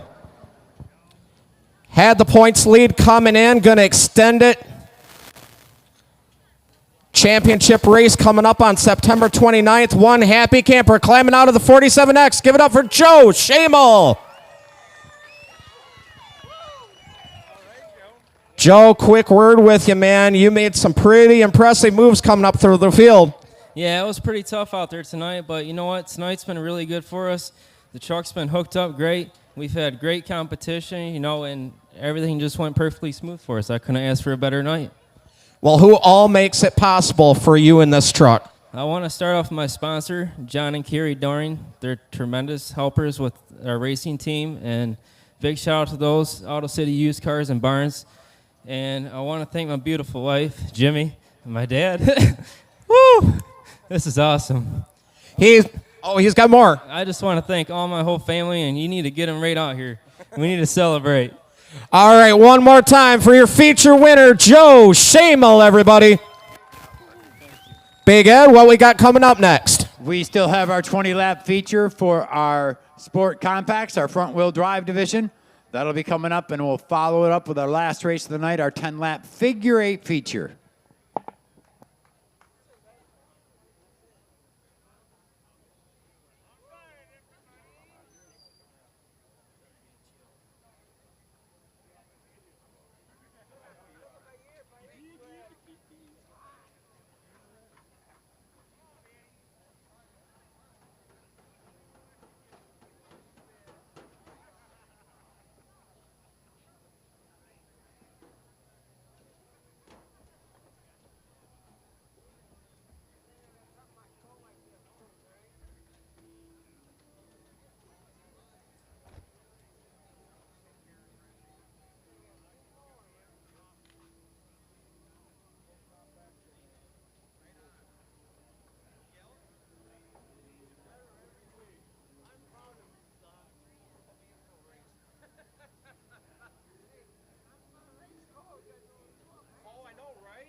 All right, our 20-lapper here for our front-wheel drive division, Sport Compacts, whichever you may choose to call them. Let's see, we got Silas McCaslin starting on the pole in the number 12, Emily Clayton outside in the number 2, Sean Pilliam in the number 08, and that's Dagan Clayton in the number 95. Charlie Boone in the 70, Troy Deisher in the 83, Keith Granger in the 52, Corbin Kelly in the 54, Abby Kolb in the 89, Jeff Asmus in the 14. All right, ladies and gentlemen, salute the drivers as they wave back to you from turn 4 down to turn 1. Need everybody up, stand up, get up. Wave your lefts, wave your rights. We're up in the tower and they can't see us, and we don't care. Why is that, Big Ed? We be waving. Birch Run Speedway style. Full invert on this one. Your fastest qualifier starting in the final position. 20 laps to try to make it to the front. Jeff West looks the field over. Green flag at hand. We are racing. And we're already going to go 3 wide. Charlie Boone down on the inside of the 08 of Sean Pulliam. Dagan Clayton looking to make it 3 wide down into turn 3. Goes to the inside of Silas McCaslin. Here comes Jeff Asmus in the 14. Oh, has to really get on the brakes to avoid getting into the 95. To the inside goes the 14, new leader down into turn 3.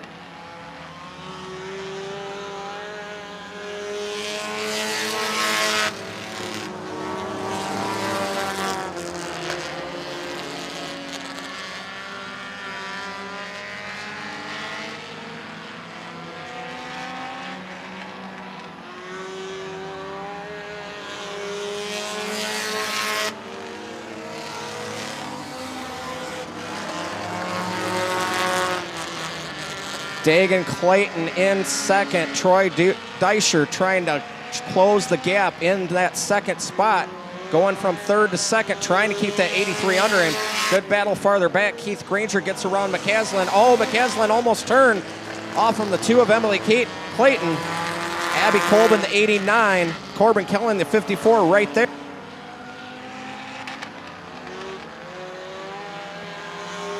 Troy Deisher moves into the second spot in the 83 outside of Clayton. Keith Granger now in fourth, trying to reel in Deacon Clayton for that third spot. And Abby Kolb now has made her first appearance in the top 5.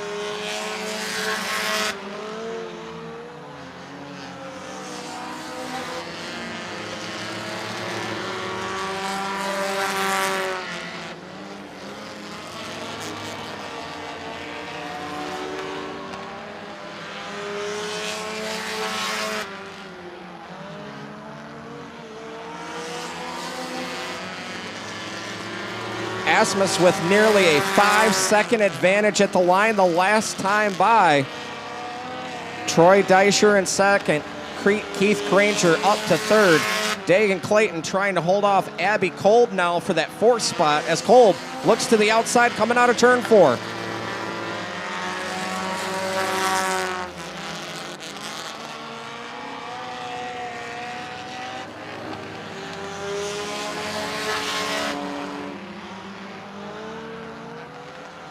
Your leader making his way around McCaslin. Oh, gets clipped by McCaslin.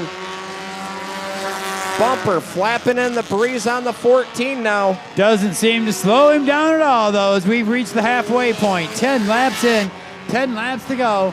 Bumper dragging, but still leading Jeff Asmus in the number 14. Second spot is Troy Deisher in the 83. Keith Granger valiantly trying to reel him in. Runs third.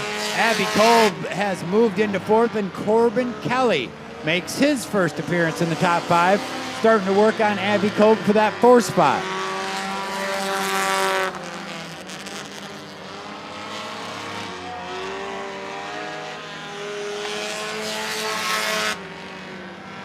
Keep your eye farther back. Coming out of turn 4, Troy Deisher trying to make his way around the lap cars. Keep the oh, gets into the grass and dirt. Almost gets into the back of the 12. That allows Keith Granger to close the gap in that 52.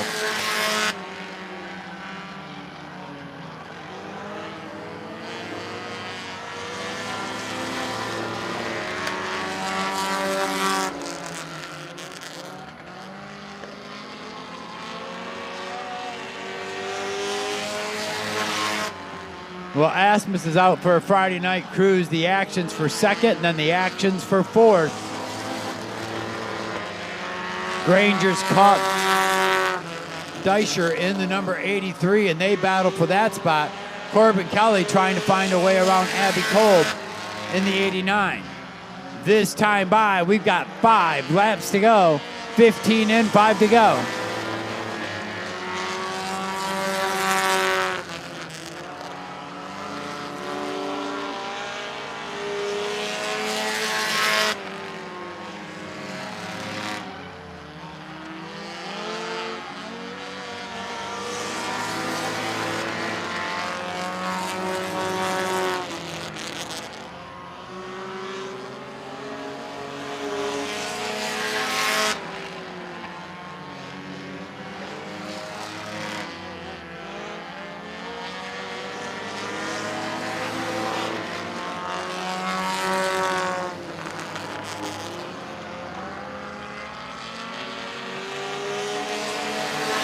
Asmus continues to lead. Granger now has found a way around Deisher to the inside. He takes over the second spot.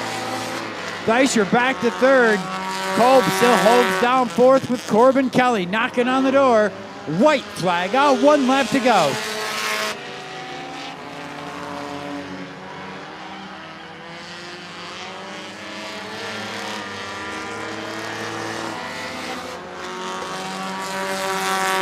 Well, he really stunk up the show here tonight, folks. Took the lead on lap number 2 and just pulled away Jeff Asmus, your feature winner.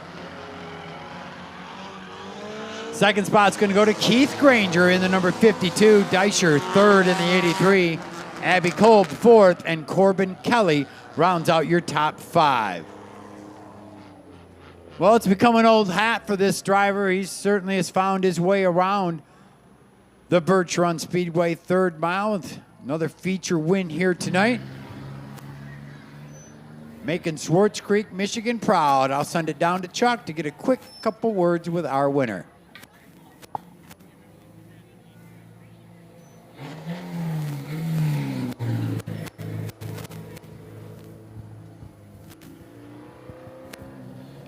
Well, this young man's going to be one happy camper, not so happy that the bumper cover's about ready to fall off.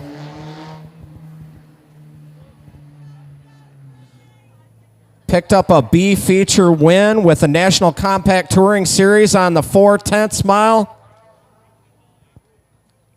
Picks up his second win on the 3rd mile here at Birch Run Speedway and Event Center. He's got the window net down, climbing out of the car. Your winner, Jeffrey Asmus.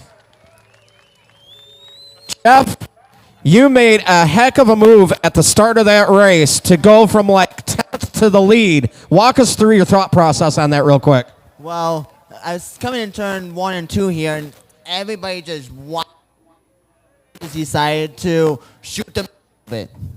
Well, that you did, and you walked away with another victory. Who all makes it possible for you, buddy? My family, my mom, my grandma, my Uncle Jack, my whole family. I don't know how I'd even be here but for them. Well, one more time for your feature winner, Jeffrey Asmus, ladies and gentlemen. Ed, what do we got coming up next? We got us one more race to go here, Chuck. It's going to be our 10-lap figure 8 feature coming at you next.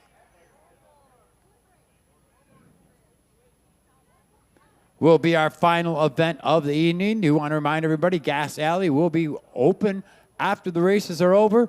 They'll be running the video of the races down there, so you can check them out again as you bench race with some of your friends here in the grandstands and the drivers that make their way down to Gas Alley after they've hit the pay window right across the way. So make sure you head on down there. Pits will be open also after the last checkered flag flies here tonight, and you're more than welcome to go down there also.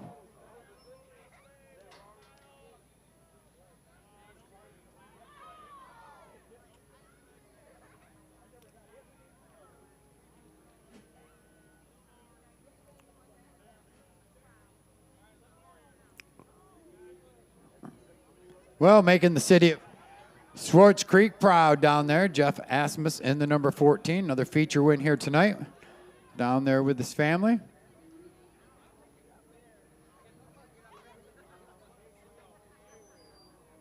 Want to remind you folks, next weekend here at the Speedway, Friday and Saturday, CRA's back in town for their third leg of their races here at the Birch Run Speedway. And if that's not a good enough reason to come on out, we're also going to have the Reveal the Hammer Outlaw Super Late Model Series here for their final stop of the season. That all goes on here on Saturday night next weekend. We'll have practice and a party on Friday night with Dwayne Spa. So I'll tell you what, folks, make sure you mark that one on your calendar. We'll be here and at it next weekend. Check out birchrunracing.com for any of the details you might need to know for this big race. Matter of fact, it's called the Big One because it is two great series racing at the same time. And you get all that here for your price of admission next weekend here at the Speedway. I'll be here. I'll be here.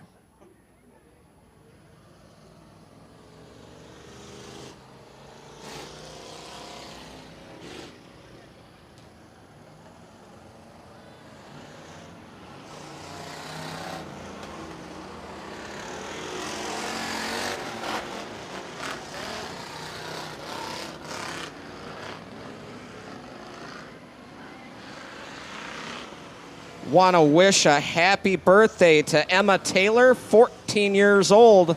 She requested to come to Birch Run Speedway and spend her birthday here, so happy birthday, Emma Taylor. Happy birthday to you. Happy birthday to you. Don't ruin it, Chuck.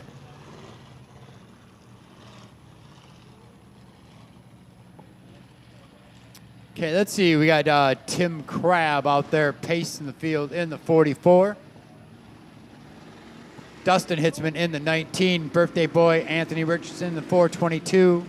John Hitzman in the number 12. John Hitzman Jr. in the 112. Ooh, I'm doing good. Got all three Hitzman right there. Drew Burton in the 05. Jeremy Johnson in the 47.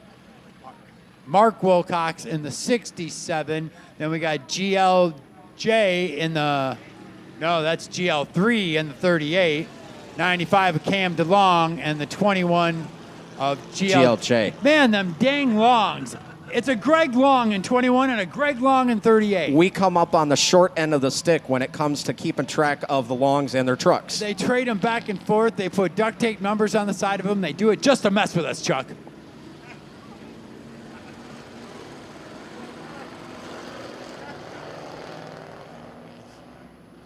But that's okay. That's all right. I'm just going to say Greg Long from now on. Here we go. We're green flag racing. Oh, keep your eye down into the turn. Drew Burton tried to repay the 112 of Hitzman. Last time out, Hitzman and him had a little bit too much contact, sending the whole 5 around, and him out of a chance of winning the figure 8. You got a memory like a steel trap. And there he goes. The 05 into the 112, the 19 around, the 12 around. Basically the whole Weasel Racing clan involved in one turn. You called that shot, Chuck. Here goes the birthday boy looking inside a Crab. He's taking over the spot. Anthony Richardson, your new leader. Here comes Drew Burton.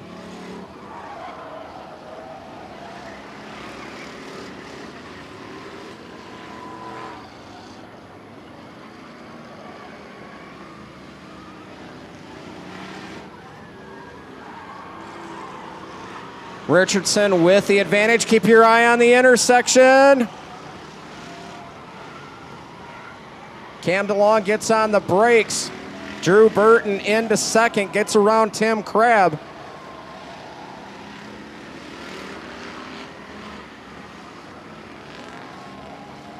Richardson trying to put some distance between him and Drew Burton. Burton just getting around Crabb now. Going to try to reel in your leader.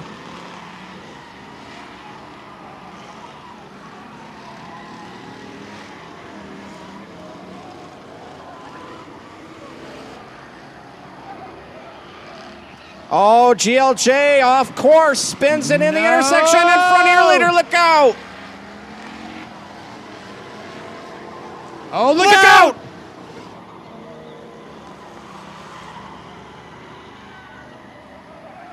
Watch out! Richardson makes it through. Burton makes it through. Jeremy Johnson calls it quits in the M47.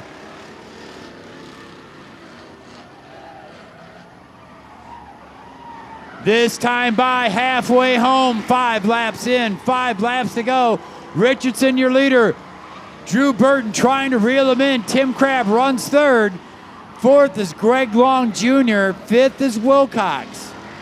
Your leader coming up on the back of Cam DeLong in the 95.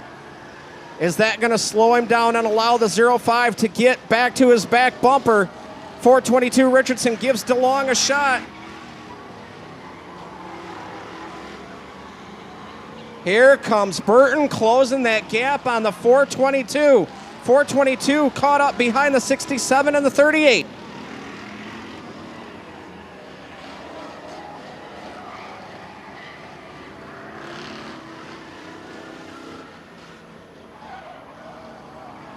Oh, Dustin Hitzman gets on the binders, lets the leaders have the right of way.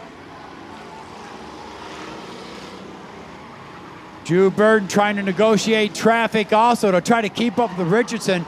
It's a hard act to do, though, but he's giving it his all. He's about 4 or 5 car lengths back. Watch out! Then a huge distance back to Crabb. John Hitzman in the 12, I believe, has scored next in the 4th position. As he's all kinds of squirrely. Right in front of Dustin Hitzman. The 44 gets on the brakes, misses the 21. If he was in 4th, he's not anymore. Oh, right in front of Drew Burton. Yikes.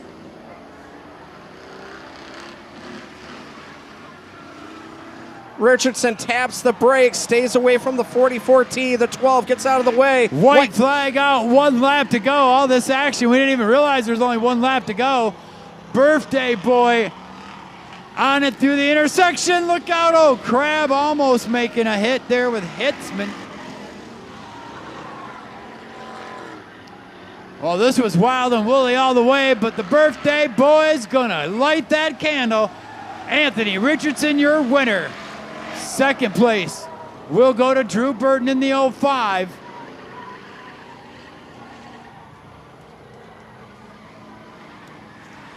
Third place, the 44 of Crabb.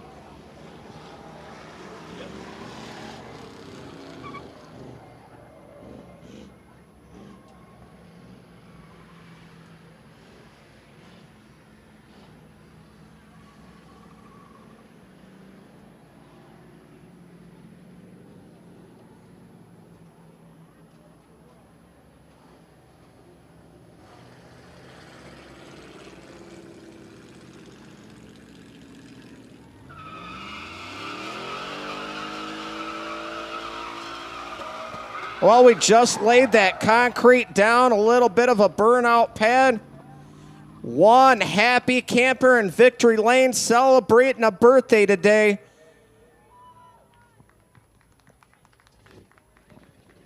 He calls Flint, Michigan home. He's got Louis Towing, Garrison's Hitch, and Top Speed Motorsports on the side of the 422. Give it up for your winner, Anthony Richardson. What a way to close out the night tonight here at Birch Run Speedway and Event Center. Don't forget, you can catch all the highlights on the Birch Run Speedway YouTube page.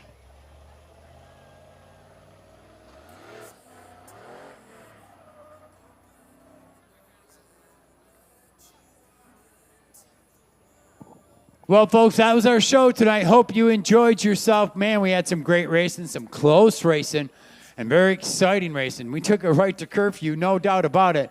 So again, hope you enjoyed yourself, had a good time. Please be careful as you exit the grandstands out to the parking lots and the highways and byways that brought you all to be with us tonight. If you've been indulging in adult beverage and you're on your way home, please find yourself a designated driver to get yourself home safely, because we want to see you back here at the racetrack next weekend. Remember, Gas Alley is open if you want to bench race with some of the drivers or your friends from the grandstand. They'll be open for a while. Live music also down there. Plus, you can review the races here tonight. For the staff and management of the Birch Run Speedway and Event Center, I'm half the announcing team, Big Ed Inlows. And I'm Chuck the Flounder Darling. And we hope to see everyone back here next weekend for the big one. Good night, everybody.